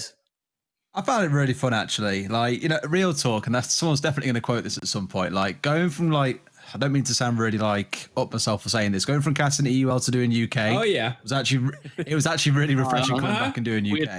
Like, it's just clean to it's clean to watch. Luke, shut up. It's clean in a different way, right? It's not clean in the way that you kind of think, but I like how it was just so direct. It was quite nice to read and watch. I had a really good fun with it tonight, to be fair. Actually, genuinely really, really enjoyed coming back for it. Yeah, it's been good. It's been good to hear you back in the UK. What about you, Fluke? Same old, innit? I've been here for 3 weeks in a row now. It's always a laugh. It's just a laugh. There's no scene in the world like it. You can't hack it anymore. I can't. It's blown my mind out. I love how the players are being bigged up to be like heroes now because of all the pictures and all the interviews we have and all that as well. Can I just say, Pat, I'm absolutely obsessed with how it looks like your microphone is about to go up your nostril. Hang on, let me move it on. Yo, it moves on its own. He's got a mind of his own. My mic is beyond repair. Well, the thing is, last time Pat was on for the interview, his camera was it was completely blocked off by his own name, and it was just like his eyes and his forehead. And I saw it as this. You just quickly went. I watched it back and I was like, I'm not even on this. Like, I'm not even you can't even see me. Amazing. Right, lads, we're going to play a game in a minute, but first, I like to do this vile guess. Where's your name come from? Nathan, I can guess where yours came from. Pat, what about you? What do you mean? Nathan, his second name, you muppet. Do you just stop reading after the word Pat? Oh yeah. Where does your name come from? Guys, I haven't got my glasses. Don't give me that. I was about to swear that. Don't give me that crap, Ian. Hold on. I haven't got my glasses on. You managed to read Nathan just fine. Yeah. And then you read Pat's name and go, oh yeah, my glasses let me read more than 2 words at a time is what you're trying to say. Come on, guys. I've been casting all night. It's been a long night for me. Right. Christ, on a bike. Okay, that was a wasted question. Let's get into our world famous, world renowned debrief game, right? It's called Grabbing Rights. So, Pat, Nathan. Pat's ready, look at him. Oh, he's already limbering up, right? You two are going to go ahead. I'm opening my phone. I need more revenge, man. Oh, wait, before this. Are you two. You're the ground floor, mate. I'm joking. No, I'm joking. Are we still in position? Here we go. I've got my legs crossed. I'm ready. Relax position. That's the starting position. I'm into this trash talking already, right? I'm gonna name a household item. Basically, this grabbing rights, you're playing for the bragging rights, right? This household that I'm gonna name, the 3 that I'm gonna name, 100%, they will be in your home. The first one to grab that item and bring it to the screen gets a point. There are 3 points available. 3 household items. Are we ready to play? I don't even know my own way to my own bedroom. Like, how am I meant to do this? I'm going to lose, lads. I've not got much confidence for this. Come on. Believe in yourself. Wow, that's real fighting mentality. That is it. I've already lost, lads. I gave up. Right. No. I'll beat him. Hold on. Here we go. Item number 1. The timers are ready. Let's play. Oh, look at that. Stay in your position. Stay back in your position. Wait. Sorry. Sit back. Okay. Don't make us have to get an admin in on this. Let me move my drink up. Here we go. Oh, no admin. Right. Bring it back safely. I want cutlery. Let's go. And away they go. That's it. Pat's gone. Oh, Pat's wearing a t-shirt that says Psycho on the back, by the way. His parents are probably going to think that wherever he's living with him, charging through the house, running back to his bedroom with cutlery but no food. Yeah, I need a spoon. I do feel bad that it is coming up to 10 past midnight. He got a knife. Of course he gets a knife. Oh, Nathan is back. Oh, Pat, your mic's back up your nostril, but you did well. Nathan, it's 1-0 to you. I don't believe this. Okay. Look at how many more of that are we going to do? I'm out of breath already. 2 more. 2 more. Right. You two take a deep breath. This one is a real toughie. It's a real toughie, all right? Oh, mate, I was expecting just one. Fucking, I'm looking for my door again. Quick. Actually, no, he's doing door shut. I'll keep my door shut. My door shut. Okay. Childhood photo. Let's go. Off That's they a good go. one, actually. Childhood. Oh, he's looking. Oh,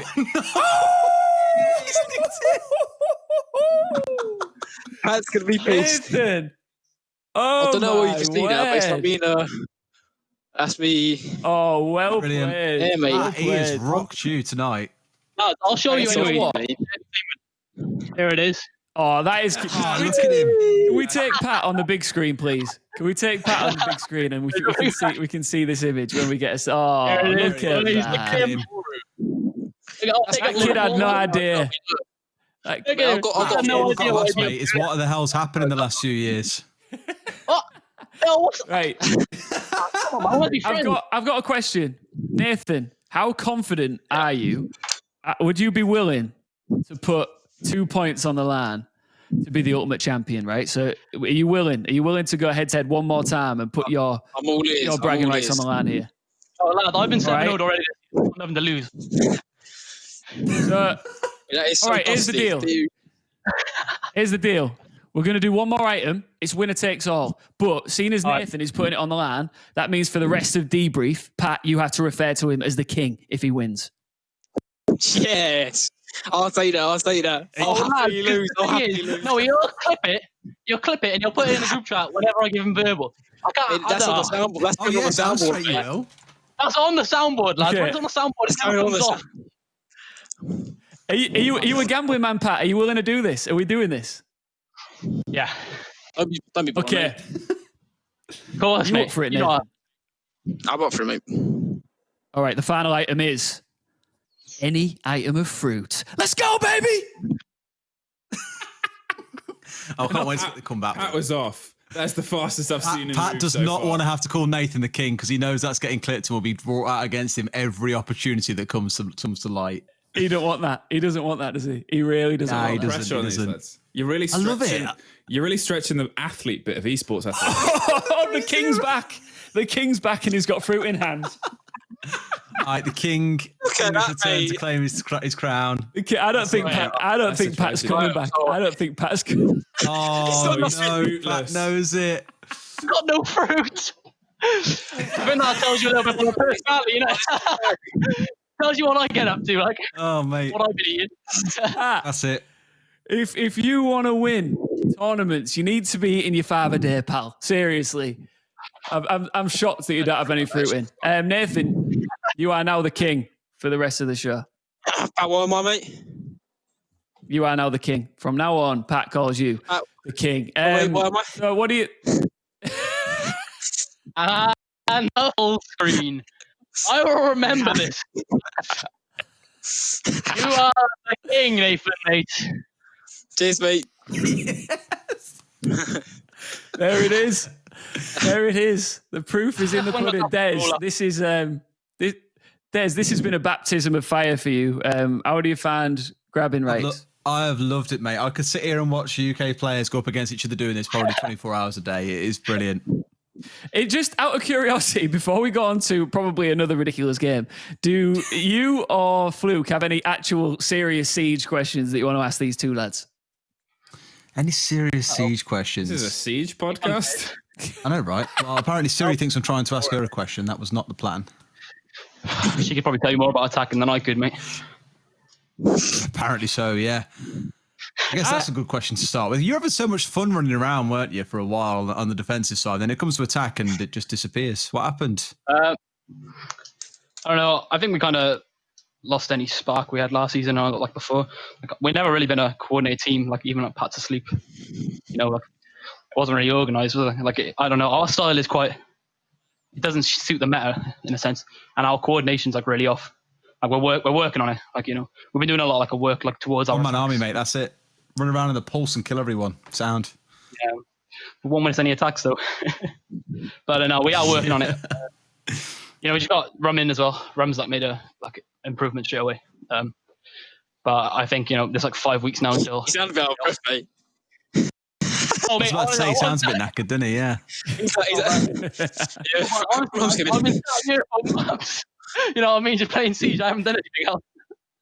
So, but yeah, what we brought Ram in, and now we're again a lot better. I think we're only going to improve. 5 weeks till playoffs, so I think there's plenty of time to improve and be ready for that.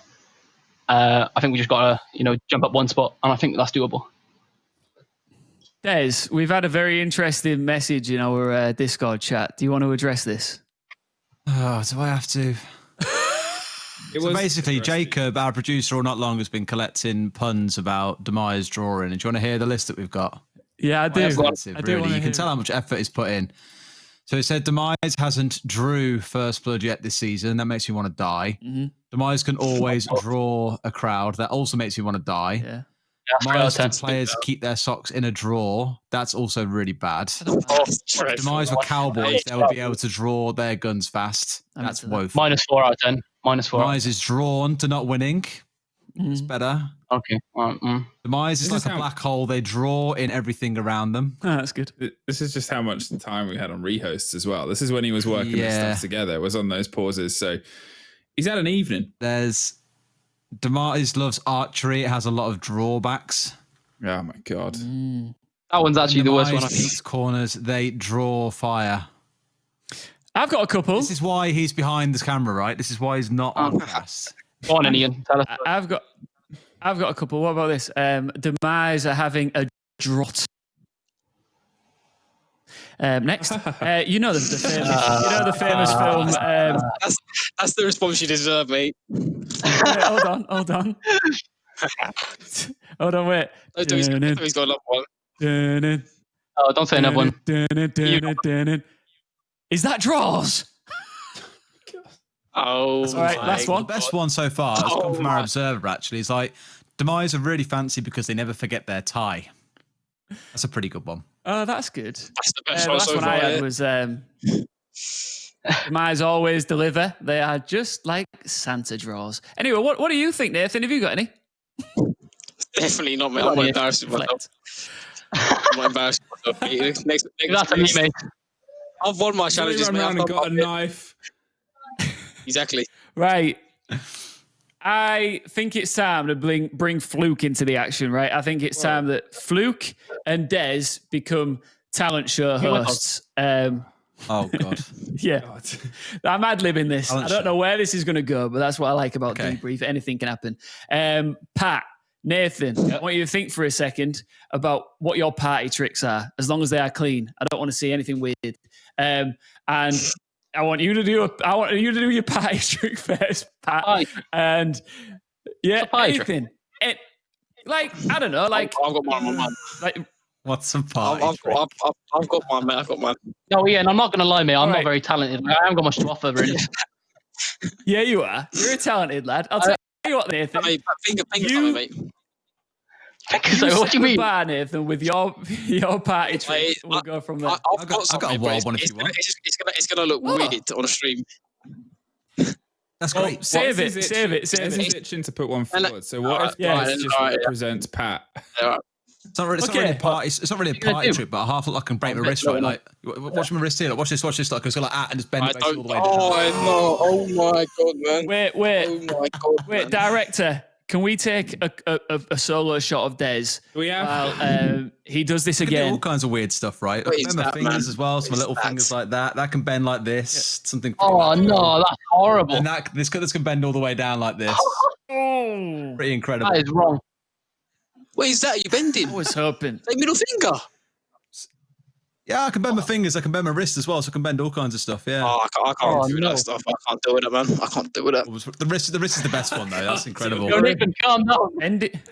I mean, you got me. I was never told this is going to be on the podcast, but I'm getting PTSD. Never forget now, boys. That's it. Let's put the pressure. Let's put the heat on Nathan now, right? Let's take Nathan full screen. Nathan, I'm ready for whatever your party trick is. You promised us something. You said it's going to look weird on stream, but I'm up for it. I don't know the camera quality, how good it is, but it's just my tongue. Oh, wait a second. Oh, no. Okay.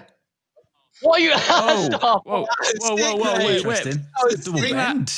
Bring that in a bit. Bring it in a bit. Come a bit closer. No, don't listen to me. Yeah, I was going to say, that's when it gets a bit weird. Okay. I can demonstrate. It goes like a V up and then another V, mate. You get one more shot, all right? I don't want this. This is gonna get clipped. So Yeah, well, obviously it's gonna be clipped. have a look at that, mate. Nah, never mind. That's I'm not gonna good. get my sheet in the group chat now. I'll be all right now. That's good. All right, Pat, what you got? I haven't got anything. I don't have a party trick. You got to do something. Like, you got to haven't find got something. anything. Now. I don't get go pull something in the locker, mate. Pull something in the locker. Try and do a handstand against the wall. I'm not gonna do a handstand on the wall. No, well, Why? everyone Why wants to see me fall over, but I don't want to fall over on stream, so I'm not gonna do you that. want me? You're against the wall, mate. Don't worry. I have no chance. My whole persona on Twitter is built up that I'm a mess and I'm a clown. I'm an idiot. I don't know anything, lads. I'm just an idiot. I don't know anything. I haven't got anything for you. That's fair enough. Right, I'm gonna. The one thing I like to do on this show is switch gears. I like to just switch gears out of nowhere. And I know there's gonna be people watching this stream who maybe are really good at playing Siege in their bedroom and have no idea how they can get to this level. Let's start with you, Nathan. Talk us through your journey to where you're at now and how it all started out for you. How long ago was it? I used to be in a team called STBM, which qualified for Prem, which are now called Audacity. And after qualifying for them, I joined like the Eminem roster, like the old one before Crazy, and it all started from there basically. And the highlight of my career is beat G2 and come 6th in CL, so it's decent. If you make it sound so easy, what about you, Pat? I think about as a luxurious career as Nathan for Save. I started in year 2 on Xbox, playing for an old called Big Dez was casting then still going. And Demo. And Demo. Big up Demo. 2018 Xbox days. Yeah, that is wild. That was a while ago now. I missed those days. I was actually half Xbox and half decent, mate. They were different times. That was a bit wild back then, wasn't it? So I watched the clip the other day, and it's completely different. It's completely different to anything like now. What's going on? Yeah, so weird. yeah. No surprise. No surprise. Then I moved to PC because they moved Prem to PC, so that made me want to. Oh yeah, sorry. You carry on. No. I jumped in, and I've just been told by a producer that you forgot to call Nathan King, but I didn't want to. That is true, mate. That's actually rude. Whoever the producer is, just snake me. Can I get a name, please? Jacob. No hesitation. Do not hold up on the torture, mate. No, me and I think every time you forget to call him the king, you need to say, "Sorry, my lord." Okay. No, that wasn't part of the agreement. No, that wasn't part of the agreement. When? No. I'll call you king. You not calling him the king, not calling him the king was the one thing you've forgotten here. So there's got to be a bit of a forfeit, I think. Nathan, you are a king. Cheers, mate. All right, we can move on now. There you go. Fluke. I want to bring Fluke in. I feel like you are one of the stars of this show, and you haven't got nothing to say. How can I bring you in? By what I've seen from Dez tonight, honestly. Send him back to tier 1. It's nightmarish. That's a good idea. What Dez has done. No, I mean, it's always nice to kind of sit back and listen to the chat going on. And the chaos that you bring with yourself, Ian. I'm excited to see everyone at LAN, I think, is what I think is missing. Because it's this, isn't it? It's this energy and this kind of environment that we haven't really had for a long time. So Yeah, I agree. All the smack talk that goes on, like whether it's all sat together away from the game or when the LAN's actually going on, like it is just a really good laugh. It's all very it's that kind of solid humour, isn't it? It's all very jokey. They don't take themselves too seriously. There's always a bit of drama going on somewhere. It's too clean elsewhere. Yeah, it's boring, isn't it? Right. It's a great community of players and broadcasters, isn't it, Nathan? How much do you love being part of the Siege community in the UK scene? Oh mate, I was gutted. There's no Prem now. Yeah. What about you, Pat?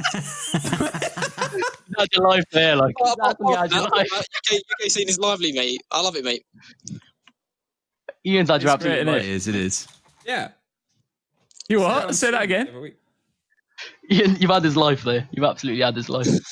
He's done me again. Mate. He's left me short twice now. Ian's vicious, mate. I know. He's been spending too much time off radio. He's been spending time with the Siege community. He's picking up on Yeah, bad he's- habits. I spent much time on That's it. Twitter, I think. That's it. Mate, Fonkers is Get him on the timeline. Get him on time. Get him in a stack. Oh no, Ian, what would it If you take were- for you to get in a stack? There's 5 people always on this post show. what would it take for me to what? Get in a stack on Siege. Play a few games. Well, that's 5. I'm game. I'm game whenever you want. Who's on support? Whenever you want. I'm thinking Derry I'm on gonna support. I'd get destroyed. I'll say Very I'm not fun. ranked again. That's a boost. Why you said that really sad? I play a lot. Where would you put a rookie like me, and what would you tell me to do? Do you, mate? It's ranked. Live your life. Entry, Your best life, mate. following round, and play for the refrag. That's actually a good shout. I'd probably tell you to go in the doorway. I've learned from users, so Basically, being sacrificial bait, mate. You'd run in and die, Yeah. but we'd be able to get a kill off the back of you dying. That's true. Yeah, 1 for 1 then. Yep, exactly. Pretty much what they're saying is you're the worst player there. So I wouldn't take that as a compliment, mate.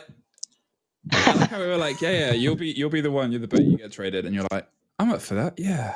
Yeah, I'll be alright. Chuck him on Monty, look. Yeah. Yeah, chuck him on Monty. He's pretty much sound then, yeah. Push him up, right? Ez, you know that you and Fluke have had a bit of beef with our man Affy. Apparently, we've just had confirmation that we can have him on debrief in the future to defend himself. So, are you up for I don't going think I'm on head-to-head? debrief. I don't think I'm on debrief in the future. I don't think I'm casting Is this your only week, or have you been fired already? Yeah, no, I was meant to be doing other weeks, but I can't now because other stuff's come up. So I'm just like, Oh, he's ditched us for tier 1, man. I might come and tune in for the debrief though. I know. Goes up Just remember my once. roots, really, mate. Abandon T1 and come back down here. Like this is good fun. I think that's a good idea. Yeah, I am. No. You okay, Ian? I want a LAN against. We can Just go for a about. beer together. Just about, Pat. I'm holding it together. Hold in. You're all right. If it's all right. If it's not you, Nathan, who's winning? Who's winning the league?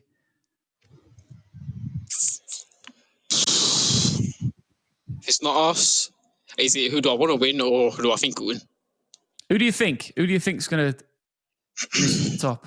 I mean, at the moment, I'm going to say Kawana, but I think if it's not Kawana or us, it'll be Fierce, personally. Oh, really? Not even Navi in the conversation. Love it. Pat? I mean, that's no offense to Navi, mate. They're just going through some stuff right now, aren't they? Yeah, I guess. Just going through some stuff. Yeah. I agree with Nathan. Pat, I'd say the same as Nathan. What about you, Pat? Yeah, I'd say the same as Nathan. But I'm quite interested to see how Kwana do in the actually. BO3. Yeah, the King. Yeah, I agree with the King. Yeah. Thanks, this, mate. Yeah, I didn't forget about King, it. of course you will. We'll decapitate joke. you. No, but I want to see how they do in best of 3s. I think that'll be quite important. That's true as well, yeah. Fluke, I've just been told by our producer that we've got something like 4 minutes left. Mm-hmm. What on earth do we do? Oh, I've got a These story last 4 minutes. about our observer, remember? You got a what? Story about our observer and why we call him the social hand grenade. Let's do it. Safe for broadcast. It's safe for broadcast. It's hilarious. I'm Let's sure do he'll be fine with it. This was actually where was it at? It was at the Insomnia, the Ubisoft Experience at the Insomnia series, right? And he's laughing in my ear now, so he knows exactly what I'm about to tell. Still in our ear. Basically, we were all sat in the lobby in one of the hotels. Like all the Ubisoft staff said, "Oh, come over and come sit with us. Like we're having drinks and socialise a little bit." So we went to go and meet a bunch of them, said hello, sat down. And the voice actor for the new Assassin's Creed game was in there as well. And we were all talking and that. Alex comes over and he decides to show us his new party trick of being able to tie a shoelace in like 2 movements. It was quite impressive, to be fair.